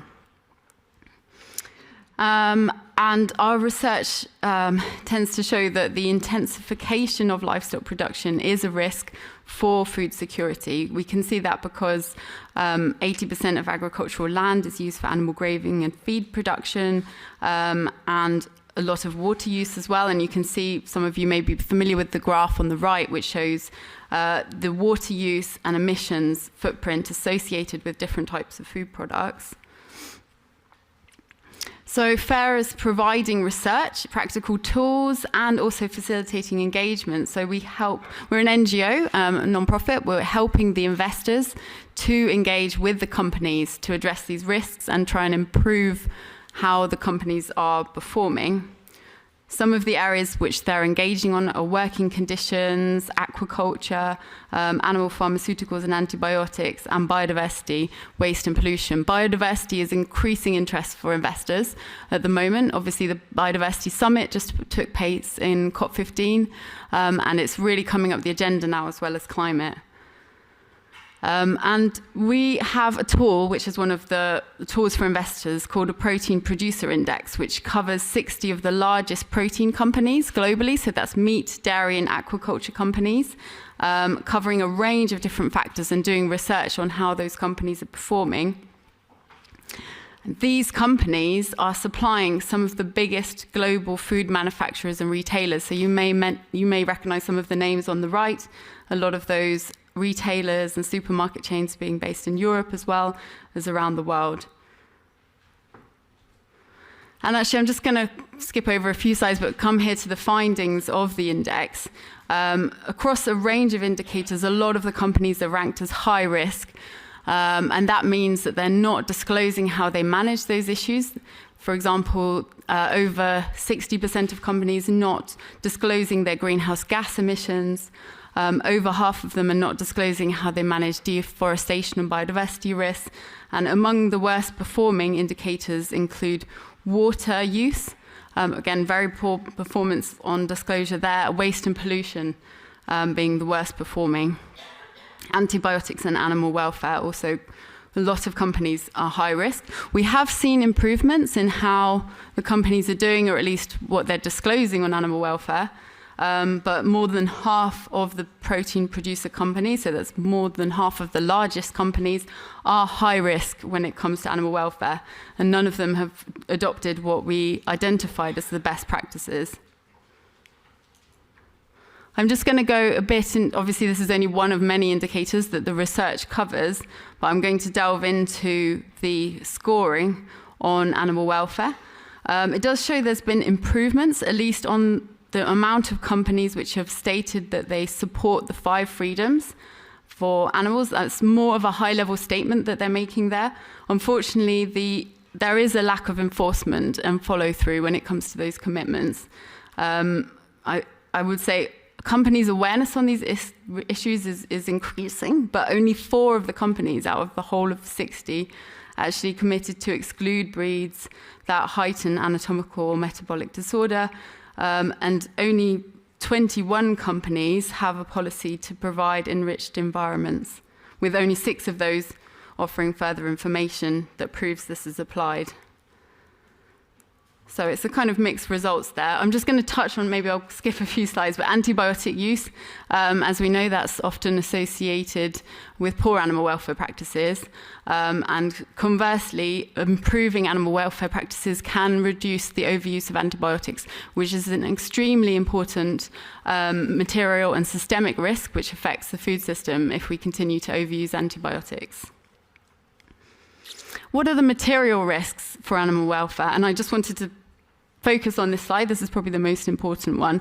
So this is how the risks of animal welfare, poor animal welfare, actually create economic damages for investors. We're just trying to understand more about how that affects investors, but we've seen recently a lot of impacts from poor practices. And this is how farmers, for example, are not sort of adapting, and producers are not adapting to the changing market. They're not adapting to the changing regulation fast enough.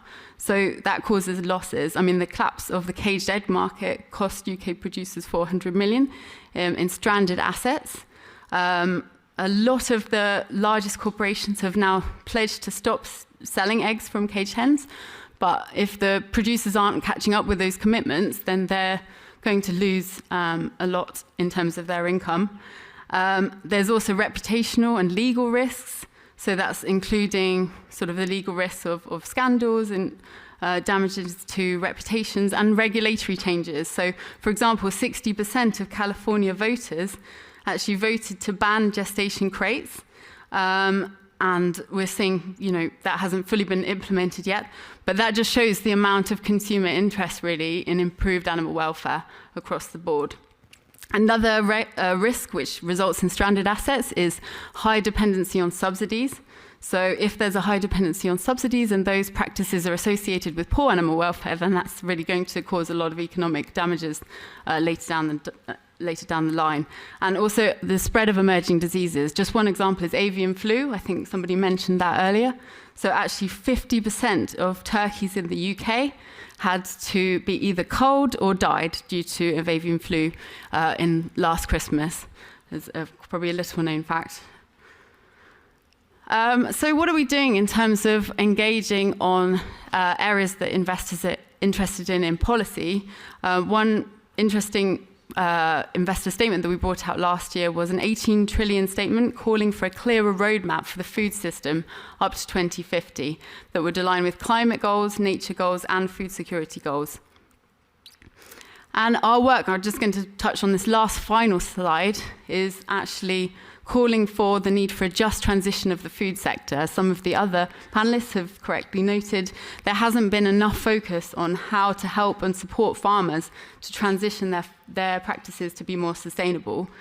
We've seen a lot of that research being done in the energy sector. There's a huge amount of research about how to help energy sector companies and workers to retrain into more sustainable jobs.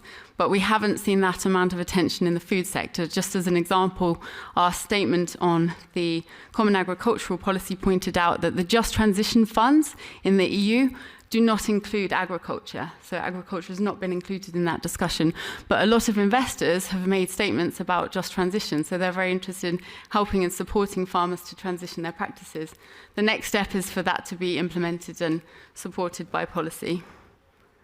And finally, Just to touch on the subsidies question, which was mentioned in other presentations as well, we see a lot of the subsidies called unsustainable by reports, including the UN reports. And obviously the Biodiversity Summit at COP15 was a key moment when countries actually committed to reform their agricultural subsidies and align them better with climate and with nature. And we did have a statement on that topic as well, with investors over 2 trillion calling on the EU to align better the agricultural support with climate and nature goals. So I'm just going to finish there in the interest of time. Thanks a lot.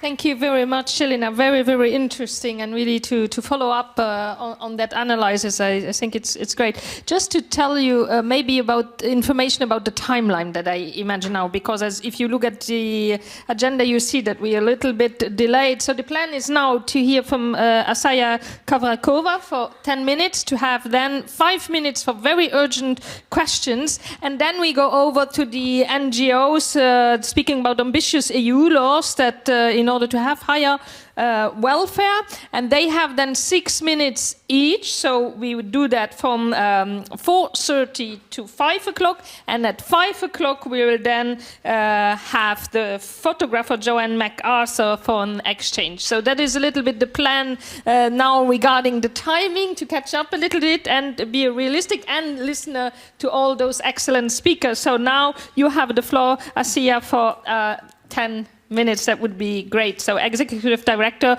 of the European Citizen Action Service, please. Many thanks. I will be Fire Brigade. So, as you see, the European Citizen Action Service, the organization that I manage, we are very much of a citizen-centric organization, not really focusing on animals or animals' rights. Our mission is to empower citizens to exercise their rights. We work in 2 focus areas: EU rights and European democracy. We have been doing that for more than 30 years already. We have a network of more than 150 members in the EU and beyond. And one of the things that we do, one of the services that we are implementing along the 10 projects that more or less we implement per year, is the management of the European Citizens Initiative Forum. The collaborative platform, which is a platform of the European Commission. We manage this service on behalf of the European Commission, which exists. It's a multilingual platform in order to support current and also potential future organizers of citizens' initiatives. This is how I know Olga. This is not how I know the animal rights initiatives. Here I want to say that basically I'm a big fan of Olga. I think that she's not only a great person, but a remarkable professional. And it has been really, really an honor for me to interact with her in the course of running of their successful initiatives and also beyond. And also, of course, as you can imagine, I have a spot, a soft spot for animals myself. So I'm having my own animal-related projects, also, although on a personal scale. So let me tell you a bit about the European Citizens Initiatives, also because this is an important instrument for citizens, one of the innovations coming out of the Lisbon Treaty. I suppose you know what it entails, but nevertheless, so this is an instrument which for the first time gives to European citizens a right similar to the right of the Parliament and the Council. If they manage to collect on a subject on which the European Commission can legislate 1 million statements of support from at least 7 member states within 12 months, they can invite the Commission to legislate or to revise legislation. Of course, it's easier said than done. So the instrument has been in life, in force for 10 years already, since 2012. And while it had a bit of a difficult start, with many of the initiatives with big enthusiasm at the beginning and many of the initiatives rejected by the Commission because they didn't fall within its competence, afterwards the situation improved. Just because there has been a support infrastructure established for organizers, also because the Commission relaxed a bit and started registering initiatives who also partly fall within its competences. And now I would say that for the last 3 years, we really see a boom in the usage of this instrument. You can see here a bit of a statistics of how many initiatives have been registered, how many have been answered, how many registration requests, and so on and so forth. I wouldn't go into much detail because you, I suppose, will have this PowerPoint presentation at your disposal after the presentation. So, which are the current European Citizens Initiative, the ones that are collecting statements of support as we speak? So those are they, and those are for your information. If you want, you can go and just sign an initiative, basically. If you are a new citizen, this is the prerequisite. You need to be a new citizen. Which are the successful initiatives, and let me define what we understand here by successful, the ones that manage to collect 1 million signatures. As you see, there are overall 9. 3 of them are still waiting for response of the Commission, although they have managed to collect more than 1 million signatures, and those have been verified. But if you pay attention, you will see that out of those 9, basically 5 of them are linked to animal rights, aren't they? So I'm not an expert in animal rights, but it's very clear to me that there is a huge, huge potential for synergies. Because if all of those successful initiatives, 5 of them, which managed to collect more than 1 million signatures across Europe in the last couple of years, joined forces, I think this is just the thing that you need in order to advance the agenda of animal rights. Or at least I would be very tempted to do that if I was working on animal rights.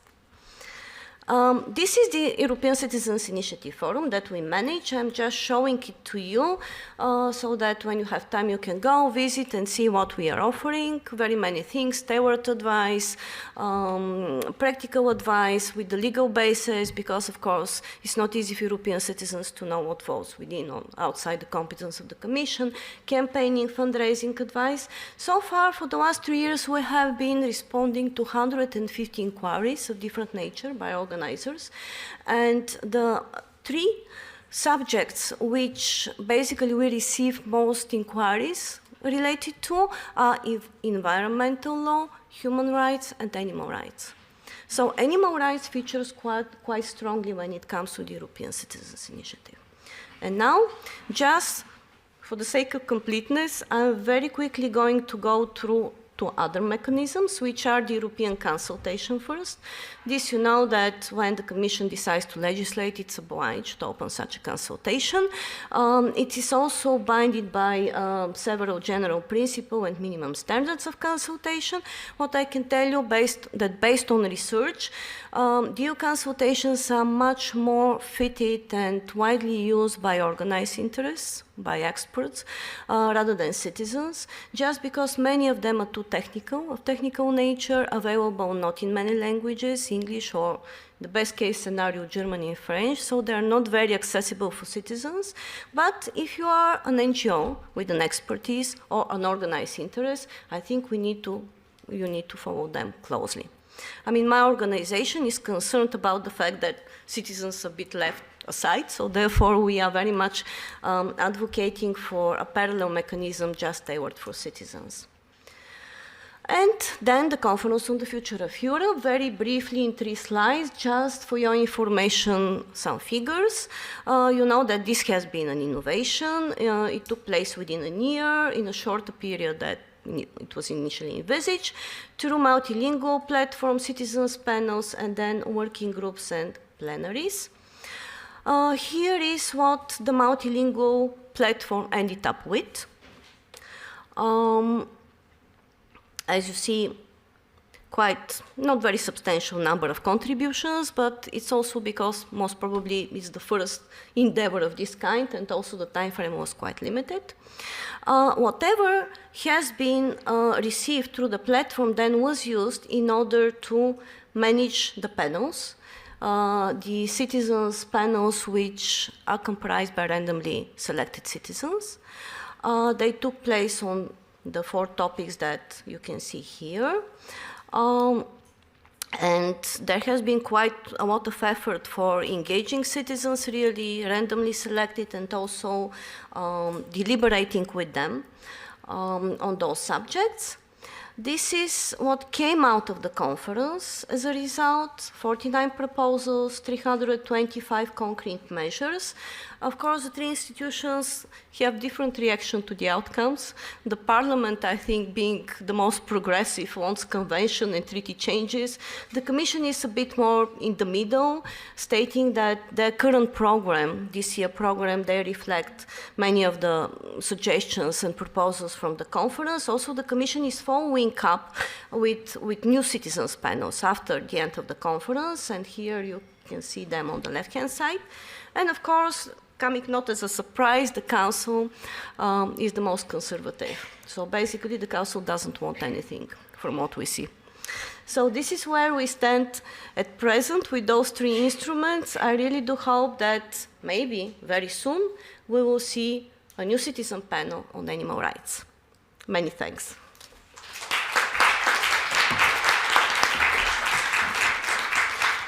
Thank you. Thank you very much for this presentation on how citizens can become active. Now we have 5 minutes just for 2 questions. So who has very urgent 2 questions they want to raise? That is the possibility. More time window we don't have right now, but please, if you have something urgent you want to ask, it's now the moment. Yes, there is one. Please, go ahead. 2. Okay, you have been, yes. Yeah, all right. I have a question for Mr. Kees-Stevens. You told us that you don't use CO2 for stunning. What manners do you use to stun your animals or the animals? This is, let's say, maybe some people would think it's old-fashioned, but I use electrical stunning. So the electrical stunning will create an epileptic insult in the pig, and during the epileptic insult, a knife will cut the carotid arteries and the pig will bleed to death. So there is no, let's say, no pain involved. And when you stun the animal with carbon dioxide, you can see the films on YouTube, you will see a death struggle of 20 seconds to maybe even longer, which is not what I want my pigs to experience. That's my responsibility. Thank you very much. There was another question here in the second row, please. I don't, is this on? Yes, it is. Okay, yes. My name's Leslie. I spoke earlier. I had a question for Sergio.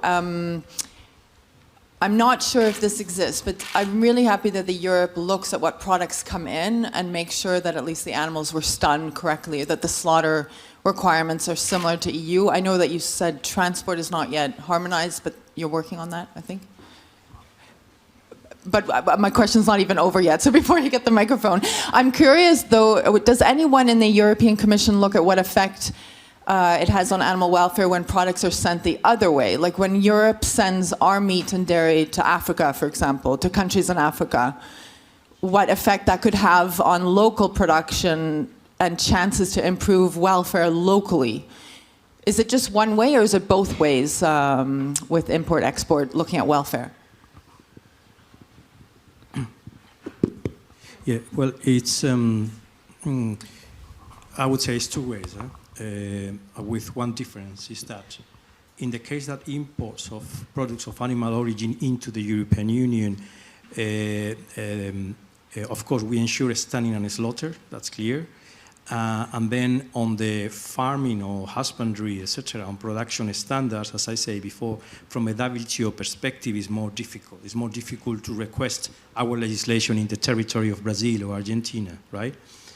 However, when we export to countries, Egypt, Israel, etc., for instance, lambs, which has been actually a subject of controversy in the past, there we ensured that the animals has been produced under animal welfare standards from birth, basically, to slaughter.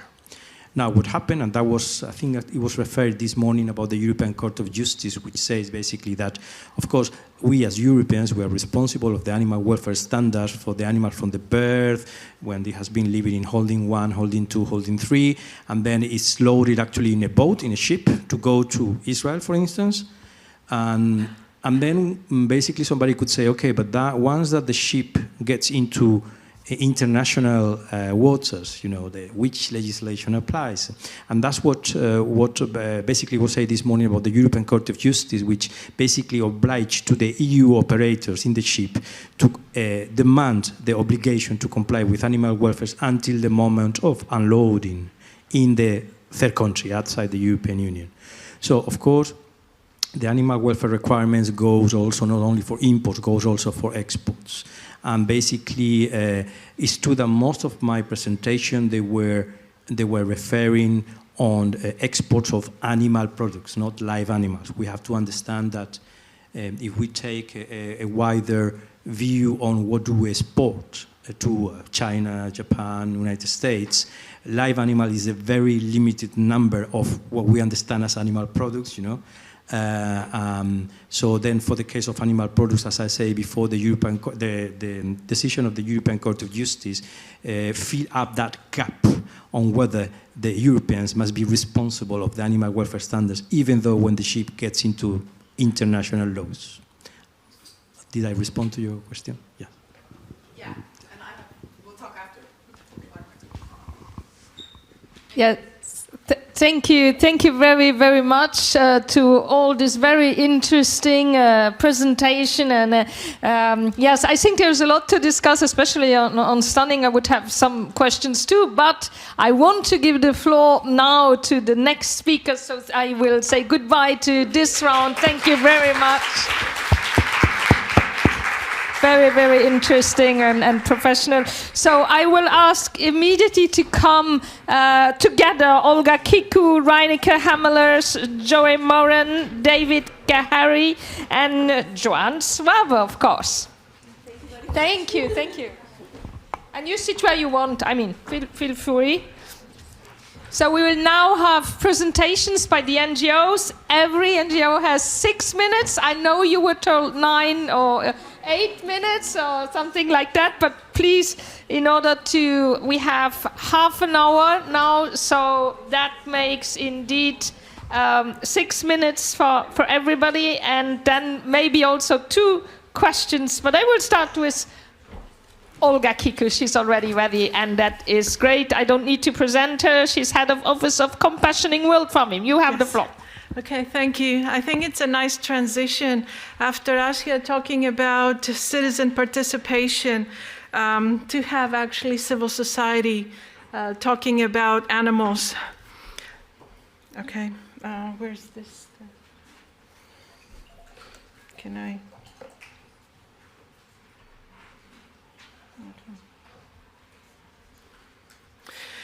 Okay, so the fact that we are here today is actually a testimony to the growing interest of people in animal welfare.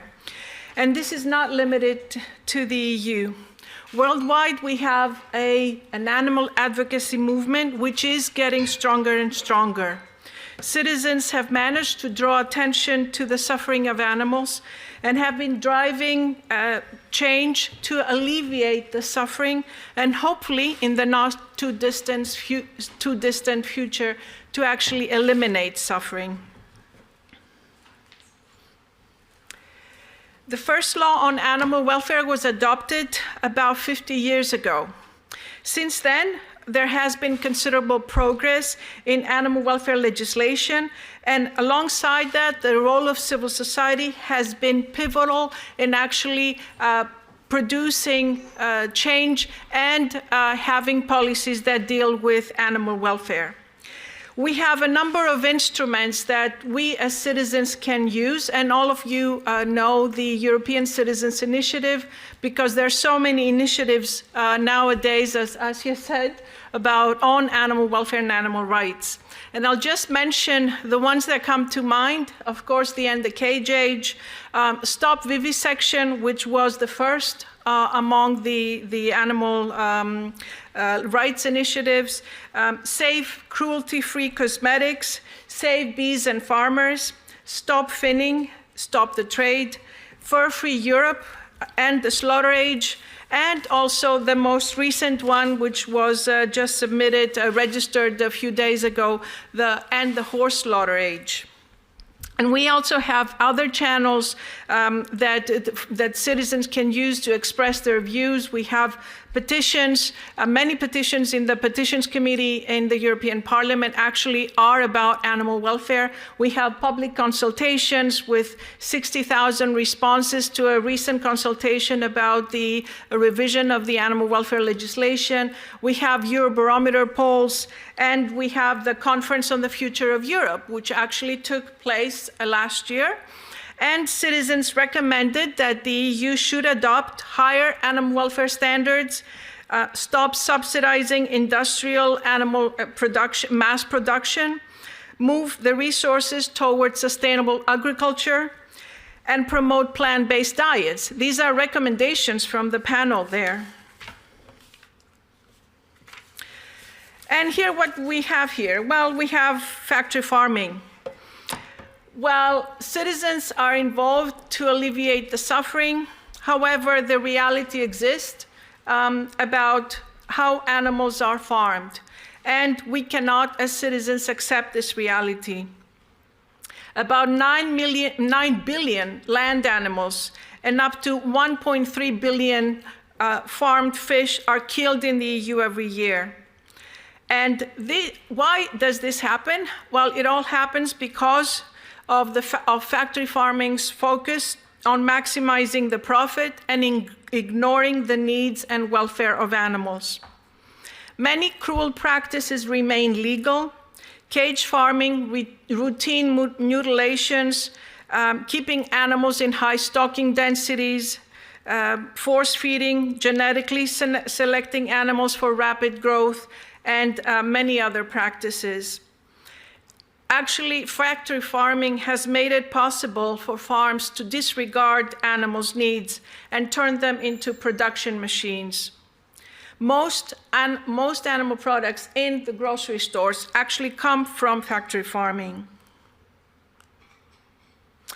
And, of course, out of all practices in factory farming, cages, the caging of animals has received a lot of attention because it has become the symbol of this extreme confinement and restriction of movement, depriving animals of their natural behaviors.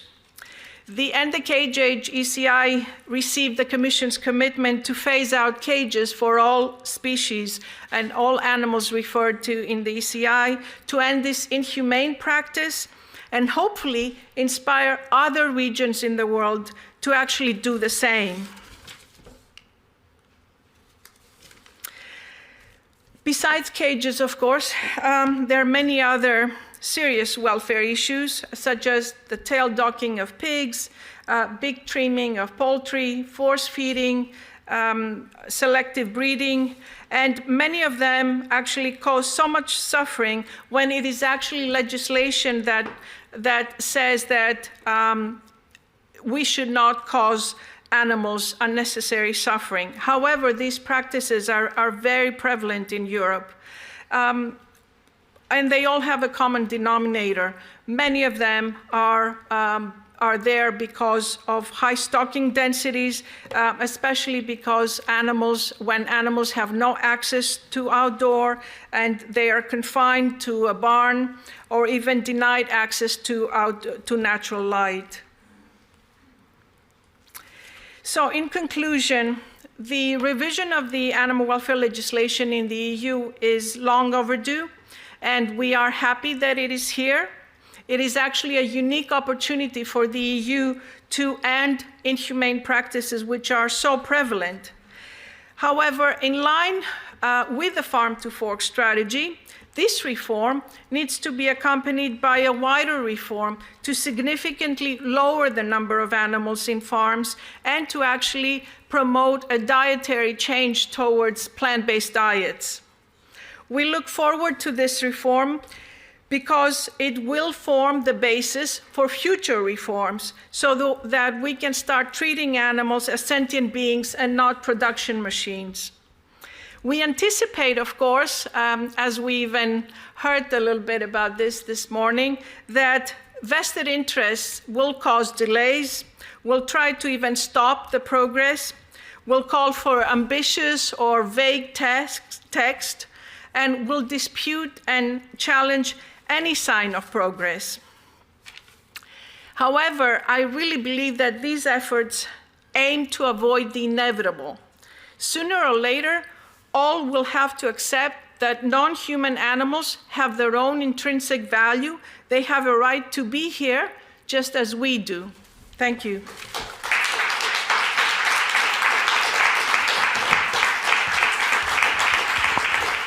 Thank you, thank you. Thank you very much, Olga, for these very clear words. And the next speaker is Reineke Hammeler, CEO from the Eurogroup for Animals. Please. Thank you, Telly. Just seeing if I...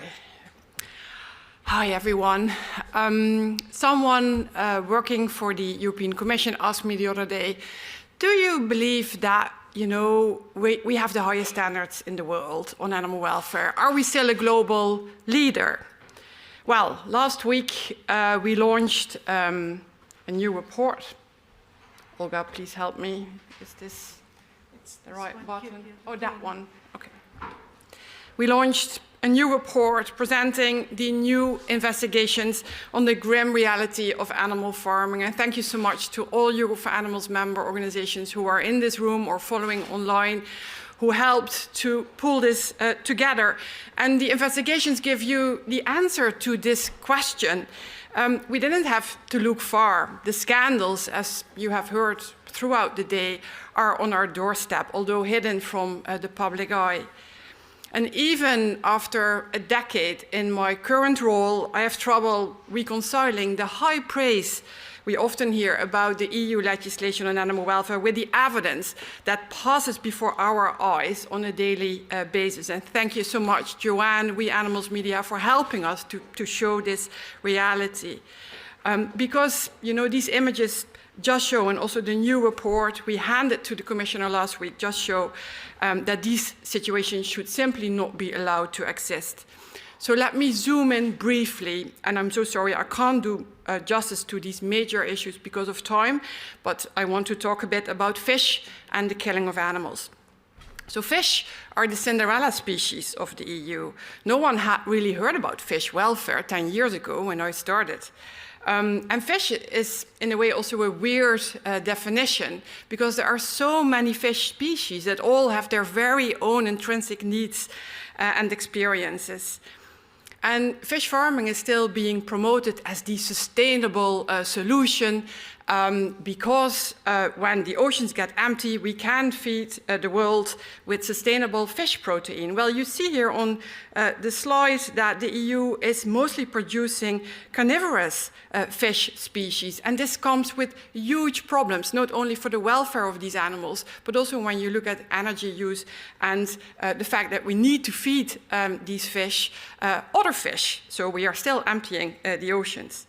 So it's a pipe dream, fish farming, and we need to really move to a different kind of consumption, less fish and lower trophic species. So what are the issues we are facing?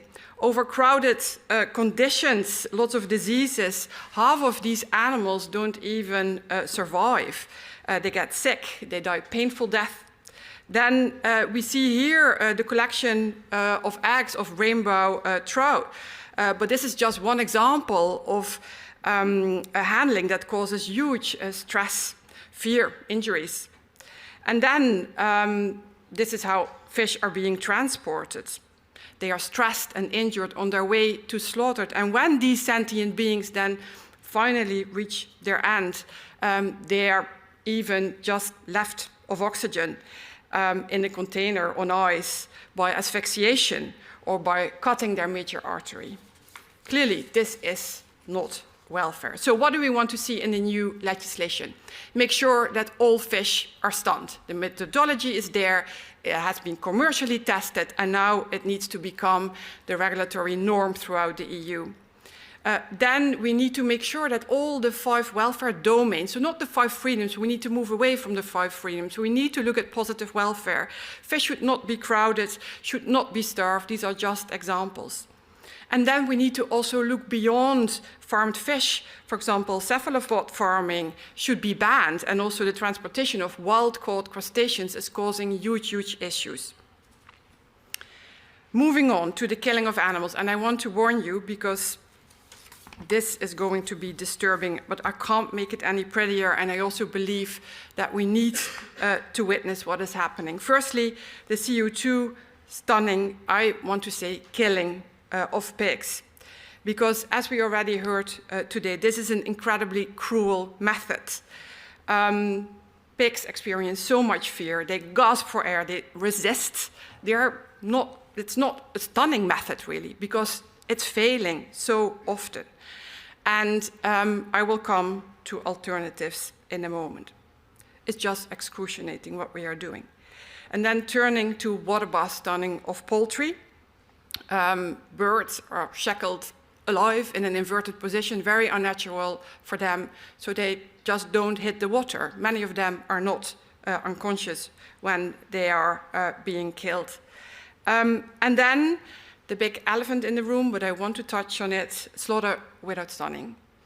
I let you watch this for a moment.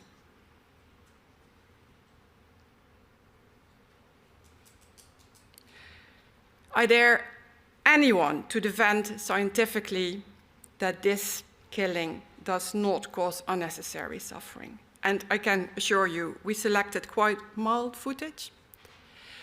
So what do we want to see in the new legislation?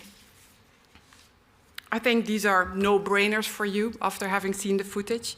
But the good news is that there are also solutions on the radar. We know that the Commission just devoted substantial funding looking into alternatives for CO2 stunning of pigs. But regardless of the outcome of that project, this has to be banned in the new slaughter regulation.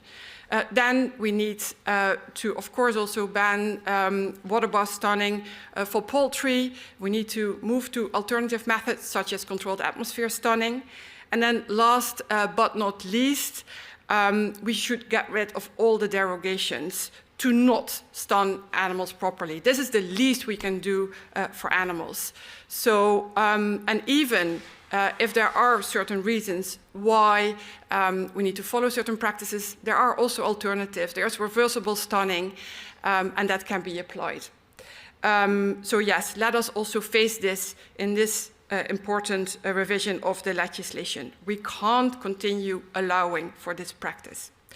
Wrapping up, as we heard today, the key question is now, will the Commission propose new legislation that is ambitious enough, or will the industry receive yet another license to keep operating and greenwashing its image? And I believe this is a serious risk, to be honest.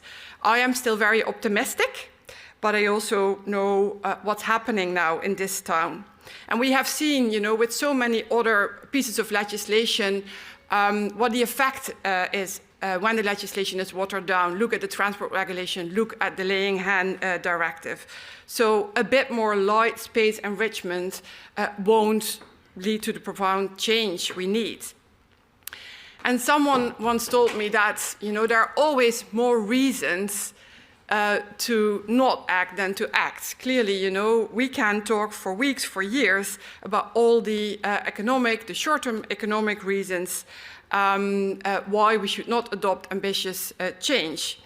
However, when it comes to animal farming, this is no longer an option. We have been there. This model is just unsustainable from whichever perspective we look at it.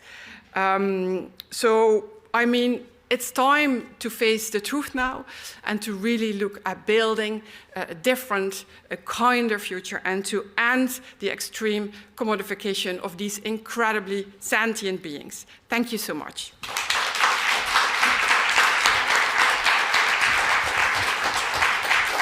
Thank you very much, Reineke, for explaining and also showing us the truth. And I think it's important to do so, really. And the next speaker there is Joe Moran. He is Director, European Policy Officer from 4PAWS. You have the floor, please. Thank you very much, ladies, gentlemen, honourable members, friends, colleagues. Thanks, first of all, to Olga as well for giving me the easiest presentation that we will no doubt have this afternoon. Live transport has always seemed to me to be the kind of perennial problem of European politics. I think the bar of expectation with it is sometimes set low, and perhaps with good reason, looking at the reforms that have come before. It always reminds me of that bad joke about the optimist and the pessimist. The pessimist said, everything's terrible, it can't get any worse. The optimist says, oh yes, it can. And unfortunately, that's too often what we've seen with the situation with live transport.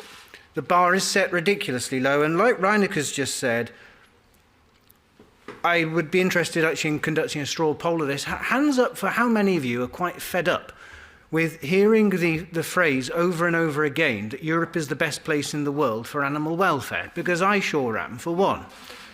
It's clearly perhaps the case if we look at overall number of laws. But as, to use an awful phrase in English, that says that in the world of the blind, the one-eyed man is king, essentially, if nowhere else in the world has many standards, it's not that difficult to be the best. It just doesn't mean that the best is very good.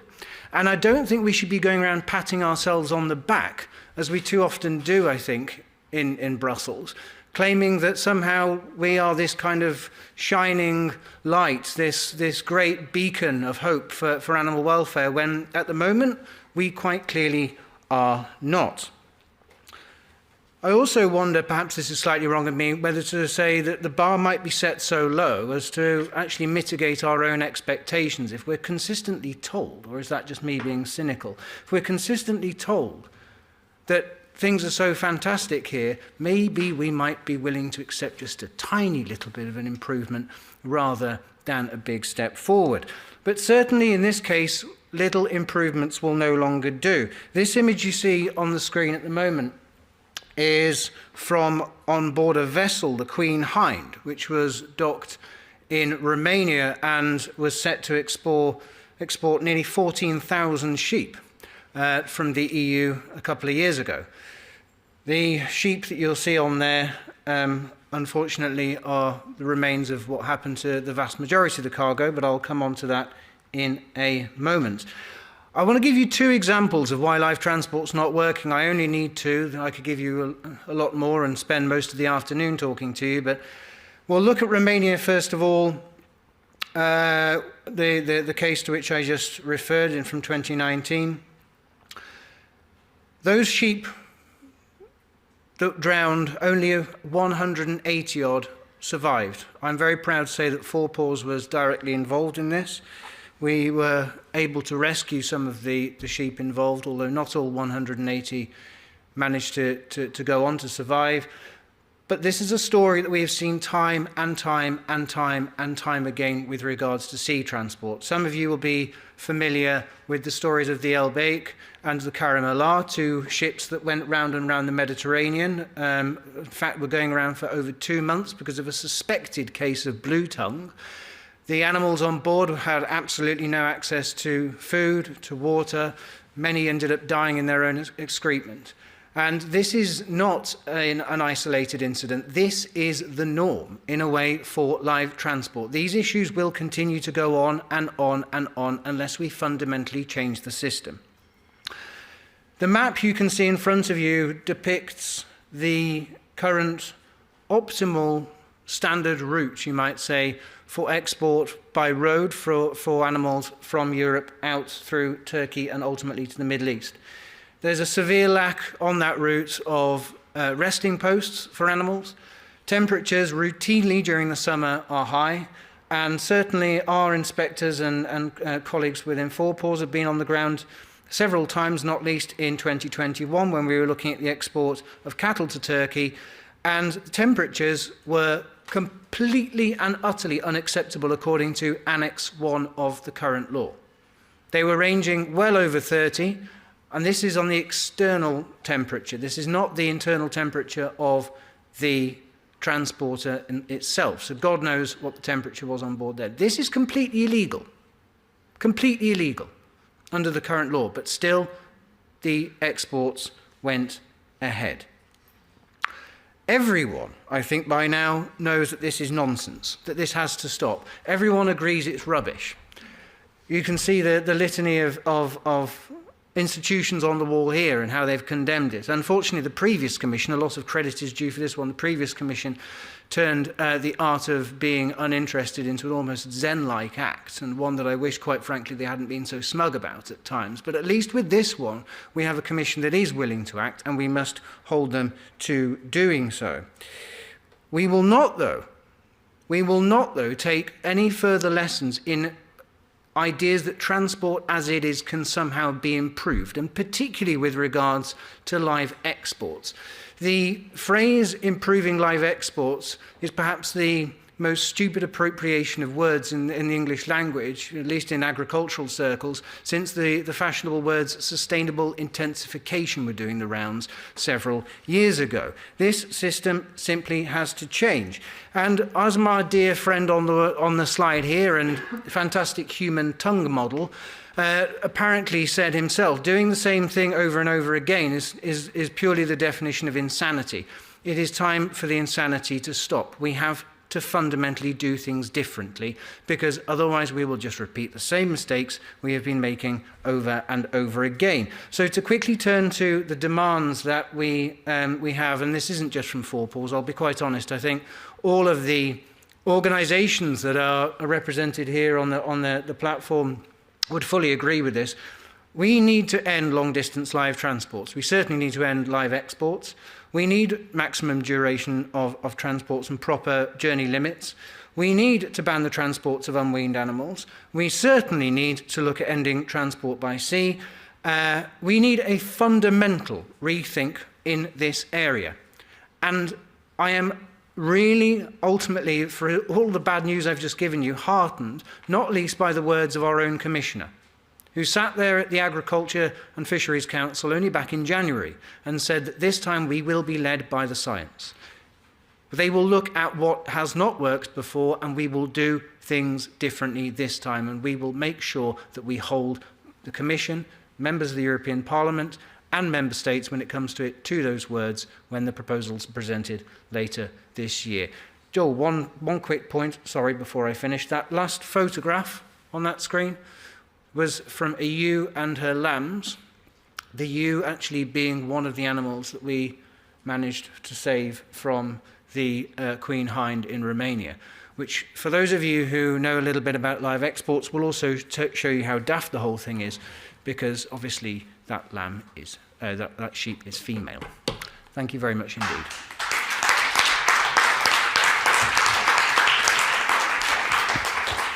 Thank you very much, Joey. And the next speaker is already running to the desk. That is David Gahary. He's External Affairs Manager from World Animal Protection, and we are going to speak about antimicrobial resistance now, please. Thank you so much. Yes, my name is David Gahary. I'm from World Animal Protection, and I'm here today to speak about how the EU can help defeat the global antimicrobial resistance crisis through acting on animal welfare.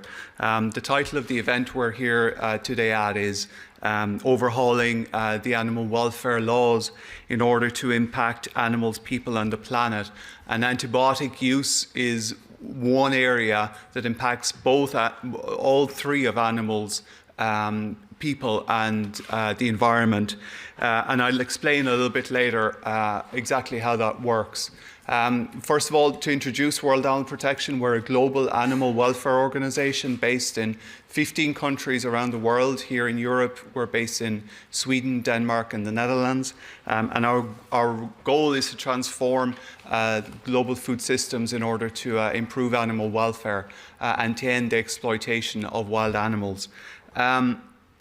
why are antibiotics important? And we've had them for almost 100 years. Sometimes we forget. But they not only treat and control the infections that we suffer from now and again, and animals suffer from as well, but they also protect the most vulnerable in our communities, and they help us to be able to do surgeries. That's because they stop the infections that can happen when surgeries are carried out. Without antibiotics, the most vulnerable people in our communities are at risk. What is antimicrobial resistance then? Well, antimicrobial resistance, I think I'll go back one. Yes, it occurs when microbes, so bacteria, for example, develop a resistance to these important antibiotics.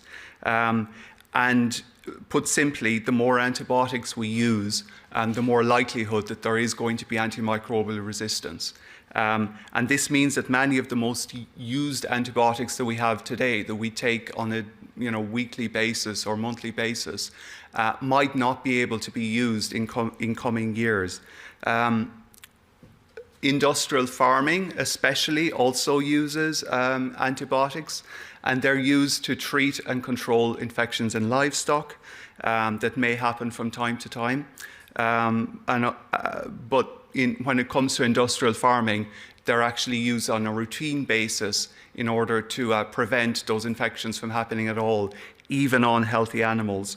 And in some industrial farming complexes, they're used to promote growth, even though that's illegal in the EU for many years. I'm going to show you an example of routine antibiotic use in low welfare chicken farming.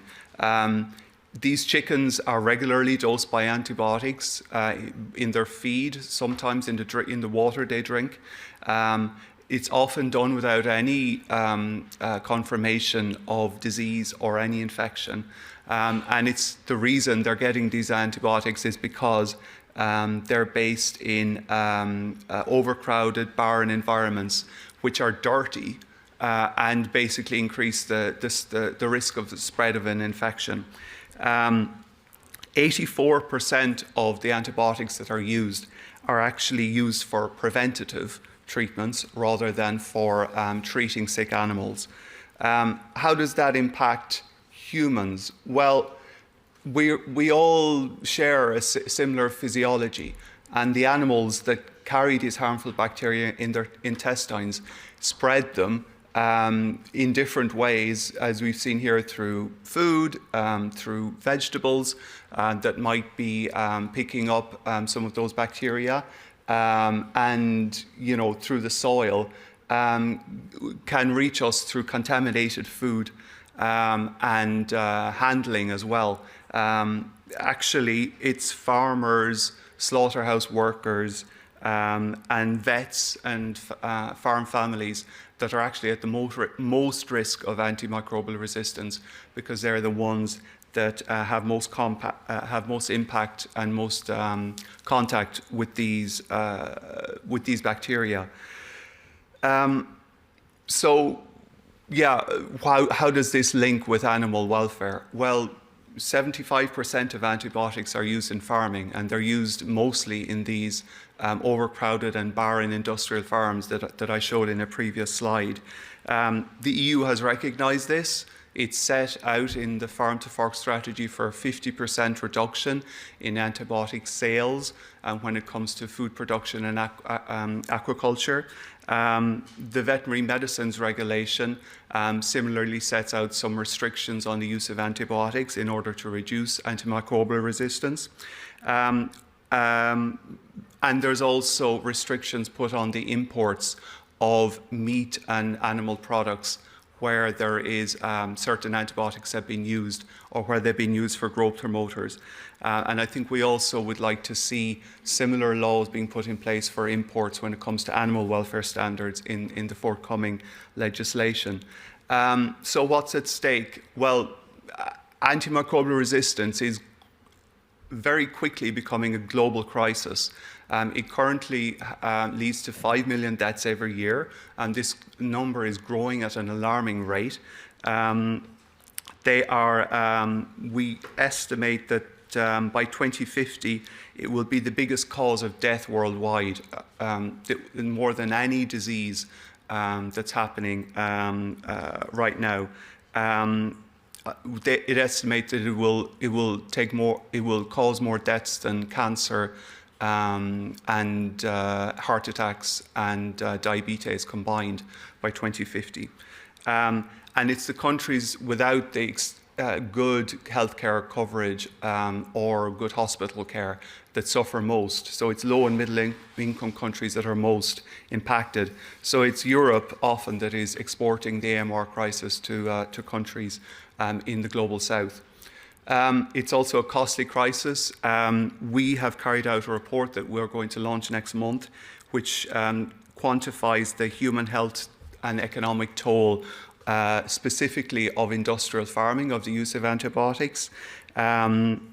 We found that factory farming itself in 1 year caused 1 million deaths globally, and it cost 400 billion euro GDP in healthcare costs.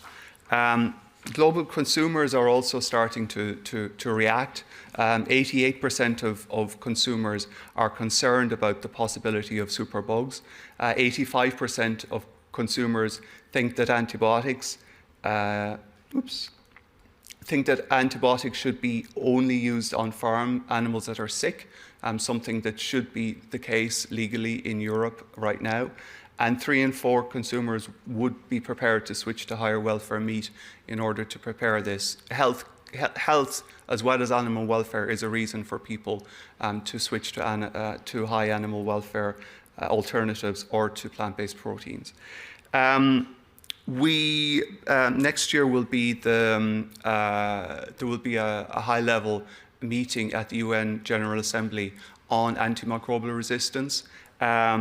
It's also a major topic in the WHO's pandemic treaty negotiations. The EU has an opportunity to start a virtuous cycle in order to reduce the amount of antibiotics that are used in industrial farming, reduce the amount of antimicrobial resistant bacteria, and create a change that could lead to the saving of millions of lives in the next number of years. So we urge a very, very ambitious animal welfare legislation for this reason alone. Thank you so much.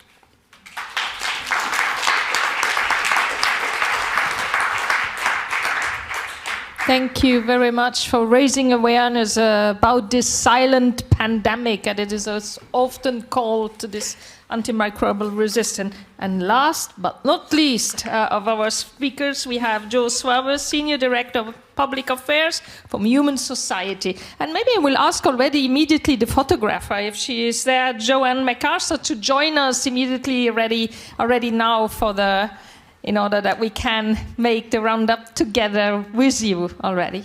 Please, Jo, you have the floor.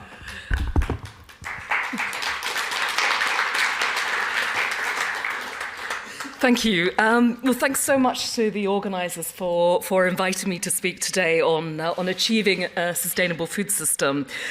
We've already heard a lot about the urgent need to improve the welfare of farm animals, but to really achieve a truly sustainable food system, it's crucial to recognise that it's not just a case of treating farm animals better. We also need to start keeping far, far fewer of them, and this necessarily means shifting to a more plant-based diet. Just a couple of weeks ago, the IPCC issued a stark warning that we're likely to miss the key goal of avoiding a global temperature rise of above 1.3 degrees centigrade. Urgent action is needed to secure a livable and sustainable future for all humanity. Lest we not forget, in the EU alone, agriculture is responsible for just over 10% of greenhouse gas emissions, and nearly 70% of these are from the animal agriculture sector. Nitrogen emissions from animal agriculture, such as ammonia, nitrogen oxide, and nitrous oxides, also pose a significant threat to biodiversity and human health. The simplest and most sustainable way of reducing these emissions is to significantly reduce farm animal numbers. This is, however, a message that not everyone really wants to hear. In the Netherlands, my home country, for example, a High Court ruling on the government's consistent failure to act to reduce excessive nitrogen emissions has forced politicians to acknowledge that not only they need to radically cut livestock numbers, but that the compulsory purchase of farms may also be needed. The Dutch government has been sitting on a powder keg for many years, but rather than risk the wrath of the farming lobby, they have instead looked mainly to technological fixes, innovation, to tackle the emissions problem, and, most importantly, to carry on with business as usual. Yet, innovation, while potentially helpful, should not be viewed as a panacea. Indeed, precision livestock farming, for example, could actually facilitate intensive animal production systems that are inherently designed to overproduce. Likewise, using innovative feed additives may well help to reduce enteric methane emissions from cattle, but such solutions ultimately only serve to maintain the status quo rather than to engender the systemic change that's needed in our food system and diets. It's actually quite perverse that the Commission is considering including such feed additives in the list of agricultural practices supported by the new schemes. The taxpayer will end up funding farmers to use these products instead of helping them to transition to more sustainable activities. Such innovative strategies are akin to sticking a plaster over a gaping wound. The fact remains that the current levels of both production and consumption of animal products in the EU is completely unsustainable. We cannot carry on with business as usual. It's important here to also consider the true cost of eating animals. I've already mentioned greenhouse gas emissions and nitrogen, but what about the conversion of energy and protein in animal feed into edible calories and proteins? This is incredibly inefficient. For instance, to produce 1 kilo of beef, we need around 25 kilograms of animal feed. Worse still, most of the materials such as soya, which we use to feed the farm animals, are imported to Europe from places such as South America. Yet feed crop production plays a significant role in land degradation, including deforestation, and is a contributor to both climate change and biodiversity loss. Cattle are usually the focus of the debate of the environmental impact of animal agriculture. So it's often suggested that we should instead be consuming more chicken. Well, from an animal welfare perspective, that's already a pretty bad idea. But let's for 1 second just consider how inefficient it is to feed cereals to chickens. An average of 4,325 litres of water is needed to just produce 1 kilo of chicken, whereas less half of that is needed to produce 1 kilo of cereals. This is a remarkably inefficient use of plant-based proteins. Rather than feeding these to farm animals, such crops could be used more efficiently to feed people. And if we don't do it for the climate, if we don't do it for environment or animal welfare, we should also be considering transitioning to a more plant-based diet to benefit our own health. Indeed, many of the non-communicable diseases plaguing our society today, such as heart disease, diabetes, and cancer, can be prevented, treated, and in some cases even reversed by eating a plant-based diet. We seriously need to curb our appetite for meat and other animal products in the EU. Yet the mere mention of plant-based diets seems to send many politicians, not the ones in this room I have to say, and certainly the agriculture lobby, into complete apoplexy. Some MEPs have been particularly rabid in their attempts to remove any mention of the necessity for dietary transition from parliamentary reports. Their actions range from trying to ban the use of meat denominations for vegan products through to resisting the inclusion of plant-based alternatives in the school milk scheme. To me, this reflects the primacy of the animal agriculture industry in the discourse around food and farming in the EU and the strong desire to protect the status quo, irrespective of the urgent need for dietary transformation that is underpinned by science. I could talk about all of this until the cows come home, but obviously I can't. I'm already, I guess, over time. So let me just conclude by making a couple of very brief points. Firstly, to achieve more sustainable diets, we need to stop incentivizing and promoting the consumption of animal products and instead make fruits, vegetables, and legumes more affordable and attractive to consumers.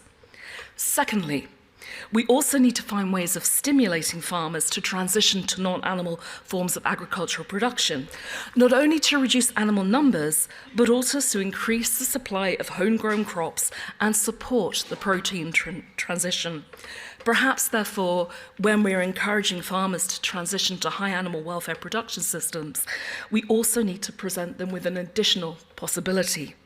That is, using the eco-schemes under the Common Agricultural Policy to help them make the shift from intensive animal production to, for example, agroecological crop production. After all, the future of food really is, or should be at least, plant-based. Thank you very much.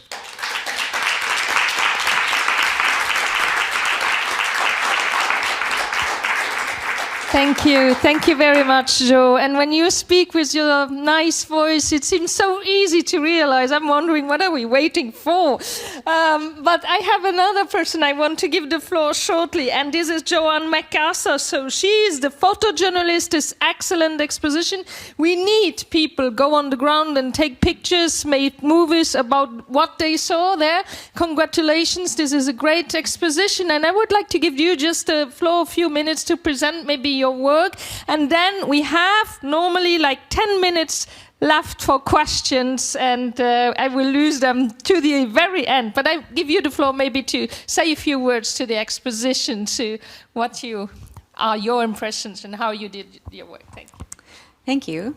Now, am I still going to do the presentation I planned? Yes. Okay, so I wasn't sure if this was all the time I had now. Yeah, so this is the work of We Animals Media. This is my nonprofit photo agency. I often get all the credit, but it's not so. We have 95 contributing photographers who are animal photojournalists, and I'll talk about what that is soon. And these are images, though we work globally, these are images that focus on the EU that have been photographed in the last decade or so. Really proud to have been invited to exhibit here. I think that photography is just, a piece of the puzzle when it comes to animal equality and the kind of work that we're doing. And so, yes, here we are. Thank you very much again for your excellent work and for this great exposition that we have here. Thank you. A big applause again, please, for Joanne. And thank you. Yeah, please.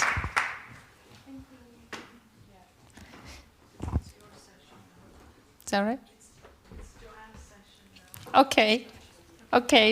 So, but maybe if there are urgent questions, we wanted to take them all together. Please go ahead. We have maybe 2 minutes time for questions if you want. If there are urgent ones, please. Other ones we give all the time left to Joanne in the other case, and we discuss with a drink afterwards. Thank you very much. Sorry, I made you stand up and then sit down again. Thank you.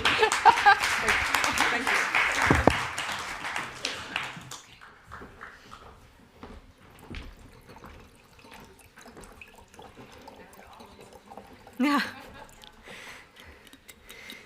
I wish we had time to answer questions from these fabulous panelists. Okay, just a moment.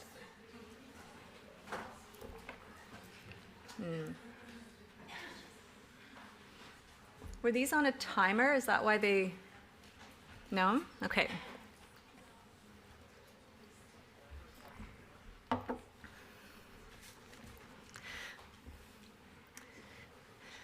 Okay, here we go. Last presentation of the day, no pressure. Well, my name is Joanne MacArthur.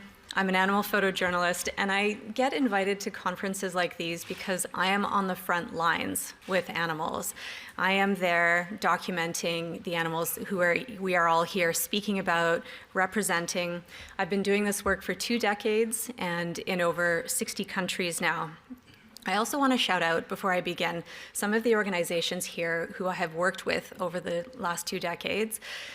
I get a lot of credit for going to do this investigative work, but quite often I can't do it at all unless I'm with an NGO. So I want to point out specifically Essere Animali and Animal Equality and Eyes on Animals. So thank you very much. Yeah.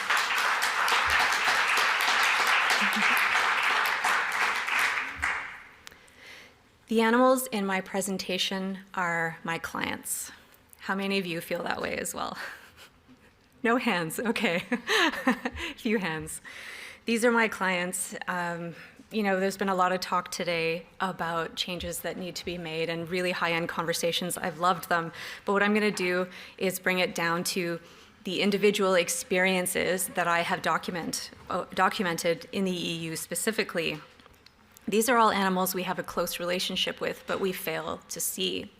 Now, while I do photograph animals used in entertainment, like Kiska on the bottom left, like animals used for their furs, like this red fox, and like Ron, who was used in research, my main focus is farmed animals. These are animals, as I've said, who go unseen, unknown, unconsidered. For example, cows, bulls, and steer. Here you see them lying crowded in their own filth. And animals in transport. This was a shoot with Eyes on Animals a couple of years ago at the Bulgarian-Turkish border. These animals have traveled 1,000 kilometers, sometimes 2,000 or more kilometers.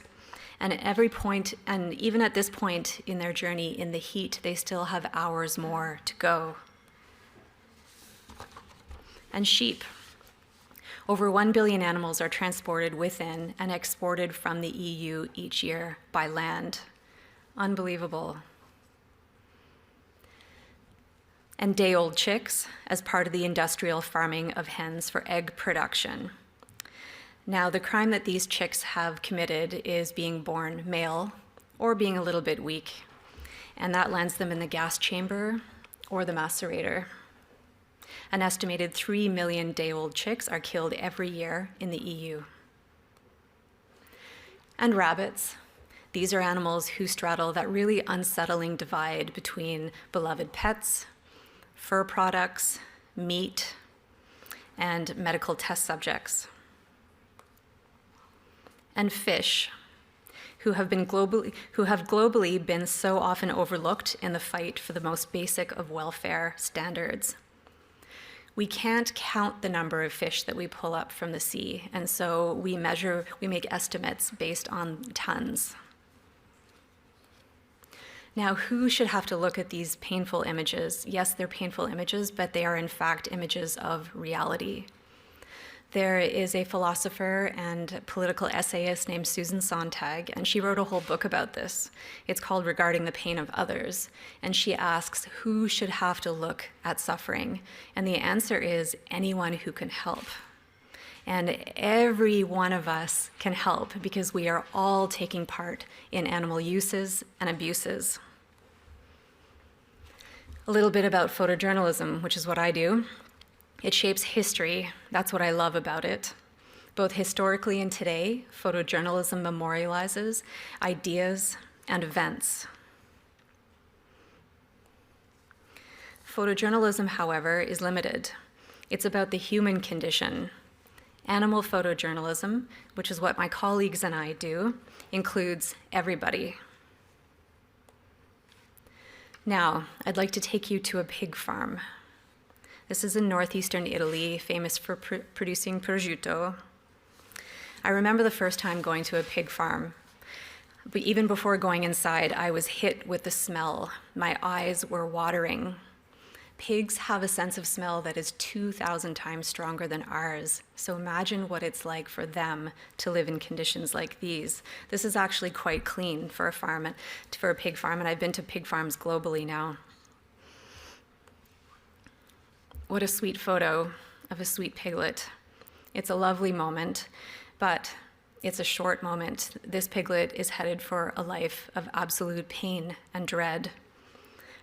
Ahead of this piglet is tail docking, ear tagging, teeth cutting, castration without anesthetic, separation from family members, and then transport and an untimely death. And this is how pregnant pigs live, in crates. Let's pause on this for a moment. I just want you to really take this in. Look at the surroundings. She can just stand up and lie down again.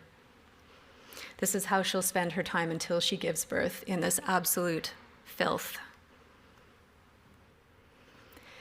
And we sometimes congratulate ourselves for providing enrichment for animals in large-scale industrial farms. That's what you're seeing here in the foreground.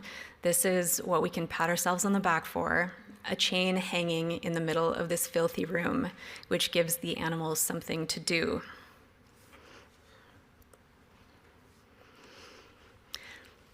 There are all sorts of things that happen at farms that we just don't think about and we can't imagine. Now, often I have seen that when a pig is dying or ill, they will be put in another room and just left there to die. It's cheapest and it's easiest. My colleague, Stefano Bellacci, went several times to this farm to see where the pigs who were sick were put in the hallway, and that's what you're seeing here. He went back several nights to document the atrocity of the slow death of the animals who were ill. It's important for us to see the scale of these industries. That's really important. But it's, according to me, much more important to see the individuals who are keeping in these places. They look like this. These are intelligent animals that we must not turn away from. I wish more people had the opportunity to meet pigs the way I have. This is Michelle and Jasmine at Catskill Farm Sanctuary. Pigs are maternal. They love belly rubs and good food. They seek companionship. They make great nests. Here we go. I'm going to go on to enriched cages now. You know, improvements are necessary in welfare, but we can't be too happy about them. Someone mentioned about, EU having the highest welfare standards in the world. Well, we're looking at them here. This is a form of enriched cage. The walls of each side of the cage were sort of retrofitted so that the chickens could walk between the cages, but this is still what it looks like. They can barely spread their wings, and I counted 35 chickens in this small area. And while some enriched cages have a privacy platform for the hens to lay eggs or something to stand on, like a perch, they're still cramped. They're still living in darkness. They still go to their deaths early. So a lot of this we have to change. We've talked a little bit about labeling here. This was really interesting. This farmer was giving me a tour of his property. He has every designation: organic, family-run, free-range, you name it. And he told me something a little bit conspiratorially, as though he was getting away with something. And it's that he has free-range designation for these birds because there's a little opening on the ground to the left of him. And he told me that if he opens that little gate for a couple hours a day, where some of the chickens might find their way out for a couple of hours, that gives him this labeling that makes consumers feel so good. Now, fish, once again. Let's begin with the waste. I really want you to take this in, and this is just a small vessel, one small vessel of many on the Mediterranean. We waste millions of lives to eat millions more of others. What you're seeing is him throwing back the bycatch. And I follow with this photograph because I want you to see the individuals. We rarely think of fish as singular. We think of them in a school, or we see them on a bed of ice in the market. But, you know, as I said, there are like millions of tons of them being pulled up from the oceans every year. And their world is so foreign to us. We can't imagine that they too live complex lives. They play, they have artistic mating rituals, and any pseudoscience that they do not feel pain has been debunked. Fish do suffer pain when they are left to asphyxiate or freeze to death while fully conscious in ice water. And on to the slaughter of mammals, like these cows. You know, it's still hard to look at this even years after having taken this picture. This was in Turkey, and one of the things that these animals must undergo is dying in front of one another. And if they're not seeing it, we understand that they can hear the cries of the other animals. We understand that they can smell the blood, and this is a terrifying experience for them.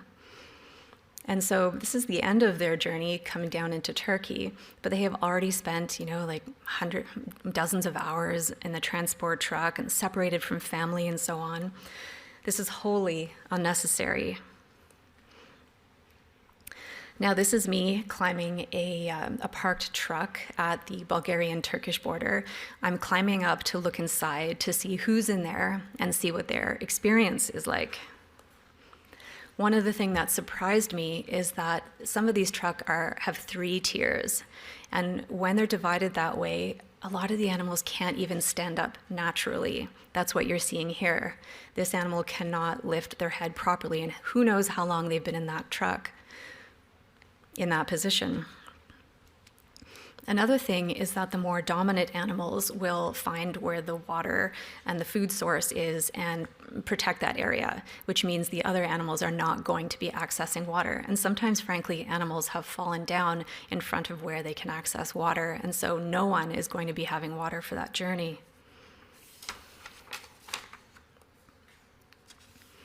And as mentioned, though it's illegal to transport animals in extremes of heat, it happens all the time. These animals were transported, this is the inside temperature of 35 degrees. And, you know, the suffering really increases when they're spending time in trucks at that level. And it's also legal to transport pregnant cows and heifers. Now, this is a calf who was found on the border. The calf may have been born in a truck, may have been born in one of the resting stations, but the animal was suffering terribly and was dying.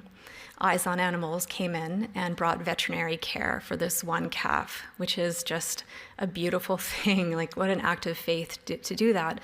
And as Leslie, the founder, said, you know, when you're faced with suffering and there's something that you can do, you must act. And so they did, and they did save this calf's life, though of course the future of this calf remained uncertain. A poignant moment, an animal reaching for nature through the bars of the truck. There's this fantastic quote by Dr. Theo Capaldo. She spent years of her life, decades of her life, helping to reduce animal suffering. And she says, it's all the same, really. The environment, women, children, civil rights, the animals, it's all about the same thing: compassion and doing what's right for everyone. Now, we call this work animal photojournalism. It's an emerging genre of photography that centers the stories of animals as well as the resultant ecosystems of suffering. We made a 5-pound, unflinching, searing indictment of a book, similar to what conflict photographers do, about the experiences of animals. And I'm very proud to say that it's in its 3rd printing, and it actually won the Photography Book of the Year by Pictures of the Year International. It's a really big accolade, and what it tells me is that, you know, this is the time for animals. This is the time for changing laws. This is the time for these stories. It really is the time. Have I mentioned it's the time? And that's also why I'm happy to be at this conference, because I'm surrounded by people who believe this as well. Now, the following images are examples of photos from the book, from the exhibit, and examples of what we do as animal photojournalists. This is the last chick, male chick, falling into a macerator. This is in Holland, shot by Jan van Eycken. We know that dehorning is extremely painful and legal in almost all countries. This is done without anesthetic.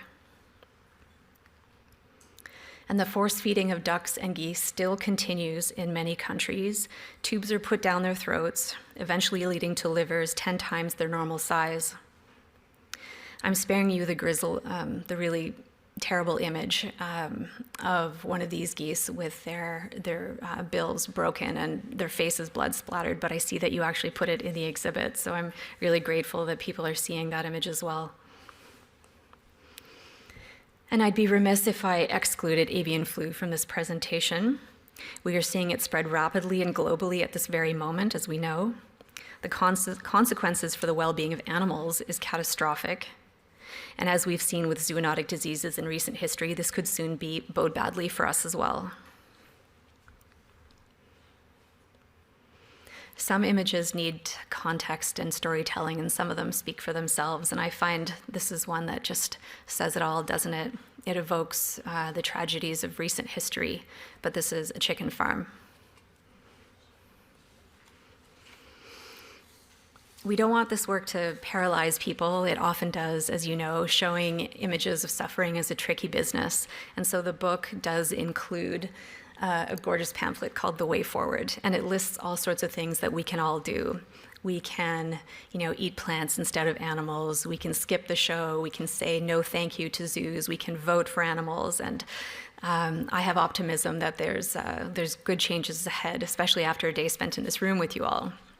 So a few examples. So this was down at City Hall in Toronto. People took time out of their busy day to show up in shark fin outfits and speak for 5 minutes to support the ban of import of shark fin products.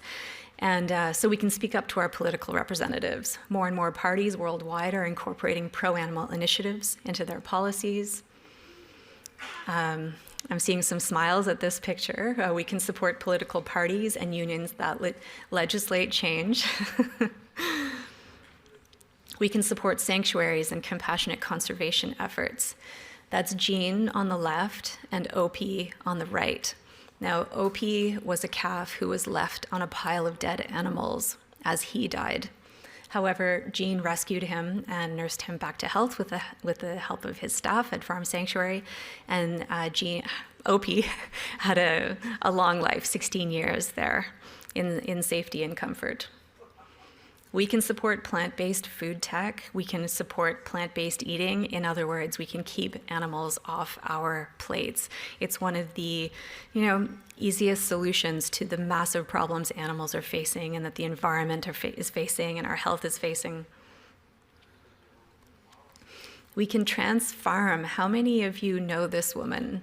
Sarah Haley-Tag. She's in Switzerland, and she created a transformation program. She has helped over 100 farmers transform from animal agriculture to plant agriculture. And we photographers, we like to influence influential people who are also photographers. It's one of my personal missions to get more photographers moving, more photographers doing not just wildlife and conservation photography and photojournalism, but animal photojournalism, because that gets this work into the public conscience and into the media.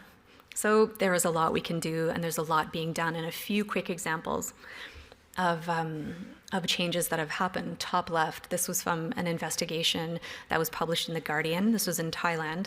And as a result of this investigative work and in collaboration with local NGOs, several of the slaughterhouses were closed down due to animal welfare concerns.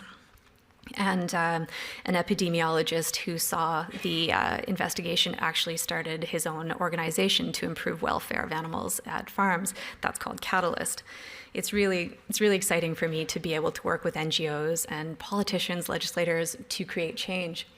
fur farm on the bottom left, there were foxes in that cage, but that place was investigated and closed down, and the first criminal charges ever to be posed against a fur farmer in Canada happened at this very farm as a result of the investigation. And lastly, I was posing as a monkey buyer. I do all sorts of things to get these images.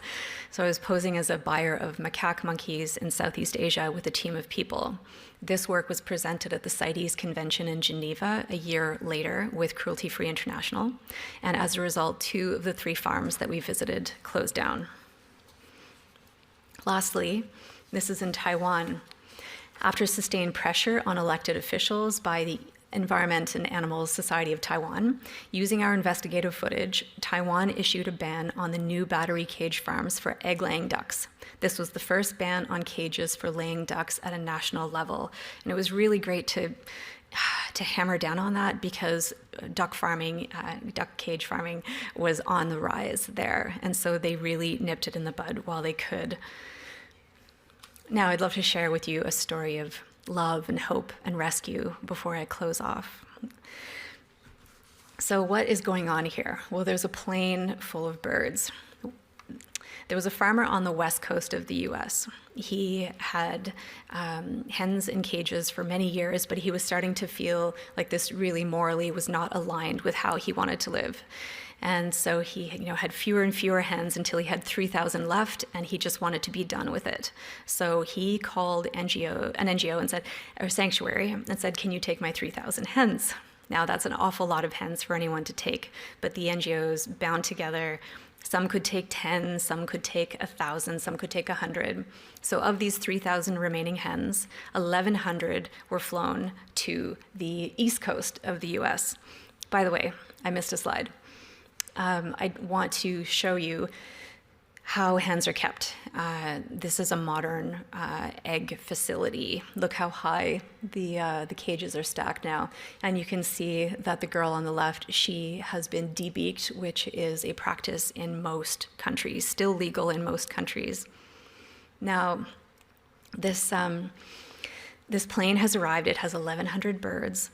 And we don't know who paid for this charter flight for these birds. Like, how awesome is that? We referred to the anonymous benefactor as the henefactor. So the henefactor's plane has arrived, and I love how happy these people are to receive these birds. You can see they just can't wait to get them out of those cages. They're at 10 per crate at that point. And now what you're seeing are these hens touching down on ground for the very first time in their lives. It was such a beautiful event. Very, very sweet to see them out in the grass pecking around. However, they were all quite ill. They all needed treatments of some kind or another. Here you're seeing one of the hens receiving subcutaneous fluids. They all have nails this long because, of course they do. They've been standing on cage flooring their entire lives. They all have mites, and so they're given a special bath which helps reduce and kills the mites on their bodies. And here's one of the 10 per crate, one of the 1,100, one of the 3,000, but that is to say, really, one of the billions of animals we keep in cages every single year. And earlier on, I mentioned that it's really important for us to see those individuals, and that's why I'm ending on this slide. We have to remember these are our clients. These are the animals we're fighting for. This girl, she was named Jolene, by the way. And, Jolene is not a billion. She is one of another and another and another. And so, given what animals have undergone, farmed animals have undergone and continue to undergo every single moment of every day, what I hope is that we're all up to the task of doing the right thing by them and by our conscience. And that is to look at them, to consider them, and to not turn away. So I'm very thankful for you all here today for working so hard on behalf of animals and for not turning away from them. Thank you.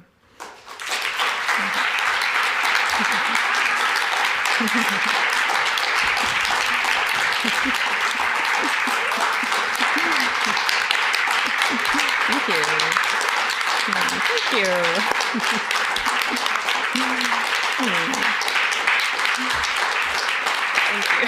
you.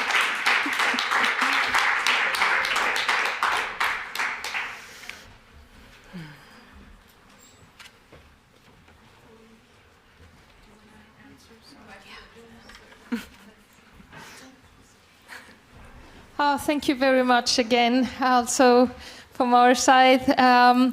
I think now we can really go together and discuss outside also for the cocktail that is still waiting for us. And and thank you very much to all of you for having been there and for having been so present and supportive and empowering. Thank you very much to all of you. Thank you.